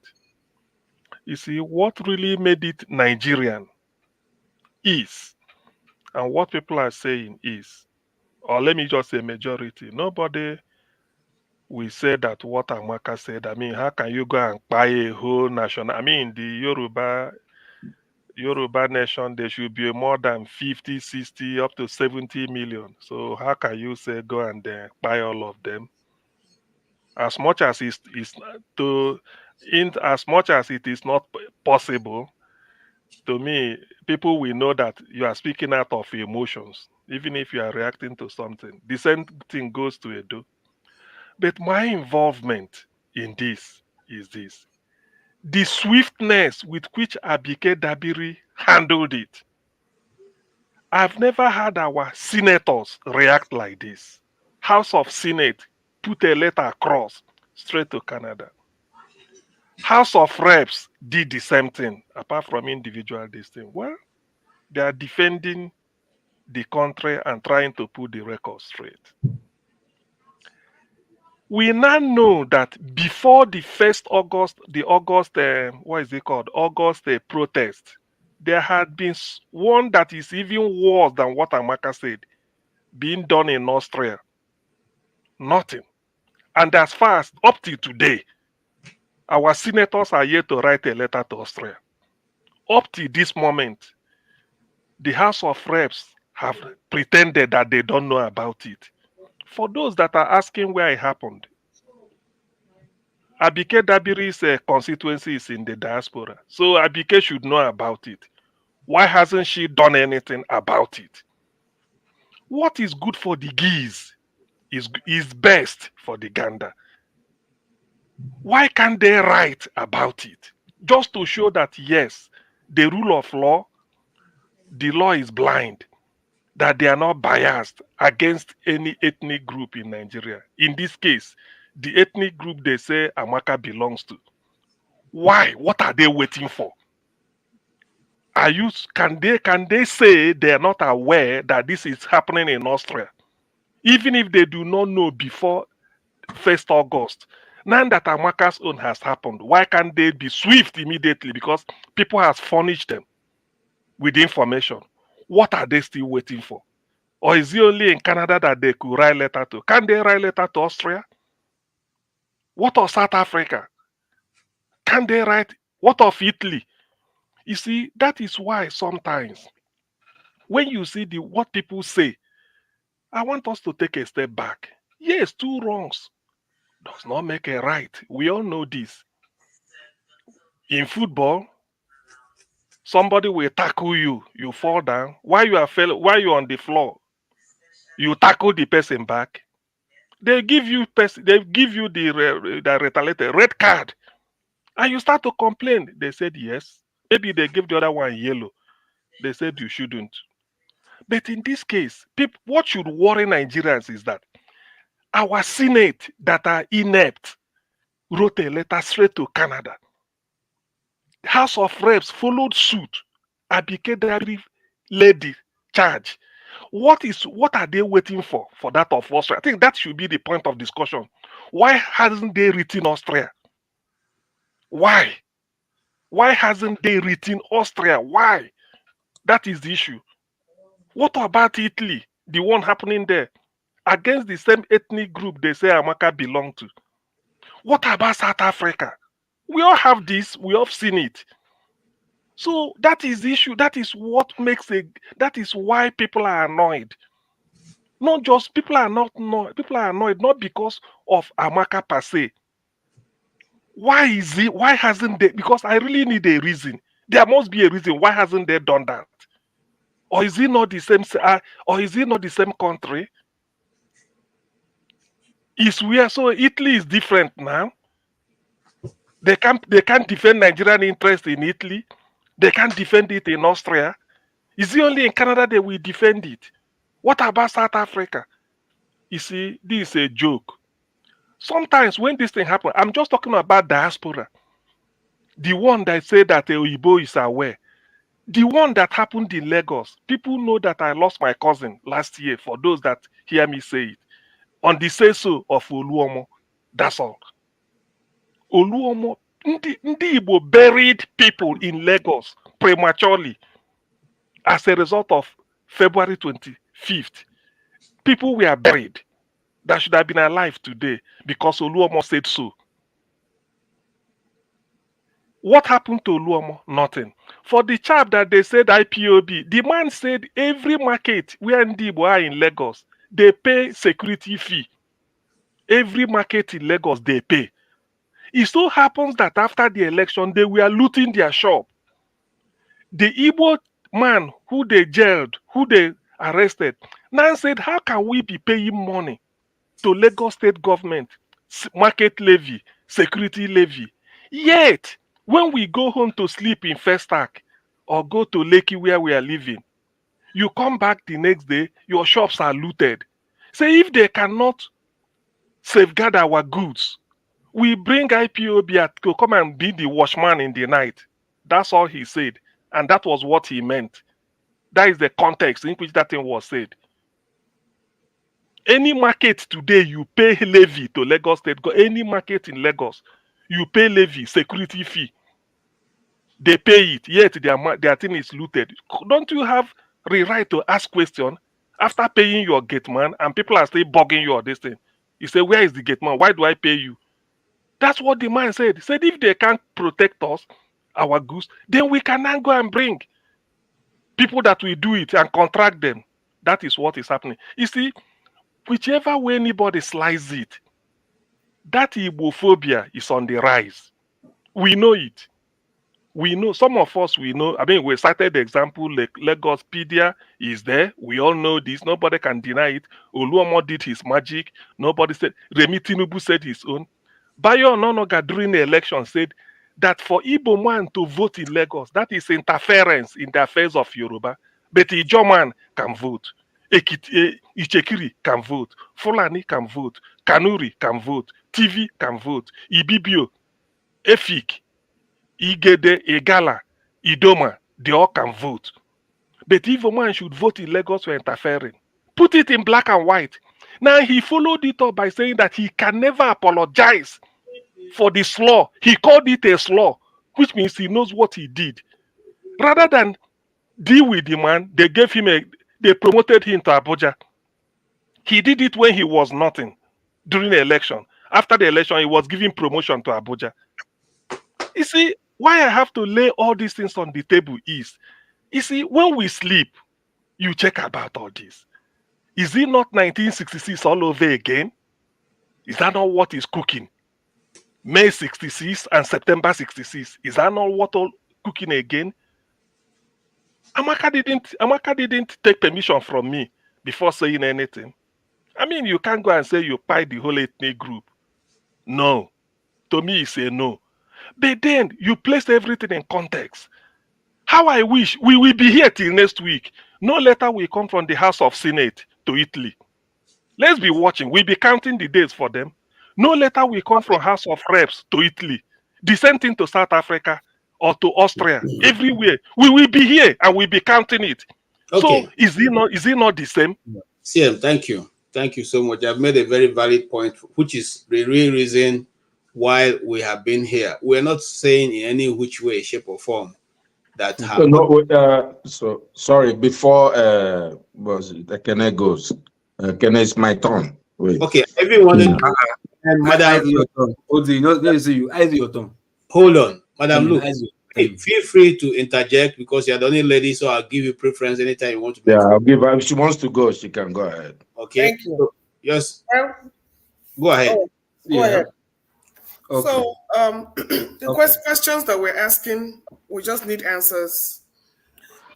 There's nowhere that hate speech is condoned or should be condoned.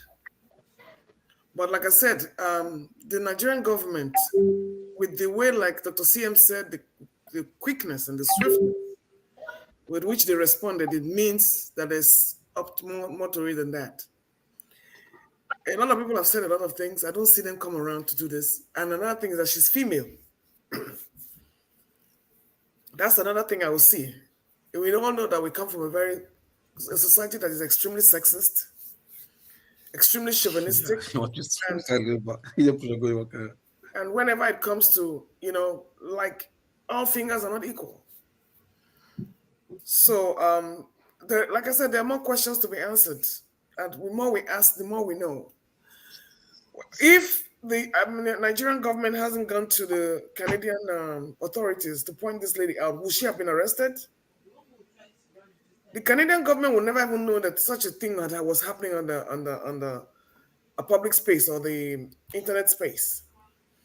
So I'm still going to say it's politically motivated, and it's a shame that some aspects of our society in Nigeria will allow themselves to be used to cause confusion and destabilization amongst us.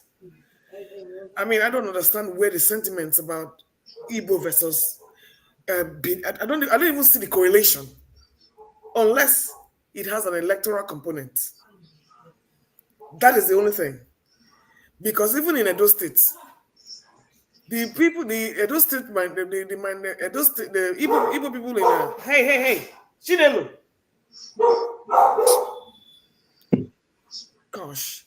Even sorry, we understand. Go ahead. So even in like we're saying, they don't think they would have ever picked up the lady if the Nigerian government did not get involved. And the only reason they got involved is because this lady is Igbo. That is the only reason. It's a total clamp down on anything Igbo.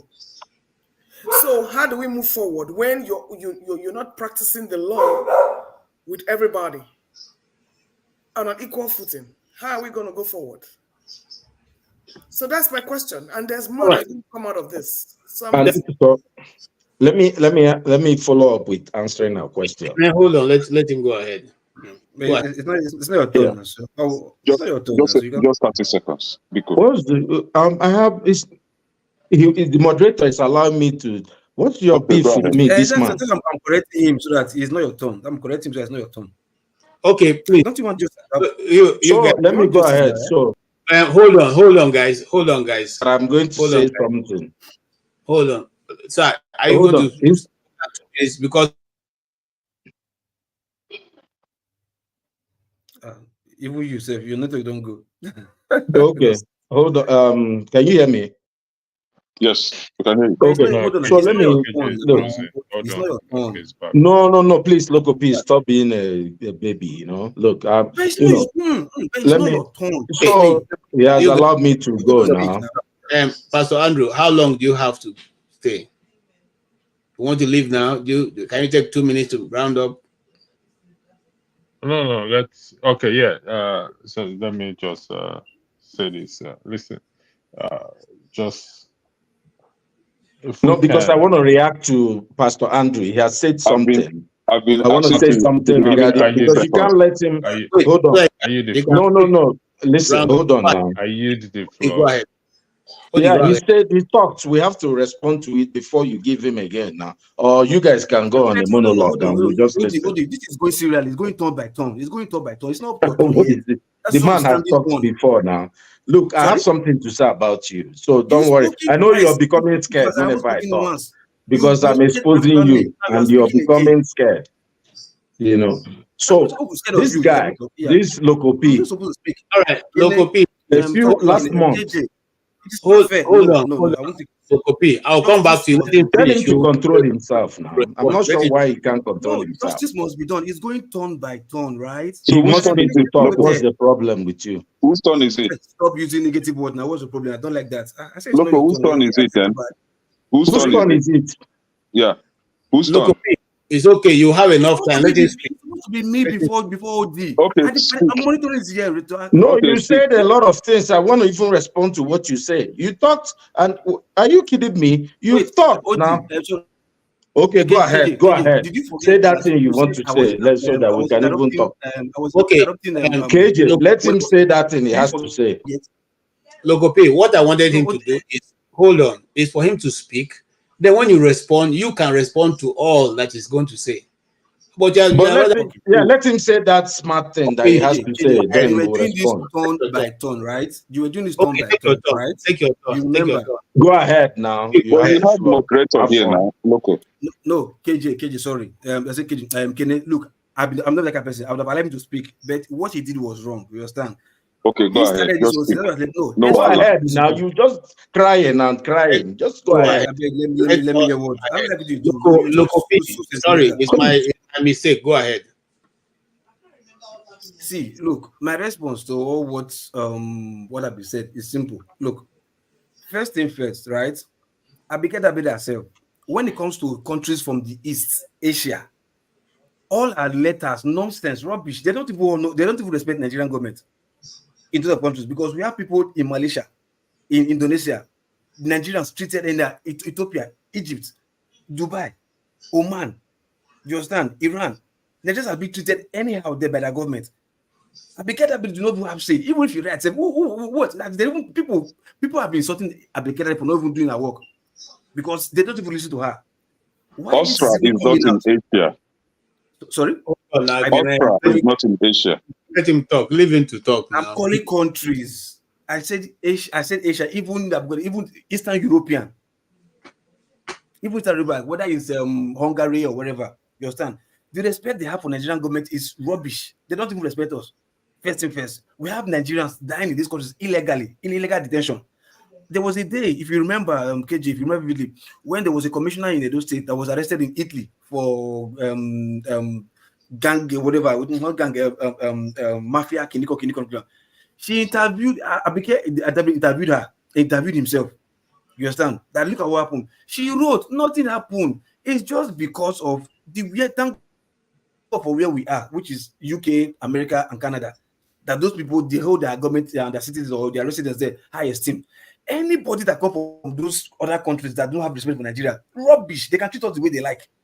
You get my point? Here in Canada, even if it happens in UK, trust me, if Amaka was in Malaysia or Indonesia, nothing would have happened to her. Nothing would have happened to her.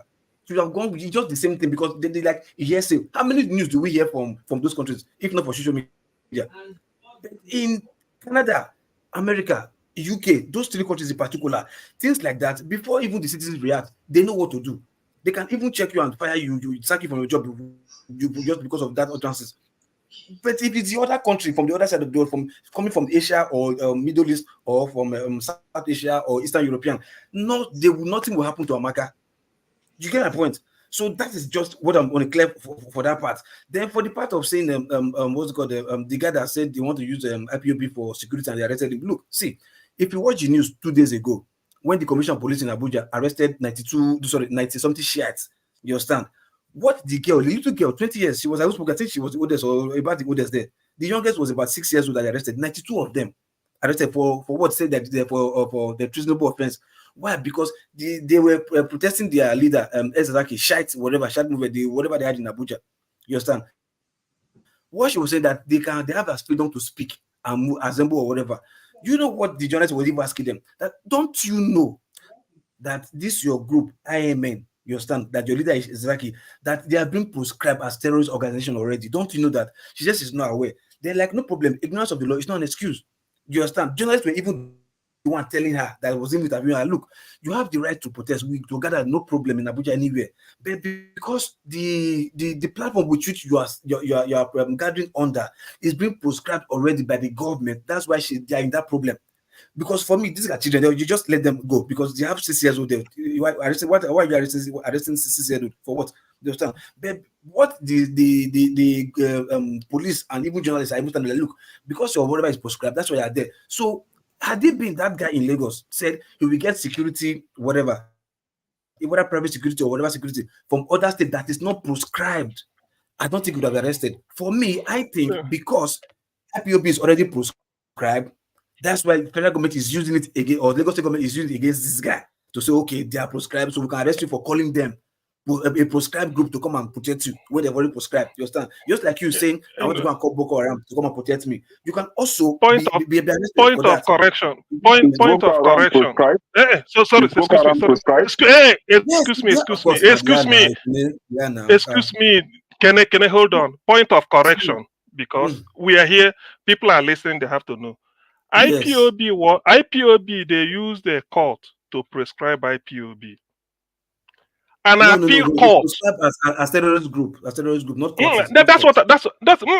They went to court to obtain a court the Malami went to court to obtain motion ex parte that they want to prescribe, and the motion ex parte. So they prescribed IPOB. Listen, hold on. Using court order. Listen. No. We are not saying I've not landed. They use the court order, that is the authority from the court, to prescribe IPOB. Okay. An appeal court deprescribed IPOB. Do you know that? IPOB is no longer a prescribed. Are you aware of that? Are you aware that at that time they are hold on. My question is at that time the guy said that. Listen, and that's what I'm telling you. The guy said that in last year. IPOB was deprescribed either in 2022 or 2021. So you are not even current in what you are saying. Do you understand what I'm saying?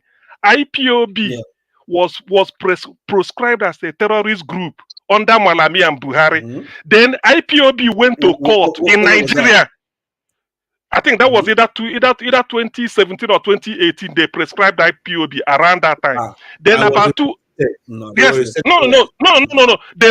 called IPOB a terror. I'm saying, okay, let's say 2016 or 12, because Buhari came 2015. Let's say around 2017, they prescribed IPOB as a terror group. Then 3 or 4 years later, listen, this I'm telling you. But as of today, even before let me just put it, before 2023 election, IPOB has been proscribed as a terror group. So you are not current. So they have no reason I'm coming. Yes. Before 2023, that is before the man said that IPOB is no longer a terror group. That's what I'm telling you. So if you are current, you cannot draw that correlation, because if you are current, you know that that's No, why hold people on. are telling That's them okay. that's why people are Okay, blaming see. Lagos state government, saying that the people, Okay. if you are holding the man because you felt IPOB is the IPOB has been deproscribed. So if you call me a thief today with court order, I go to another court Yeah. and the court set me free. You have no right You're to not a call thief, me a yeah. thief anymore. Good, fine. Thank you for the clearance. But that's why I brought in the side of this shite and DSS. That the girl said, like, look, they can gather anywhere, which they can. But because IMN have already prescribed, so it's now the, like I said, the journalists were even the one, not even the police. It was the journalist that was interviewing her that was telling her, look, this thing you are doing is wrong because they've already prescribed those groups. If the ADB they haven't, the girl would have been a free person, or journalists would have even been writing for the get, or for all of them to be freed. You understand? That's why I just tried to point that in there. You understand? So KJ, for can I that, like you said, go with my point now? I then thought, you know. Okay. I'm not you got to, I'm not done. I'm not done. What, So look, what I'm trying to, so let me I will pee in my pants. sorry. Sorry. One more round of local. Yeah, Go ahead. I'm just I said let me run the business. So like I said, right? Even the issue with the Amaka saying is that maybe election, no problem. There are chances that these things can all be gimmick, or that all she can be from doing it whether she means or not, or she can be paid. But for me, Chidi came here. Just you play the video of Chidi came here. It was like she like Chidi had one-on-one with her. You understand? If for me, maybe all sentiments, but for me, I think she's Igbo. But whether she's Igbo or not Igbo, it doesn't hold water. She can be anybody. You understand? If she's not Igbo, Chidi would have said it here. You understand from that interview that yes, I had. So whether she's Igbo or not, doesn't hold that. So an Igbo person can also be bribed the way other tribe can be bribed. We've seen what money can do to Nigerians, whether in diaspora or whatever. The sad part for me is, if it were to be in Nigeria, I wouldn't have been bothered. You understand? The sad part for me is that because she's in diaspora, a developed economy for that matter, better than the countries, maybe some, at least from economy rating, better than the countries from the East, maybe Africa or Asia or Eastern European. You understand? A well-organized and better country. She made that statement. And she even went further to tell that when she gets to work tomorrow, the next day, that she's going to put the poison in our co-workers' food the next day. You get my point? So that is the gravity of where I'm coming from. For other guys in Asia, in Australia and South Africa, whatever, trust me, right? Those countries, even if federal government writes to tomorrow, they will not even honor, which I don't know if they have or not. Like say maybe like the OCM said, like the swiftness or whatever. If they have, probably maybe they should tender the letter. But let Nigerians do me this favor, right? The way, right, Nigerians, I don't think it was even at the beginning that brought that up. Picture and a phone number and address or whatever. No, it was Nigerians in Canada that were disgusted with what she did. That did that. So probably Nigerians too, maybe to do revenge. Okay. Maybe it was in Australia or Can Austria. other people just have their say? And dig out our information, the voice information from Austria, and put it out there so that Nigerians will also rally to social media. Like, yes, Abigail, do the right thing, or Nigeria will do the right thing, but just maybe the right, they will not even answer them. All right, thank you. I think we have already done that. Nigerians have put out all that information.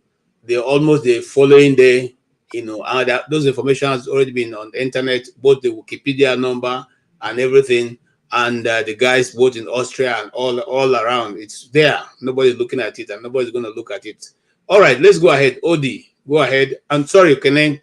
Please, Odi, while you're doing your round, also make it your final word because we're shutting down very soon. Okay, so I think CM laid a very good historical background to the injustice done to the people from the Southeast. I'm from the Southeast. I believe, I don't think, relegating myself to my tribe, because being abroad, you understand how everybody sees us. They see us as the same people. And we will never be able to get out of where we are with all these little discussions. A hate crime is hate crime. If you go to commit cybercrime wherever you are, you should be prosecuted. If you're from Ghana, I don't care. If you're Lagospedia, all we're saying is let the lady justice be blind, and everybody should be prosecuted. The frustration that you can hear from most people here is that the lady justice is not blind. What is good for the goose is not good for the gander. Everybody is saying that. The problem is that you have folks here, not going to mention their names, who are just defending the government, who are trying to spin things, one way or the other, trying to make excuses for the government. Same folks here said today that people who flew Russian flag should be killed, that they should be charged for treason. These are the same people that we are here every day. We waste our time discussing how Nigeria can be freed from tyranny. Are we not wasting our time? Is this not even a joke? This same guy last month made a statement which made me come into this show. He said that why should Igbo people be worried? I'm remembering, this happened. Why should Igbo people, that in fact, that he considers Igbos who are worried about all this bigotry said against them, that he considered if they are worried, they are bigots too. That's what this man said that is beside KJ. He said that, if you remember. He said that Igbos, that he considers that Igbos, that because there was so much bigotry flying everywhere, against Igbos before this Amaka's thing came out. And look, I'm not going to be a Kene. I'm who I am. I don't support the woman. I think she's disgusting, just like the other people, Lagospedia and the other people, who are being used by governments, who are just suffering like every other poor person around there, just beating up on their tribe. Even Igbos, we are not this one. Everybody is just in their house and fighting for their families. This same guy came here and said, Igbos, if you are worried about bigotry being said against you, you're bigots too. This is the same guy now that he said everything should be done against Amaka. Now that an Igbo person displayed bigotry, he's now jumping in on her, this is where people get sick of this. And that's why I don't like this kind of discussion. When people just, can you mute some people here so that I can have mine? So what is this thing? He can't control himself, So, this is where people, look, I'll tell you something, between 67 and 70s, many people were killed in a part of Nigeria called the Igbo, really people of the Southeast, not only Igbos that died, of the Eastern region died to fight this nonsense that is happening now. And we are supporting this nonsense that is happening now. We're praying that this doesn't happen again. And all of us should put our hands on deck to make sure that we don't go back to those dark days. Because I don't know what these Igbos have done to people. I thank God that because of the bigotry and the marginalization in Nigeria, many Igbos have left Nigeria for them to their own benefit, have gone to do very well abroad. People who were given a few pounds, which is good, and they come back any day, Nigeria or Biafra or the South, and develop the land. Let me tell you, look, the same thing happened to Jews. Many people in diaspora, it's usually the diaspora that comes to save the homeland most times. If you look at history, whether people just hate a particular part of the country, look, they're not going to give up. People fight for themselves. It's like when people are saying, oh, Igbos, they will kill Igbos in Lagos. I'm just laughing. When they go and try it now, it's not going to vote for election and you just beat people on the street or kill one or two people. Just with your full chest, come out and say you want to go and kill Igbo people in Lagos or somewhere. What will happen to you? You go and advise your family. People should get over this nonsense. This is what they want us to be talking about. And these people like the people on this show, they just jump in. You can see their hatred. You can see their bigotry. You can see how bad they feel about the other people who think we are fighting for the same. I'm so ashamed of people. Thank you. Thank you so much for that roundup. Yes, can I? Yes, sorry. Finally, it's my turn. That's okay. Make your condition your final point. Yes. You see why I always say on this platform that we are just here wasting our time, trying to make Nigeria a better place when we hate ourselves. We just tend to pretend that we love fake love. See, me personally, I love strong people. Strong people. If you're a coward, don't just come close to me. I don't roll with cowards. Amaka happens to be a strong woman, and I love strong women. And that is why Amaka is not disgusting to me. Amaka is smelling so nice. Now, this is it. To start with, Austria is not in Asia. Austria is in West Europe. So Eastern, I don't know if it's not West Europe, it's Eastern Europe. Okay, whatever. Middle Europe or Eastern or whatever. But it's Europe, right? So it is not in Asia. So, and I think if Abike Dabire or whatever she called herself should write to the government of that country to get those 2 Yoruba boys arrested for killing of Igbo children all over the world. If she has written to them, those boys would have been arrested. If people like you, local, that claim not to support bigotry, if you have raising your voice, create this kind of outrage against those 2 Yoruba boys, they would have been arrested. If the House of Rep in Nigeria has written to the government of Austria to get them arrested, just the same way they wrote to Canadian government, that lady would have been arrested. But because you pretended that nothing happened, in short, because you love what they said against the children of Igbo being slaughtered everywhere they see them, that is why they were not arrested. And again, yes, CM has addressed that. It's obvious. We all know that. But it's unfortunate that you are just knowing it today. No, I don't know. That IPOD is not a proscribed organization. I don't know Then, that. what they call it? The evidence today is available that Asari Dokubo use AK-47 on the TV, brandish it, and call for extermination of Indigo.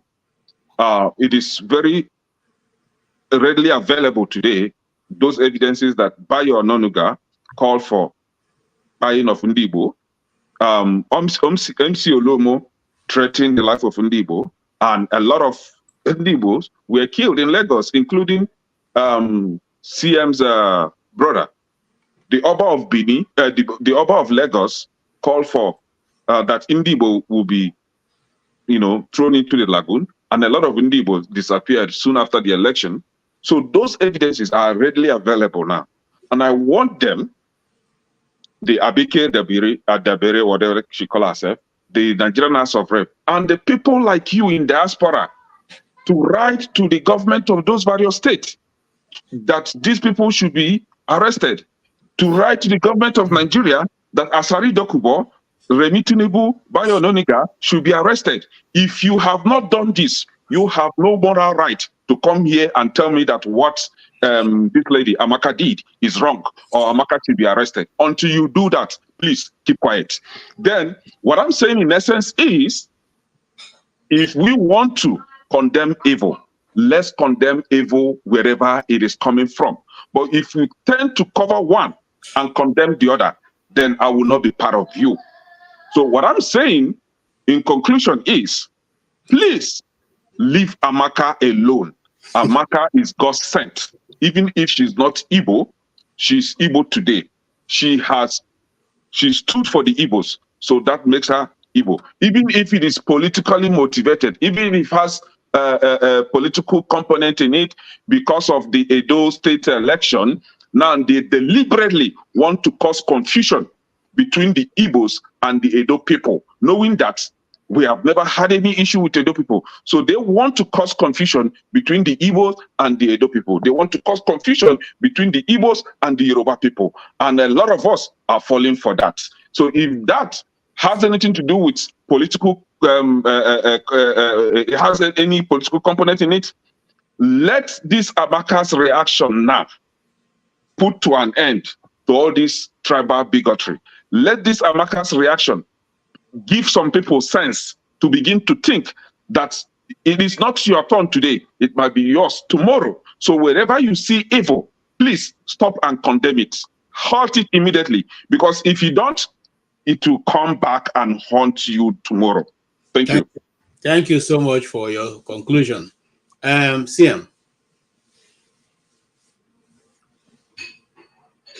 You are muted.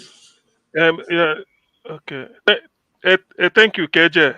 The only thing what I want to add to what you said is, it's my cousin that died, not my brother, just my cousin. But you are quite okay. Yeah, It's sorry my about cousin. that. My mistake. And What he, will be different? and he Now, died. No, Okay. just people may think people. Okay, no. So what I'm saying is this. What I'm saying is this. I'm taking my grudge or a lot of sort of my anger. I'm visiting it on the Nigerian government. You see, sometimes in the Western world, they say sometimes perception is much more deadly than reality. Because you see, if Nigeria has been acting this way, as a person, let me even put it forward because some people did not understand what I said before. I did not support Amaka saying Pai Yoruba. Over 70 million or 60 or 50 million people. What does that mean? Do the same thing, although there's political undertone, but we know that when you're emotional, a lot of things are building up. It could have been me saying that thing that Amaka said if I'm in that position. It could have been me because we've had it up to here. You see, let's forget about buying people. Why should it be that every ethnic group in Nigeria can vote in Lagos, but Igbo cannot vote?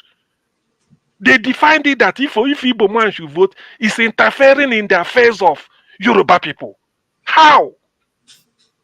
Ijo man is not interfering. Igede, I mentioned all of them. They're not. It's only in the Igbo. The Oba of Lagos, assemble them. You must vote. It has never happened in the history of anywhere. Assembled in the Igbo that you must vote for the candidate I choose. Even you, can you tell your son who to vote for in an election? Which father can tell his son or daughter, say, look, I'm a chieftain of PDP. All of you must vote for PDP.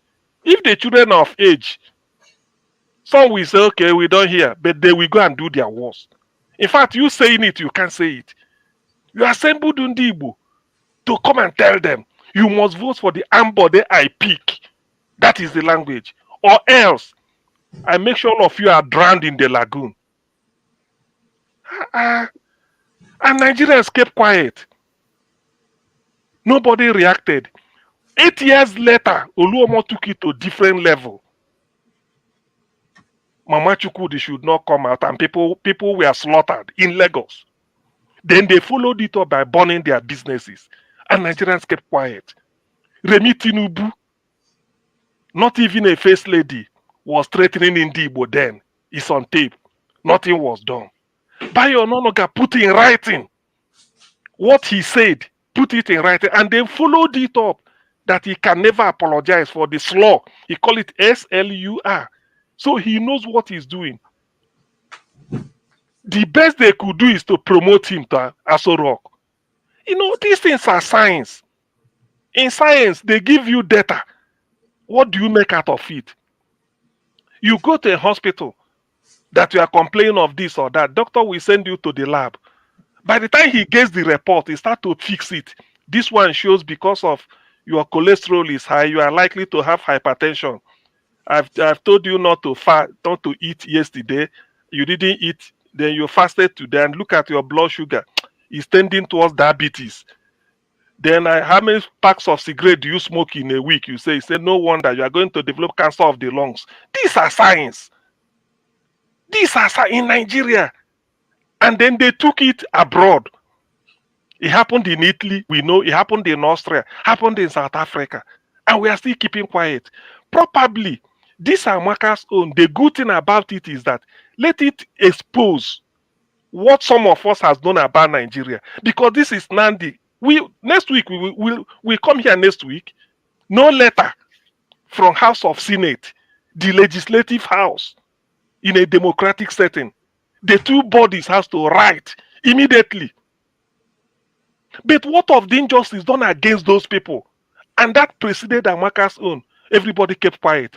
You see, why we say this is that I want people to understand exactly. Unless if you want to be open-minded and look at this thing.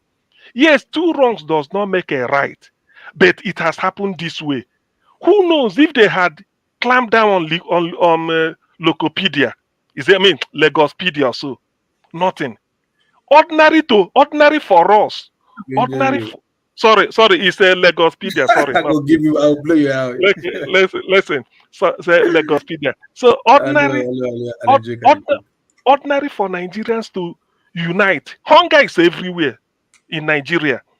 But Ndi Igbo saw it and said, we are not going to protest because we know we are a target. A Yoruba lady came out to protest in Ikeja. They looked at her and said, look at this Omoibo, get out from here. He said, I'm Adeola Ajayi. What do you mean?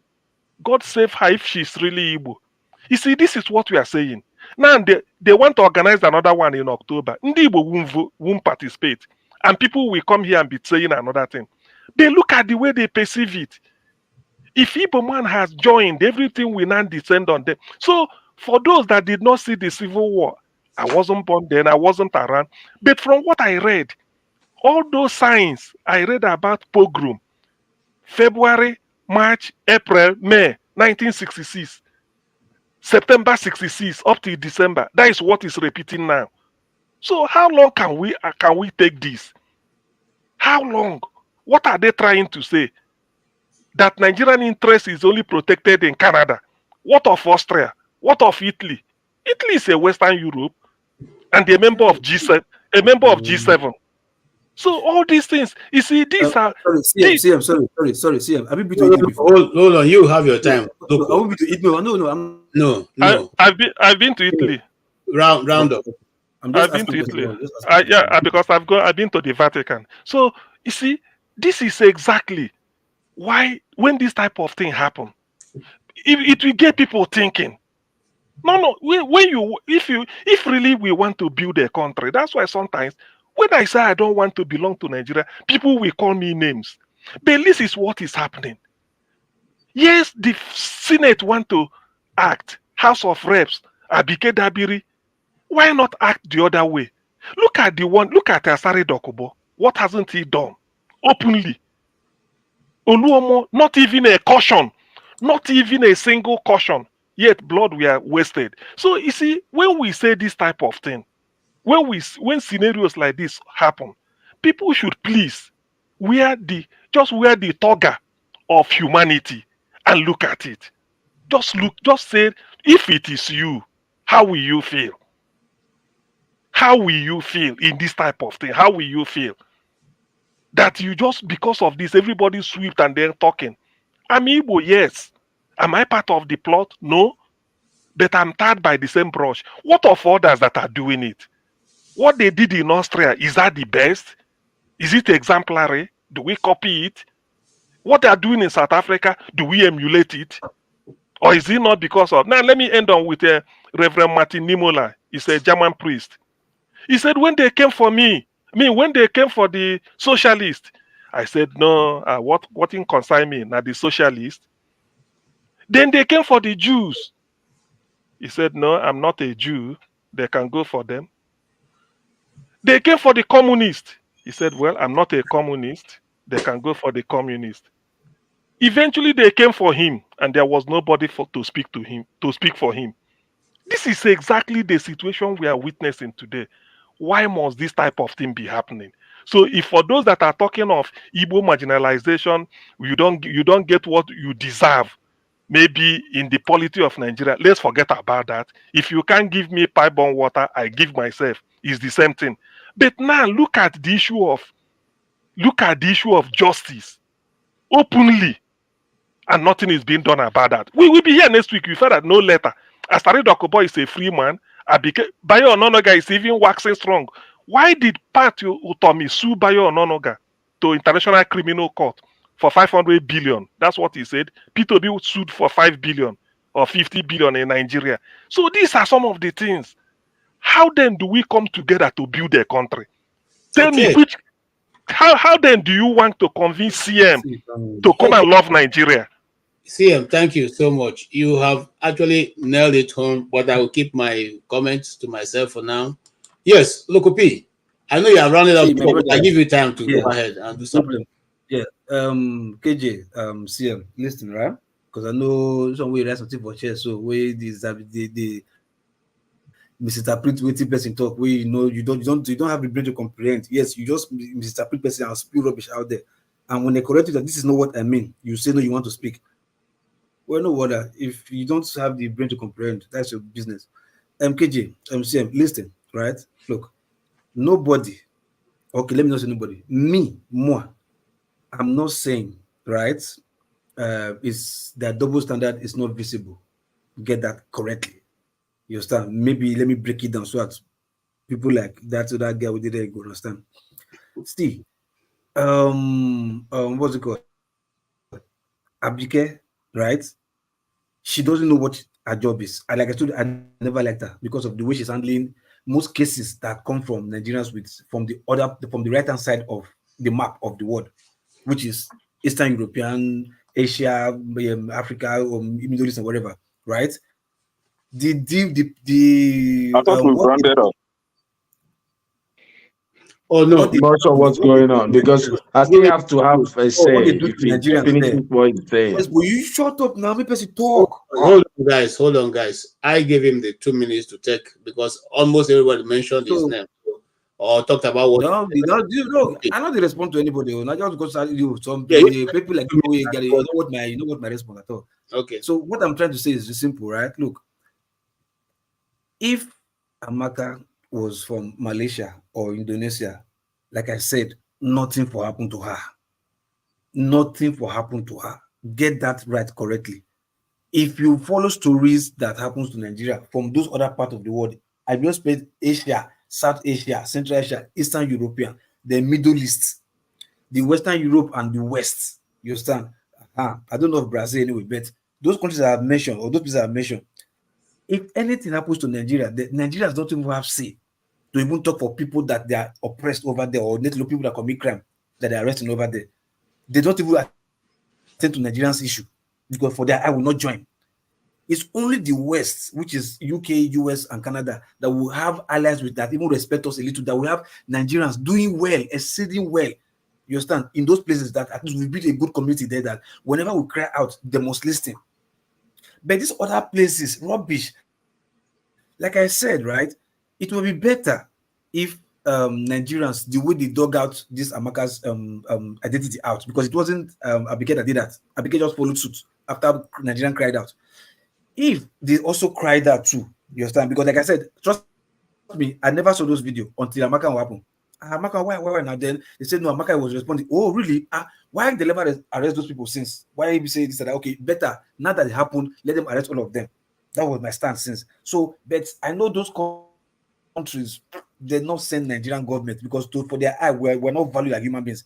Apart from those three countries I mentioned, US, Canada, and UK, they respect Nigeria. That's why they go. Then the boy Ajayi, the Yoruba boy that was jailed here in the UK.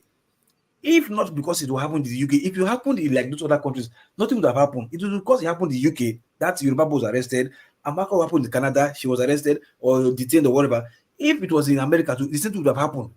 You understand? Then for the people CM and the Kene is talking about, like Remi Tinubu, Bayo Noduga, or what's it called, Epsolu Omorua. Look, if you remember, KJ, I said, look, this rhetorics that is coming from a particular place in Nigeria, not even region, a state, which is Lagos.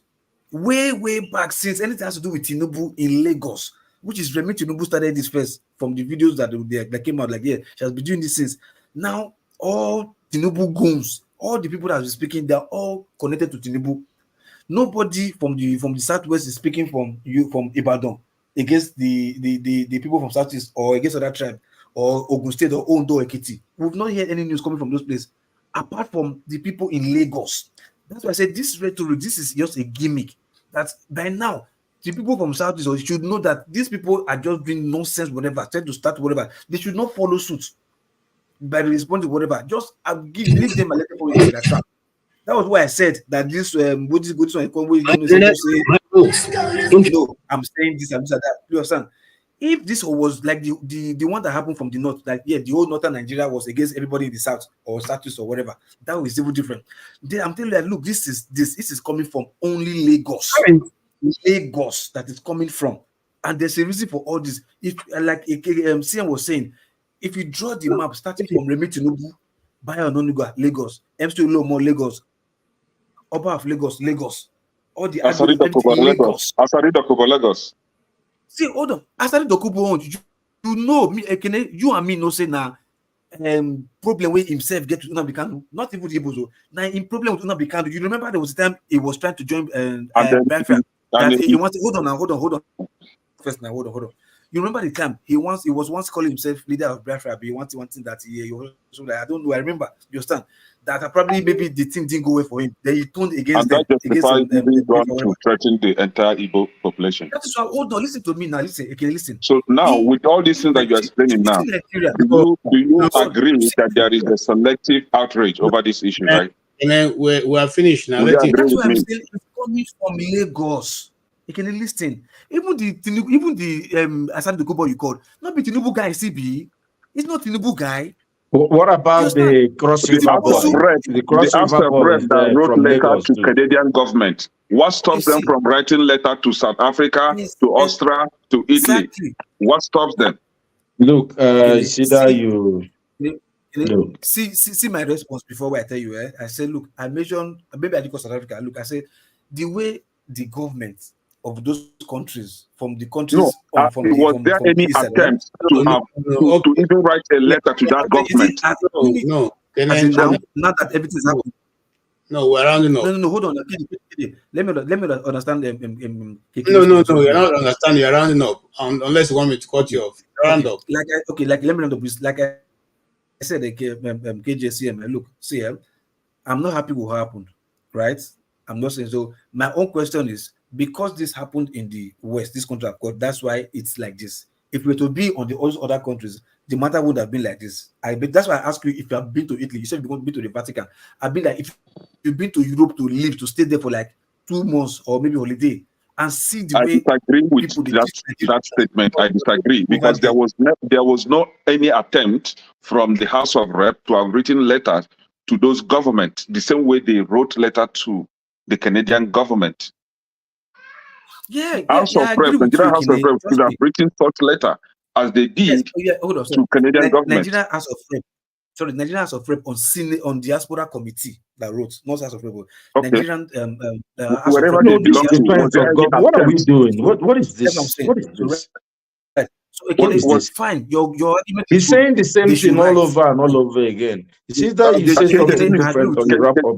Yeah, can you let me to ask him some questions, please, instead of muting me? Because I really want to know where he's heading to with all this. No, I don't want to. You see, we're already. There was not any attempt.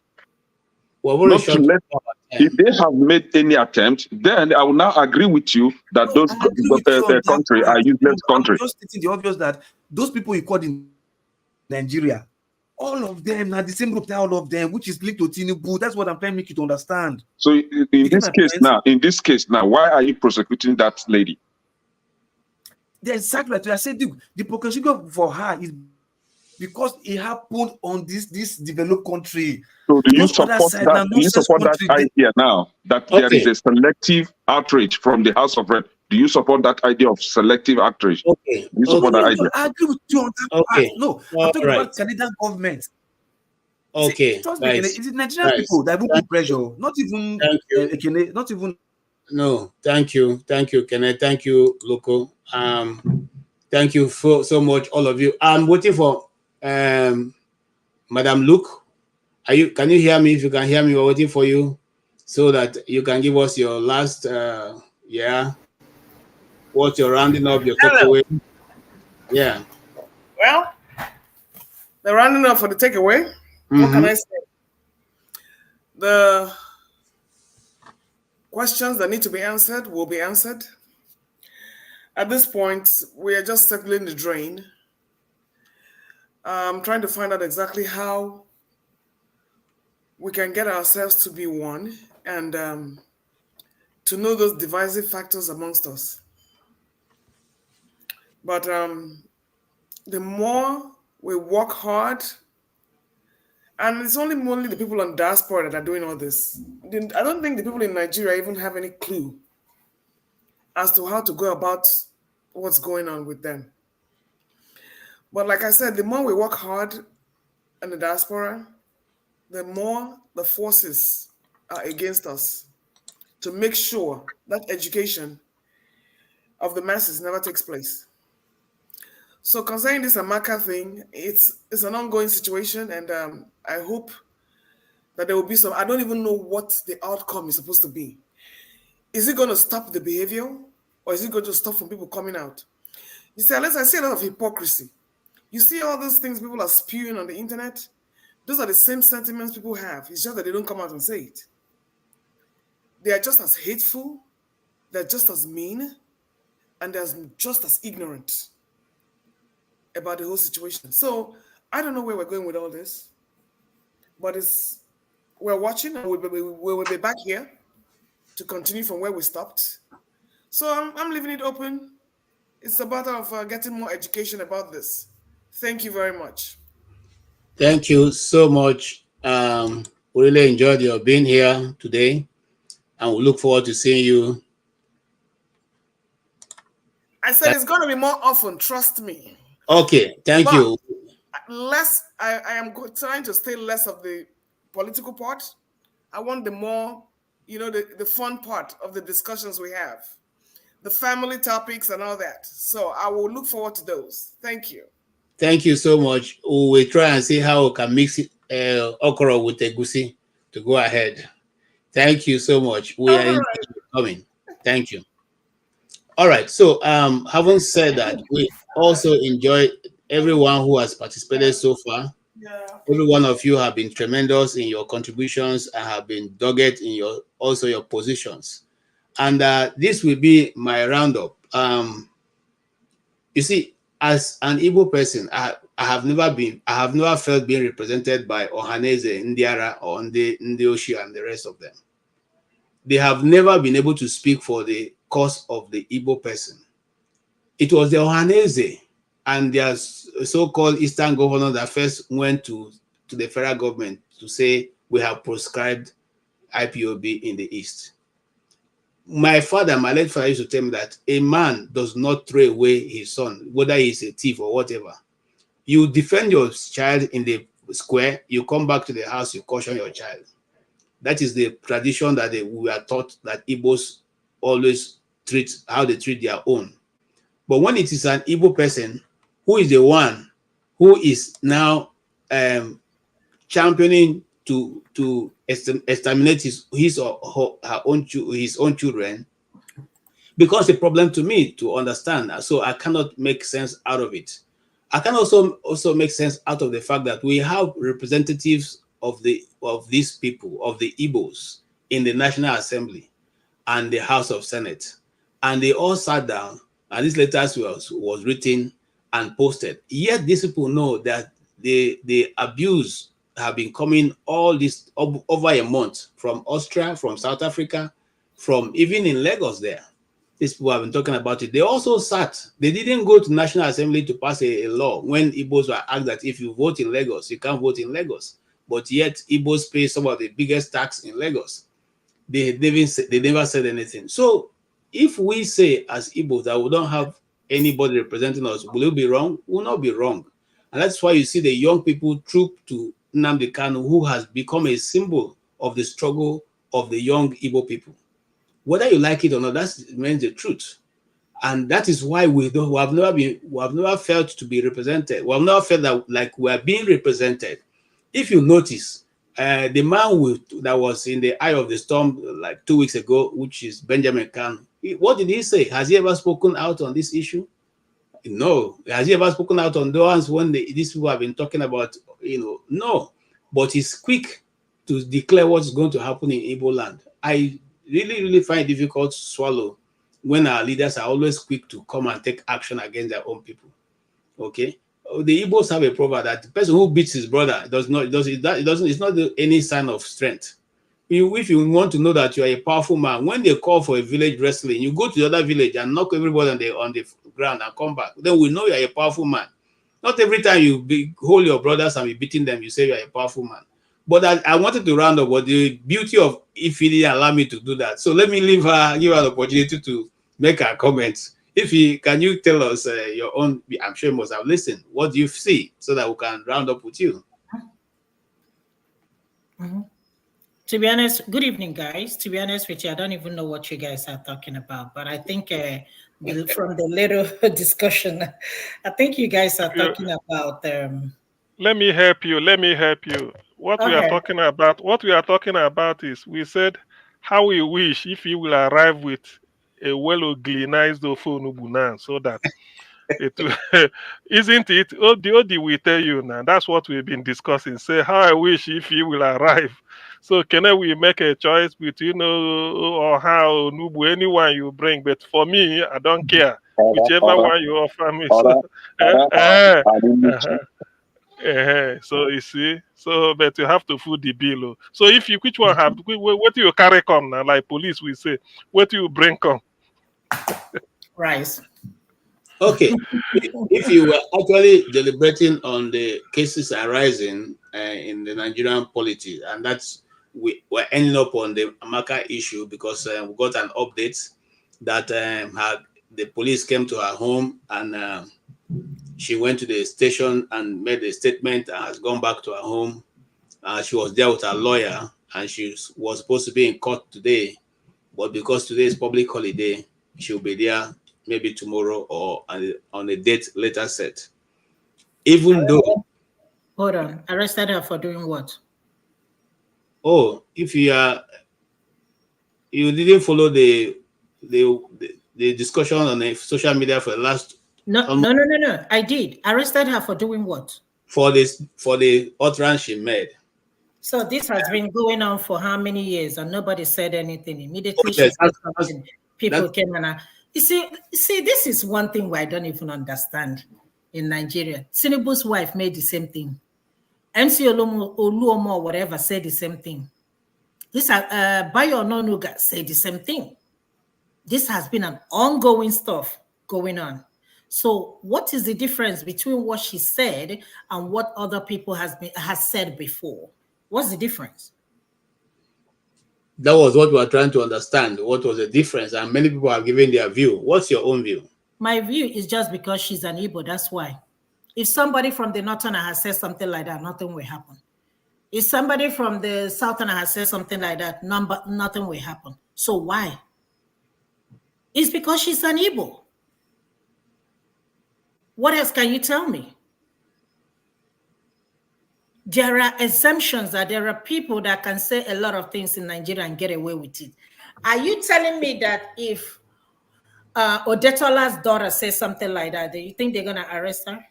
You think we'll be here having this discussion? Come on now, let's be honest. Why can't we be honest and tell ourselves the truth in that country called Nigeria? Sorry, if you one guy said this because she's not in Eastern Europe.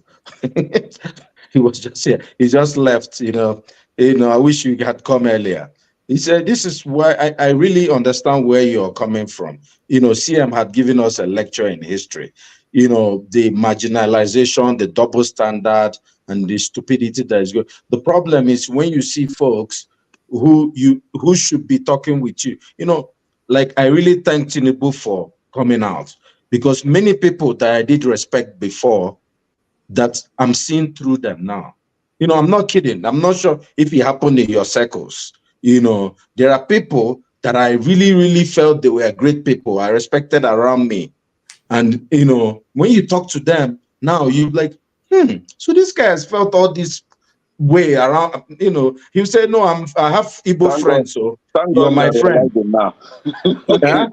Okay. Thank God you are realizing now. We know them long ago, so that is why we don't give them chance. Honestly speaking, and again, it boils down to Ndibo.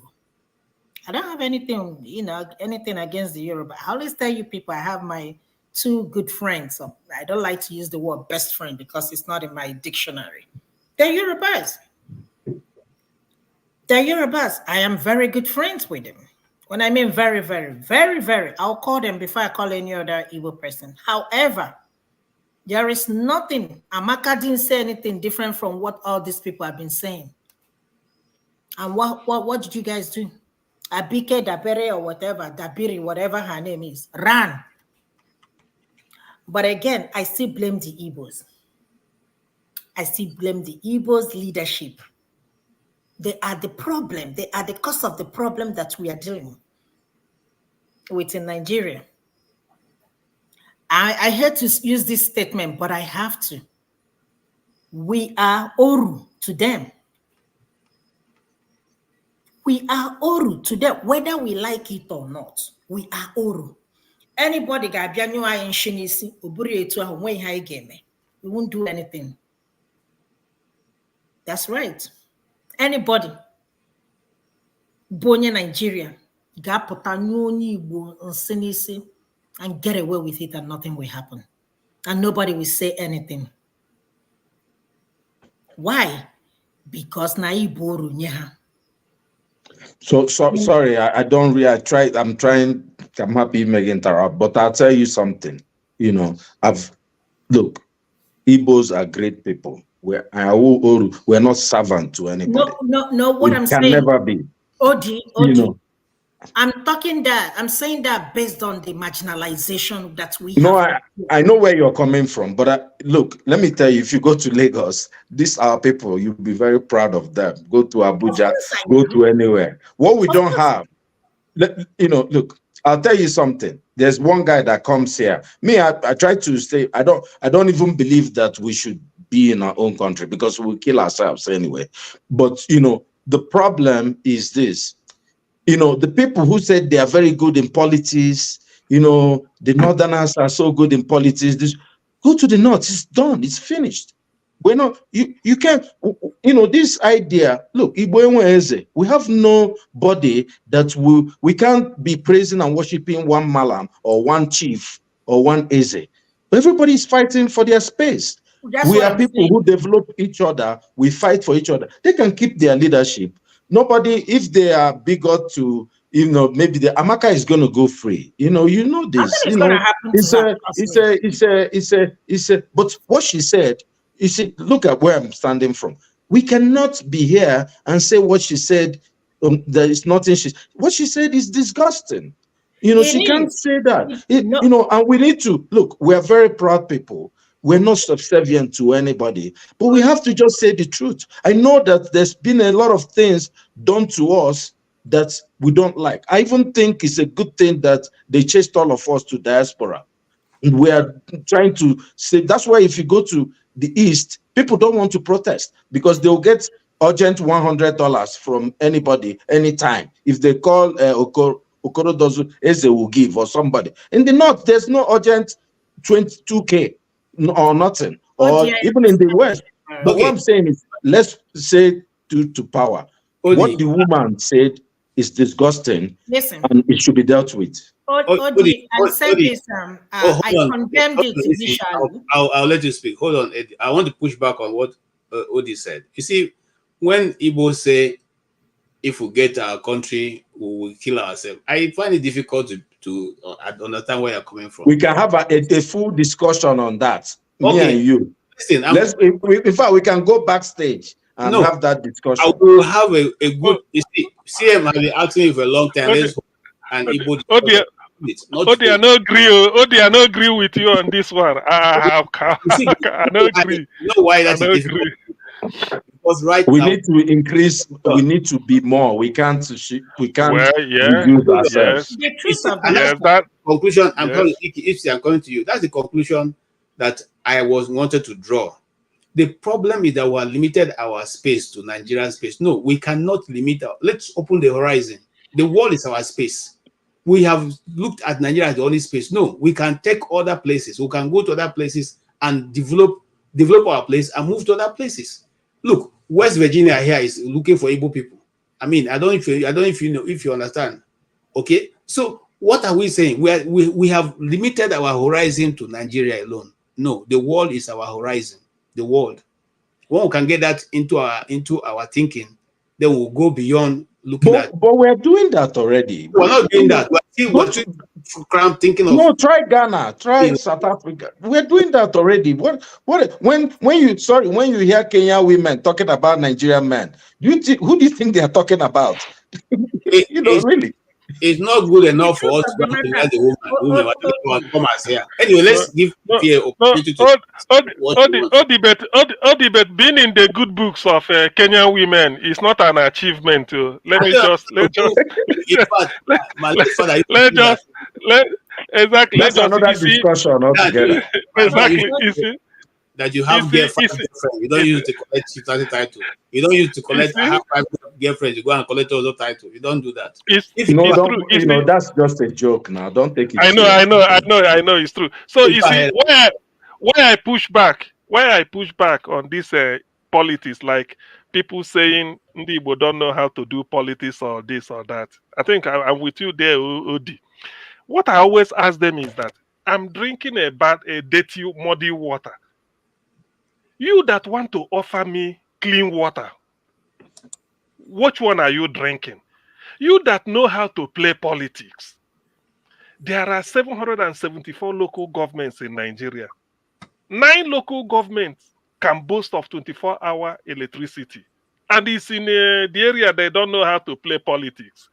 You that know how to play politics, show me how you have advanced more than me so that I can abandon my system or the strategy and follow you. And they can't. So which means where I am, the way I play my own is more of a progressive politics because I have something to show. You that know is a guru, you're a guru, you understand politics, you'll be holding power till thy kingdom come. How has that benefited you? In what way are you better than me? Still nothing. Rather, you depend on me to survive. So that is the way I just knock off that, knowing that it's just mere wishful thinking and I don't look at them. Because those you think, everybody will now feel that, like I used to say, the problem is really what Ndibo should do. If that is, if you tell what Igbo, they can copy you and do what you want them to do. But the problem is they want to tell Igbo man how to behave, and that is what I don't want. Everybody want to tell you how to behave, not what to do, but how to behave. That is what this Amaka something is going to bring out. And I respect your opinion, and I really want to even hear more of what if he had to say. But I'll tell you, this is the one that gets me when people come and sit there or whatever faces here and say, "Let me advise Igbo people." If they will listen to me, it's like, who are these people? Even with all due respect to the pastor, that's what he was saying. That's what even made me come in. He said, "Let me advise if Igbo people will listen to me." It's like, who are you to Igbo people will listen to you? Like everybody feels they have something to say that we should forbid.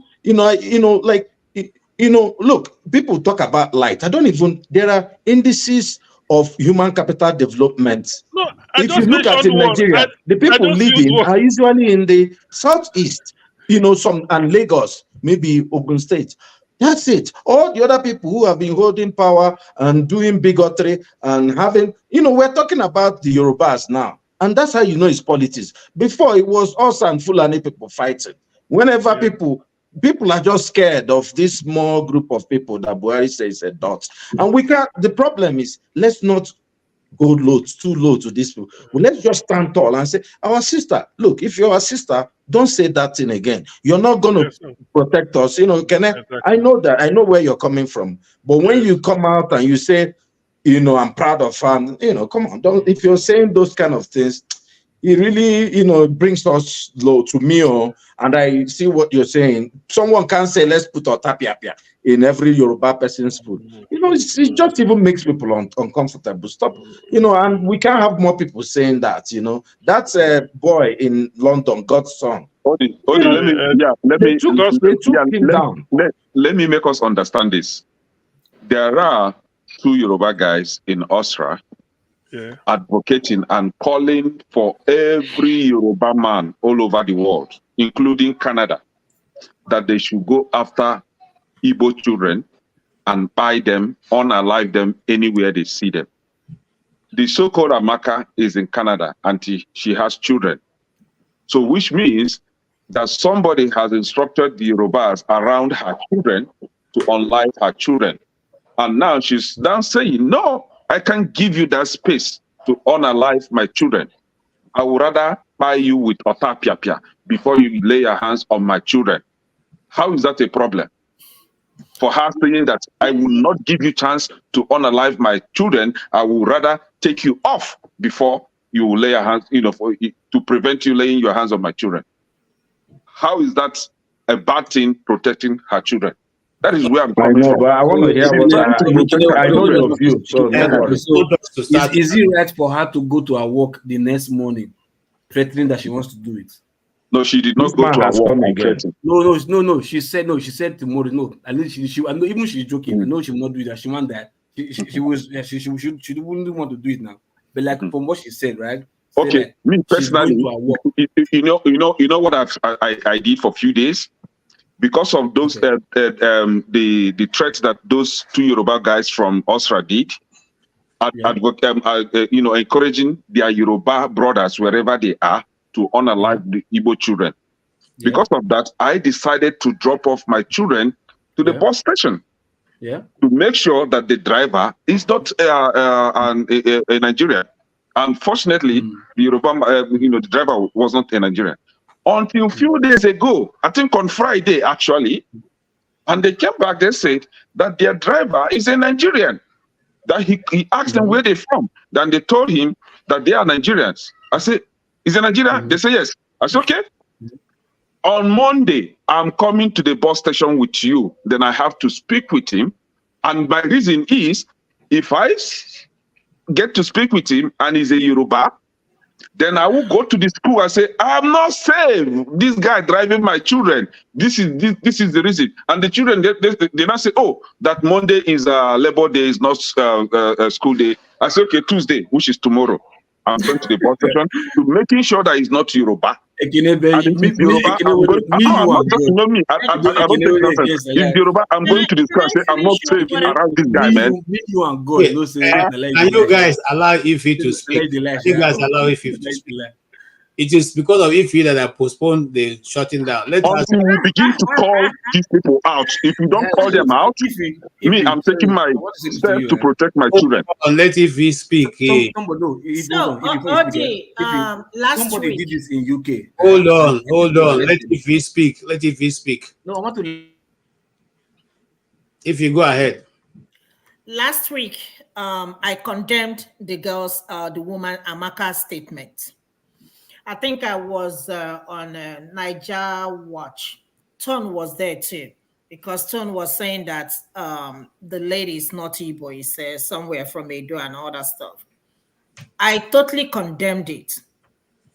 The reason why I'm asking a question today is this has been an ongoing stuff. So they're trying to use somebody as an scapegoat. Two wrongs can never be right, definitely.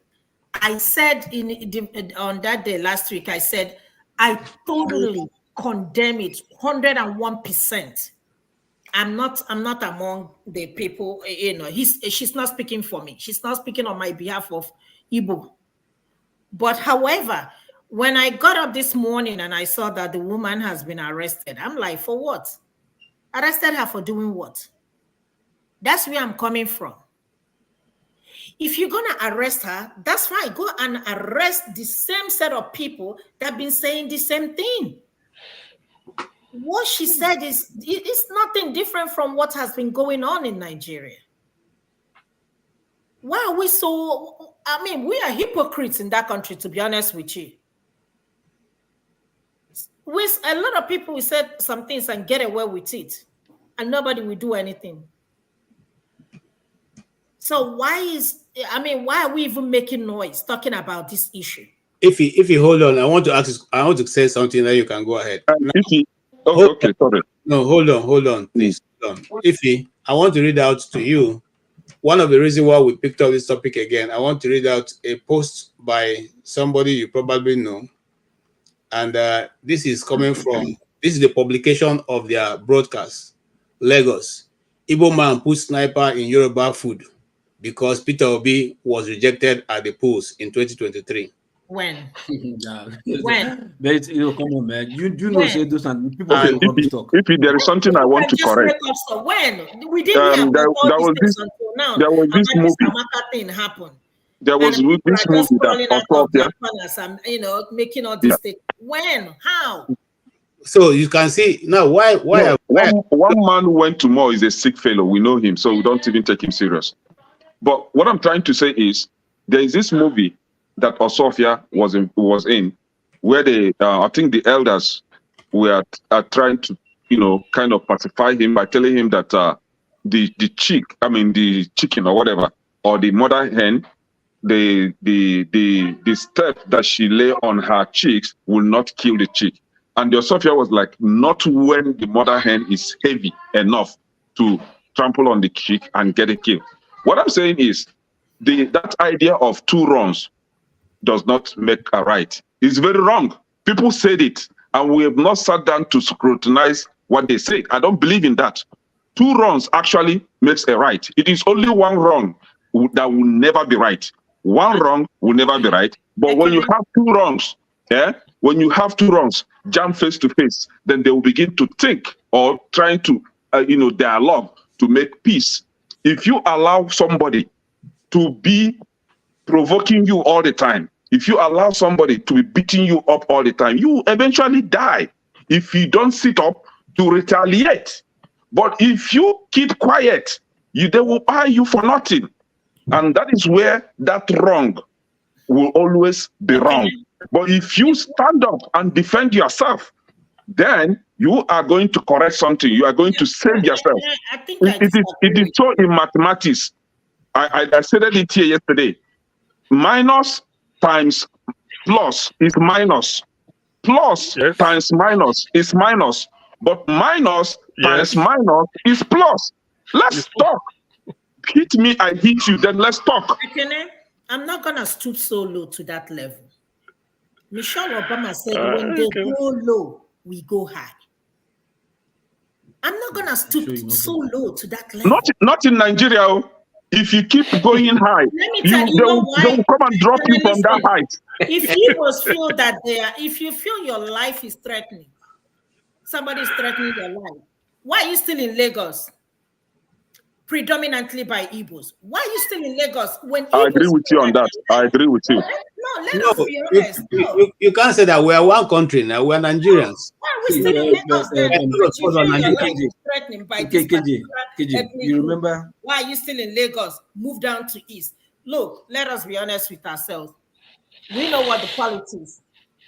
The only thing I am against, I'm asking them, if they can let the Igbos go. I know OG will disagree with me, but that's okay. OG, that's okay. Let the Igbos go. You people refuse to let Igbos go. Releasing Nnamdi Kanu, you people refuse to release Nnamdi Kanu. So what do you people want? Actually, it's in the Igbo. Okay, so I agree with you on that aspect. I sympathize with the idea that people, the hypocrisy of Nigerians, when they every time they are bashing Igbos, what they did, what they didn't do, how they should behave, how they can get their Biafra, how people have even drawn map for Igbos for Biafra. People have, found a way to help save Igbos. Look, I get that, and me and KJ and CM will have this discussion about what will happen when we go back to this beautiful Biafra. Look, but I'll tell you something for sure. We are proud people. You ask the question, why are people in Lagos? People are in Lagos for just 2 reasons, or one main reason: the seaports. That's why Igbos are in Lagos. I know. And somebody was even saying, let Igbos just go and build their seaports. Seaport is a national issue. It's a federal issue. People can't just go and build seaport. You can build seaport, and government will say there's already on airport in Warri. There's a Port Harcourt port. There is Calabar, but you can't go there if government doesn't direct traffic there. Government can say you can't go there. That's why people are there. Look, growing up, I went to Onitsha main market. It was the biggest market in West Africa at some point. But, they have systematically, dismembered that market. It's even going to Asaba now, which is a great Igbo town. Some people have even stayed here. Some people have argued how Ahaba or Asaba is no longer an Igbo town.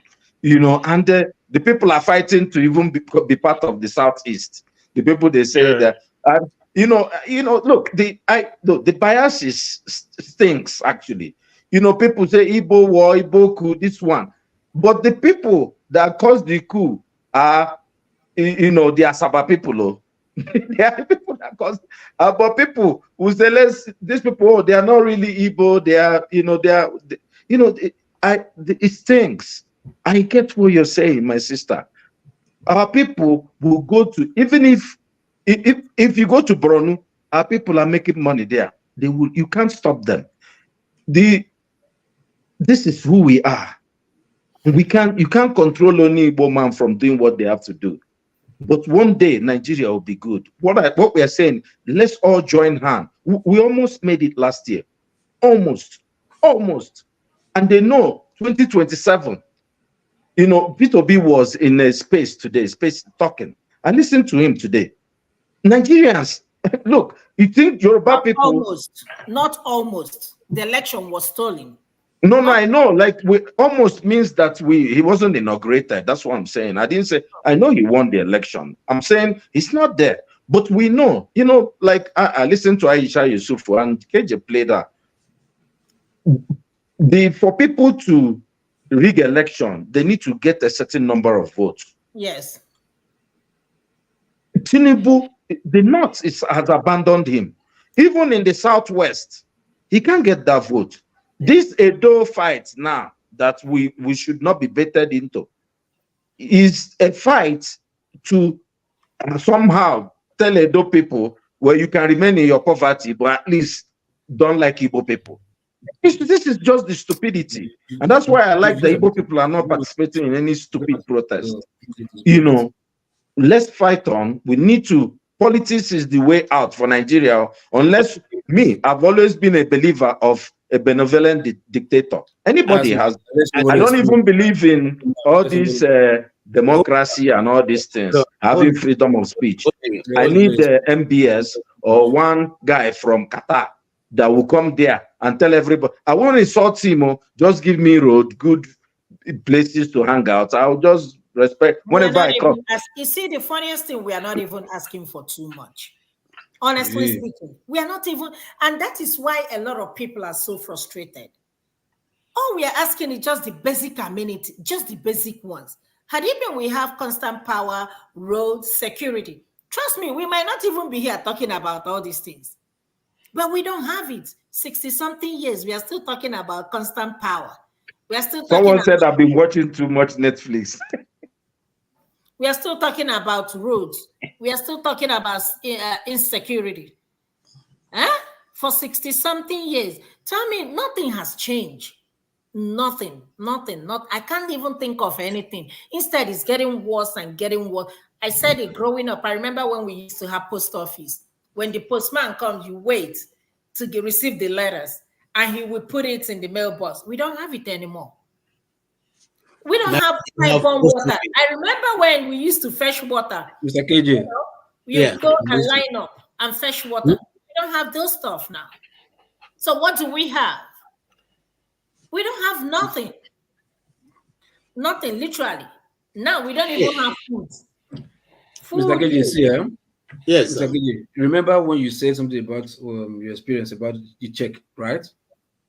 And when it happened to you, you were like kind of worried.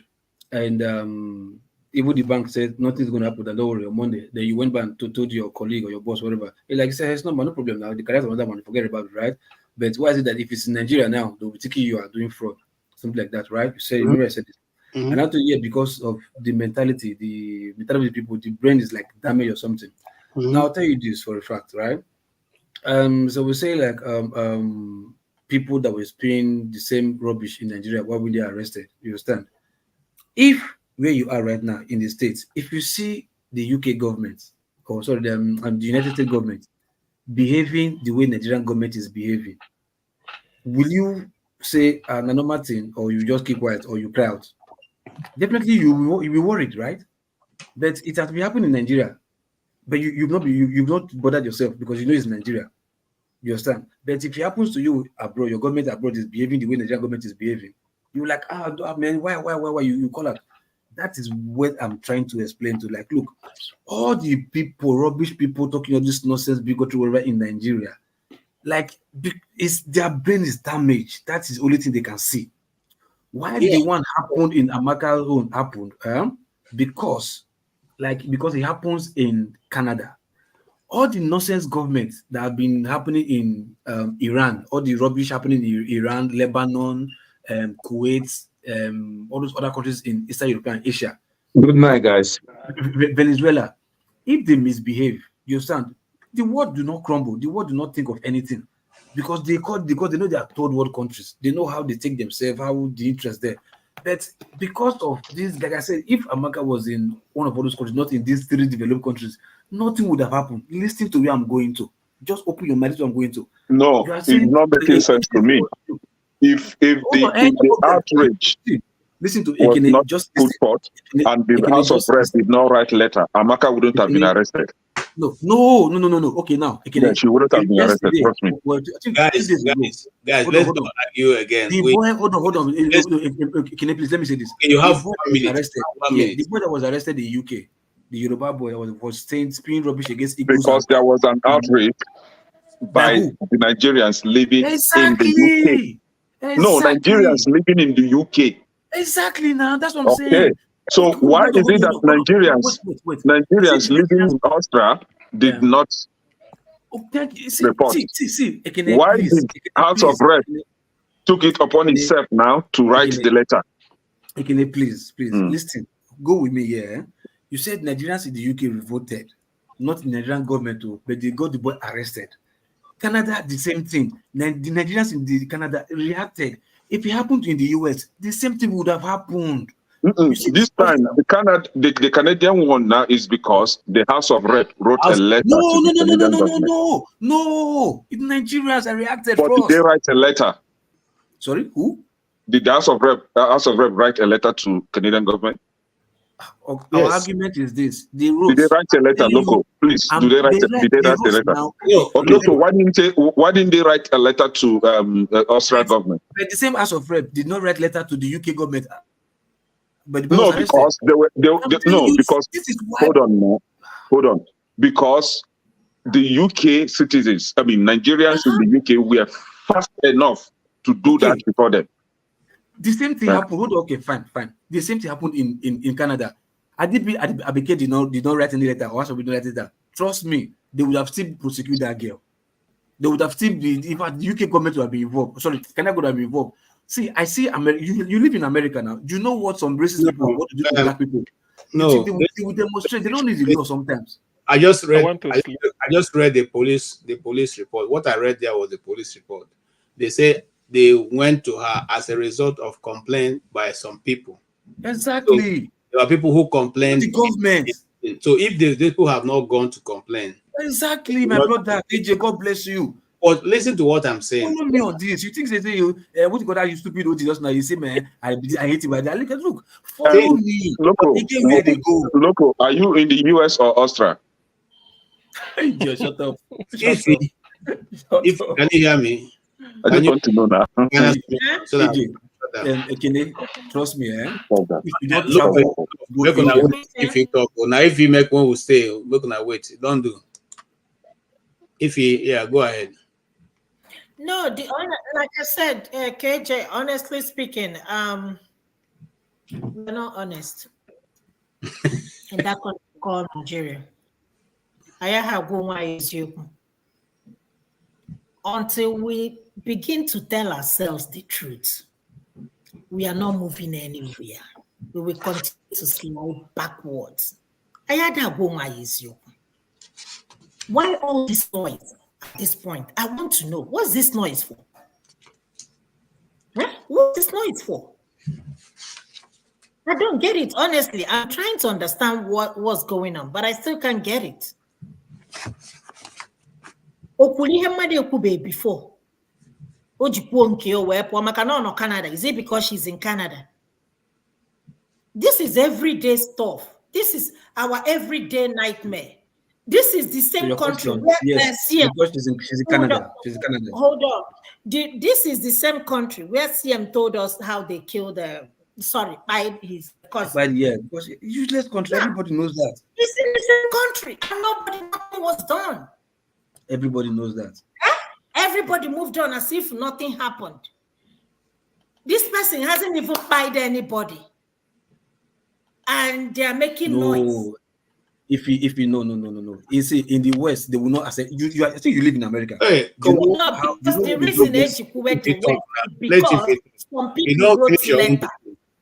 They got the Canadian government involved. That's why this thing escalated to the point where we are today. Had it been nobody paid this girl no mind, we won't be talking about it. It's just that a certain group of people wrote a letter to the government, Canadian government, to do something. But this is our everyday waking up, peanut butter and bread. I mean, somebody says something, you keep on going, you just move. If it's that serious, like I said, Igbos should pack out, move down to East. If you feel your life is threatening, nobody's threatening anybody in Nigeria. Forget about all these words of mouth. People will come and talk nonsense and get away with it. Bayo Nanuga, what did you guys say? MC Oluomo, what did you guys say? Tinubu's wife, what? Now she's even the first lady. Nobody said anything. The person that told Igbos to get out of Lagos, that is giving them 1 week or 2 weeks, nobody arrested the person. And this person is in another country. You people I didn't know that we can even quickly get things done in our country. Did you see the speed? How quickly wrote a letter to the Canadian government looking into this matter? But the matter is the country never do anything about it.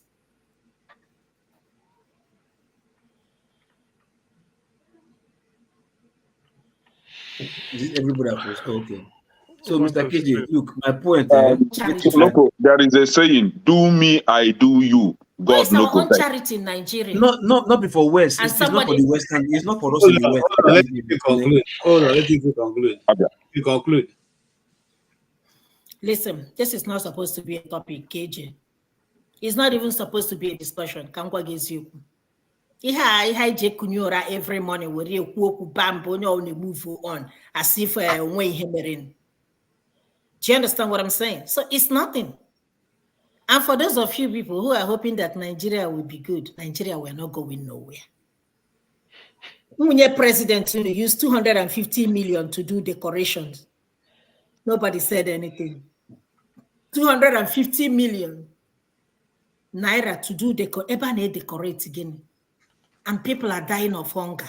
And you people are worried about what somebody in Canada said. That is the reason why nobody's sleeping. Bring Amaka, buy her, jail her. What did she even say? Okay. Good night. Okay, thank you so much, Ify. On that faithful, thank you, CM, for being on the panel. Thank you, Loco, long time no see. Thank you. I hope that this is coming back to the fold. Thank you. No, I'm saying long time first. I'll give you guys long time first. Okay, thank you so much for coming, Ken. We really enjoyed all your contributions. And I want to say special thank you also to Low K, because I think it's not Luke, it's Low K. Low Okay. Thank you for your super chat. You really encouraged us today. We need more of such super chats because as an Igbo man, after God, now money now will follow. So the more we see, the more we have the strength to go ahead. And that is why some people don't like us, but there's nothing they can do about it. He who God has blessed, nobody can curse. That's what Bob Marley and the That's Wailers right. said. That's right. That's right. So, if God has blessed you, it's not my fault that God has blessed me and the waka dengue, you know, and they do things. Yeah, so, and I want to finish where we started, which is that I like there was an artist in Nigeria that touched all our hearts when we were growing up, and his name is Majek Fashek. He was that time he said he was going to be the next Bob Marley and the Wailers because his voice, his compositions were just awesome. And at that time, there was drought in Nigeria when he composed that song, "Send Down the Rain." And in the lyrics of that song, he said, "Arise from your slumber, arise from your sleep, arise to your feet, arise, put away your divisions, your ethnicity, and become one nation." Because the time is, it's running out. I'm telling you the truth. And even when we started in this program, I said something. I said we are going into an uncharted territory because our people have a proverb that when you wrestle with a pig, two things will happen to you. It's either you yourself, you become very dirty with mud, or you get your hands soiled. So you can never have a good wrestling with a pig without having one part of you touching the dirt. That's what we are going when people raise this issue of tribalism. In this time, in this century, when people are doing SpaceX and manufacturing all kinds of things, nations have become more independent and can even exist on their own and feed themselves. And yet, every day we wake up in Nigeria, we pick up the issues of tribalism, and this tribalism is only skewed towards the east. I don't know for what reason, but I will not say for the why do I mean for what reason? Because at the end of the Civil War, every Igbo family, irrespective of what you wear, was given 20 pounds. And 20 pounds it was that they used to build back the East. So little wonder when it looks to some people that these people must be dealt with. Little wonder when some people look at you and say, what is even making you feel who you are? But like I said earlier, who the Lord blesses, no one can curse. The God has blessed every tribe so that somebody doesn't come and say he's speaking, pandering to the Igbo section. God has blessed all of us. It's just for you to discover what is your own niche. Every tribe, everybody has a niche. What is your own? Use it and build yourself up. Let us stop dividing ourselves. If we no longer want to be as one, let us allow anybody who wants to become part of Nigeria be. And the Igbos who so hate, let us also let them go. Because the hatred become to a point that nobody can really understand what it is. You can't hide your feelings. So I say this with all sense of responsibility, and I say it also that if the federal government has always been in a position, if they wanted to stop this thing from going any further, right from the time these things were said during the election time till this moment, there has not been any official government position on these issues to say those who have said this constantly should be arrested. The Igbo people are the only ones who have been expelled from all parts of Nigeria at different times. The Igbo people are the only ones who have been told not to vote for an election at different times. And it goes to show that there is something, strangely strange about always trying to stop them. Are Igbos not really Nigerians? If they're not really Nigerians, let us know. Are Igbos a second-class citizen in Nigeria? If that be the case, let them know. Or if they are equal to every other person, let's also allow them to have a playing field. Some people have suggested that Igbo should move to the southeast. But the question be, if the Igbos move to the southeast, will we still be called one Nigeria? If they can allow Igbos to move to the southeast and do their businesses there from there, then they should also allow the Igbos to have their own currency. So the level of our commerce will determine the power of our currency. So we can operate at pals what is going on in the rest of the country. But you can't say that the Igbo should relocate to the southeast with all their businesses and then still use your naira that you can fluctuate whenever you wake up and feel that you don't have enough money in your pocket. You ask for the naira to fluctuate. So I still say it. If you want the Igbos to move to the southeast, allow them to also have their own currency. Then we can now know that we are building a business and we all can come out, in full force to do that which God has blessed us with. I want to say this to my Igbo brothers. And again, I say this. Don't limit your thinking and understanding to Nigeria alone. If you feel in your heart that Ghana is where you can prosper, please, by all means, start your business in Ghana. Let the world be your horizon. Let the world be your focus. Let the world be your business arena. Do not think locally anymore. Think international. Think international and move international. And God will help us all. For the people of Nigeria, you better decide. We are again at the crossroads. Do we want to continuously to go another year, 60 years or thereabout, deciding what we do with the Igbos, or will the Igbos continue? No. Or shall we continue to go, in this zigzag direction, one step forward, 3 steps backwards? It's not going to help. It has never helped any nation to grow. And no nation that have taken one part of that nation to be sovereign to the other that have made any progress. You can check the world. It is more difficult to have a nation with diversity together than to have the ones with mono culture. So we are different in nature, in thinking, in dressing, in food, and all. It behoves on us to make a way that everybody can find his fulfillment in that entity and geographical location called Nigeria. On that faithful note, from this portion, the Dr. Damage's show, ours is to promote the understanding that we can live together. We can judge instead of war. If there's a big problem, no matter how much you fight, at the end of the day, it is always solved on a round table or on a square table, depending on what kind of table you want to have. But for us, we say, let us encourage each other. Let us be honest to each other and deal with the issues. If it were, we couldn't even get to other topics like the buying of the presidential jet, which the economists in America have called a stupid and worthless thinking. Somebody who does not have understanding of how economy works. That has been criticized. Some economics in there. We couldn't get there. We could also deal with other issues of Joe Ajaero, who now have been, I don't know if he has been released now, but was called for questioning by the police. Now, this same Joe Ajaero, why is he being called? Again, some people say because he's now Igbo, because police have not arrested any LLC leader before. But now it is said that, yes, it is said that hold on, before you start interrupting me. It was said that Joe Ajaero has a connection with he has what they call, is it triple something, something. Peter B. Yes, that he was involved in the terrorism act. Yeah, that's it. So one wonders what kind of terrorism act. Okay, and the reason is because they said that they went to somewhere and found. Look, man, we can't go there. All I'm trying to say is this: we need to wake up as a people and decide what we want to do with our nation.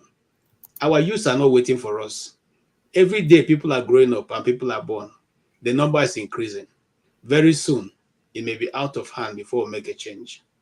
Our encouragement is to the government. Sit down. The governance is on you now. You have the authority of state. Use it and make your people great again. Thank you very much. Thank you, Fee, for being here. If you're in the live, please take it to backstage. If you're in the live, take it to backstage. Yes. No, we're shutting down after that. Thank you so much. Yes. Just 1 hour. I go moderate now. Just 1 hour. Moderate after 1 hour. I'm a man under authority. Dr. Damages have said to shut down about that. So, yes. So thank you so much. We will meet with you again on Saturday, and then we'll discuss more topic. Yes, sir. I greet all of you. God bless you. Good to see you. It's good to see you. I like your hairstyle. Look, I also like your hairstyle. Just that.